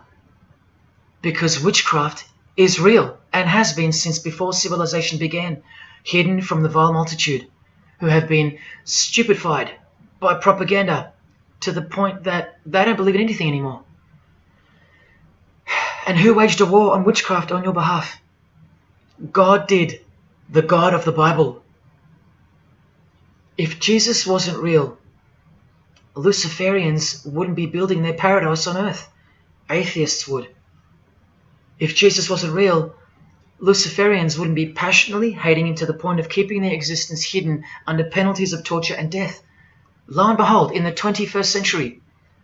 Yes, if Jesus was a myth, Luciferians wouldn't be working overtime to inadvertently fulfill every prophecy that Jesus gave us. Can anybody read me? What part of Jesus foretold a worldwide cashless system, a worldwide government, and a worldwide religion do you not get? If Jesus wasn't real, why do former Satanists freely admit that only the true Christians are immune to witchcraft? They have no power over the disciples of Jesus. How is that possible? And what about this one that's been going around? If the Gospels were written by the Catholic Church in order to control people, then why didn't they include a Pope in the Scriptures? There's no Pope here. Why didn't they include instructions to obey the priests? There's no priests in the New Testament, except for God himself and all his disciples. We're all priests. If the Gospels were an invention of the Catholic Church, why does Jesus say to call no man Father except your Father in heaven? Yet every priest holds the title of Father. If the Gospels were an invention of the Catholic Church to control people, why were only priests allowed to own a Bible and not the common people? Why did they burn William Tyndale at the stake, a Christian scholar who translated the Bible into English? Are you with me? Please help me understand how you don't believe in Jesus when even your enemies, the high-ranking Freemasons, think that you're stupid for not believing in Satan. There was the first shock, which was the fact that an international secret society exists at all, and that all people in power, prominence, celebrities, they're members of it. That was the first shock. The second shock was the oaths they take and the rituals they perform. Decapitated heads, brains exposed to the sun, drinking wine from human beings' skulls, all done by the people you respect the most. Pretty shocking if you have any brains left in your skull and heart left in your ribcage. The third shock was the reason they took the oaths and performed the rituals. And that reason is that the secret society they all belong to is in fact Satanism. The fourth shock was the details of witchcraft and the details of the new Satanic age, the Saturnian kingdom, where billions are planned for death to pave the way for a spiritual and technological utopia. But do you know what the biggest shock of all is? The shock that surpasses all of them combined. It's Jesus. Jesus is the shock. He's the shockwave, the reality and truth of him. Because that changes everything. He changes everything. The greatest news you could never think up, that God left his abode to come here a form of hell, manifest on earth, to be ridiculed and executed to save our sorry asses by taking a bullet for us. Don't worry, his second coming won't be so sacrificial. Better start fearing like you fear a cop and like you fear a judge. Oh, I know you tremble in front of them. But you don't fear God? Oh, how we love the darkness and sin. Possibly you, loved gossip, you loved sex and porn, you loved sodomy, you couldn't stop lying, you couldn't stop cussing, you loved your idols, singers, actors, sports people, sports teams, putting people who fart, smell and eventually die on a pedestal.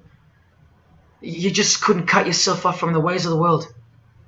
Purity? Who wants to be pure? I have to be pure? I have to live holy? Stop sinning? That's so boring. What kind of God is this? To hell with that God. Well, do you like filth in your home? Do you? Do you like filth on your carpet, on your clothes, on your face? Do you invite filthy guests over and give them a share in all your belongings and all your power? Do you give them the keys to your house and car? No, you don't.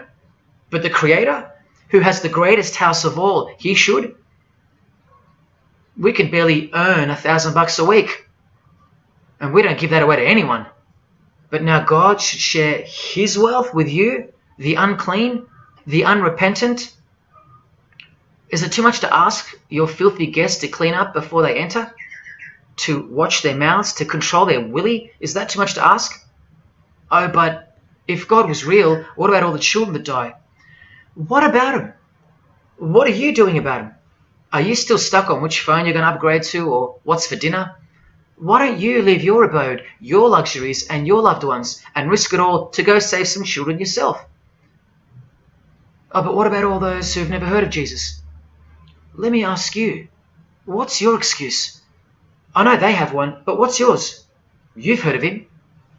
Every morning you wake up and look at the calendar is a testament to his name, because it's 2021 in Australia, it's 2021 in Brazil, it's 2021 in China, it's 2021 in every single country in the world. So let me ask you, 2021 years since what? Like I said, just waking up in the morning and knowing what day it is a testament to him. But if God was real, why wouldn't he just show himself? Show himself to who? To you? You can't even get on your knees and repent. You can't even hate sin and scream out to him. So why would he? How do I get the girl if I don't ask her out? And if I do, maybe she rejects me the first time and the second. How bad do I want her? How hard will I try? Most haven't even knocked on his door. Well, I did. I just kept knocking and knocking, and then I started banging and banging. I refused to leave his porch. I lay there like a hungry puppy. But even when he answered the door, I did the runner, because he was too big for me, and I loved sin a little too much. Yet he still left the light on for me.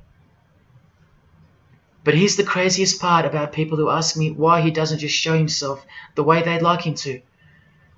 Their hearts have been so hardened that even if he did appear to them, in 2 weeks they would go back to being their old self, and he knows that. That's why. They might even forget it ever happened. Oh, that was just a crazy day. That was probably all in my head. Oh, how we love to make excuses. But if God was real, what about all the other gods? What other gods? Did Buddha perform a miracle for you? Did he affect a plethora of witnesses? Were his followers stoned to death, sawn in half, eaten alive? Did historians of his era leave any trace of him? Did he prophesy all the kingdoms that would appear on earth, and in what order? Did he foretell of worldwide floods, of enemies that would despise his followers, use his name as a cuss word, and eventually attempt to set up a world kingdom? Did his appearance change the calendar from one end of the world to the other, and predict that his appearance would in fact change the calendar? What did the Prophet Muhammad do for you? Apart from stealing Jesus from billions of people and corrupting the Gospels, did he dedicate his entire life to sinlessness? Did he remain celibate so that his blood could make a difference in the hidden realm by the science of sacrifice, which is practiced in secret every day, in order to shield your very soul? No, he didn't. Instead, he had 11 wives.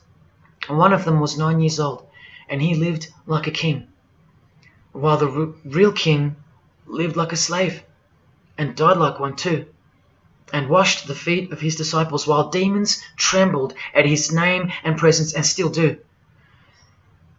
And let's not even bother with the other pagan gods, Osiris, Odin, Vishnu, all inventions of fertility cults that worship the sun, sex, genitals, death, destruction, agricultural religions. Did anyone else apart from Jesus Christ ever say the words, I am the truth? Have those words even ever come out of someone's mouth? I've heard of, I know the truth, I have the truth, but I am the truth? That doesn't even make sense. Unless truth itself was once upon a time born on earth as a man. Well, of course he's the truth. Where are all the heart-wrenching, knee-buckling testimonies about the indescribable power of this Holy Spirit which comes in to sweep you off your feet and drown you in its tides, changing you forever? Where are all those testimonies? I'll tell you where they are. In the Christian column. That's where. Oh yeah, you'll get them here and there in every genre, but Christian testimonies simply outclips the rest. Where are all the life-changing, electrifying Hindu testimonies? The Muslim testimonies? A Muslim, Buddhist, or a Jew on the street corner, or from the proverbial rooftops, shouting the truth for all to hear, no matter the cost, because they love us that much, because he loves us that much? Where are they? And Freemason testimonies? Have you even heard of one of those? Satanic testimonies? You ever heard of one of those? A Freemason on his knees sobbing from joy because of the overwhelming knowledge that Lucifer loves him? No Mason or Satanist has ever done or heard of such a thing. But the biggest cult in size is the cult of society. Where do you think the word culture comes from? And the TV, the doctors, the idols, the PhDs, the scientists, they are the priests of the cult of society. You atheists think you don't live in a religious world of your own, filled with daily rituals and daily worship? Even your beliefs require faith in what your priests teach you. Evolution, no proof. Age of the earth, no proof. Distance of the sun, all faith-based on what you are told by strangers. You can see the rings of Saturn with your telescopes, but you can't see the buggy on the moon that was left behind in 1969, yet you still believe, because you have faith. Don't you worry, no matter who you are, you live in a religious world, because life is religion. And if you're still in the I'm not religious category, think again. You all worship something or someone, and your religion is futile. But for you, for the one, whoever you are, remember the advantage that evil has over good. A little good doesn't destroy evil, but a little bit of evil destroys all good. See this glass of water? One single drop of poison is enough to render the whole lot useless or deadly. That means that 99% of the goodness and purity of that water amounts to nothing, all because of one single drop. The whole glass is evil. And so it is with the human soul. You better believe it. Does anyone go out with a stain on their face or on their shirt? You think the soul can't be stained? Think about it. Just one lie makes you a liar. So you can't go where life is, stained with death? Now, in case someone thinks I'm playing the high and mighty role, I tell you this. I used to be a liar. I used to be a pervert. I used to be a drunkard. I used to smoke all kinds of poison. I used to have angry outbursts, use a filthy mouth, indulge in filthy humour. I used to. Past tense. But no more. He finally summoned me. He called my name for the last time. He took my dog, then my music. He took my band, broke it all, and broke me, flooded me clean. He sent for me. He woke me up from a deep sleep on a high-speed midnight highway with a whisper an actual whisper in my ear, and only meters between me and a concrete wall with my name on it, because he knew I had it in me. I had it in me to lay it all down, risk everything, so I can take a stand for him, for the Gospels, and for you. Well, this is me taking a stand. Brothers and sisters, I did all this for just one person, and I'll be hated and mocked and worse maybe, so that that one, whoever you may be, will wage war on sin and believe. Don't let even one drop in. No matter what the distractions this evil world may place in your path, in order to bury itself and its poison in your heart, where it will take root and overpower the 99% goodness in you. Just like only a few find success in this world, even fewer will find the kingdom. It's far more difficult than winning X Factor, or making $1 billion, or reaching a 33rd degree of a secret society. It's as difficult as loving your greatest enemy. And that's just about impossible. But if you can figure out how to do that, then you've found the road to life. And I hope to see you soon. God love. Jesus wins.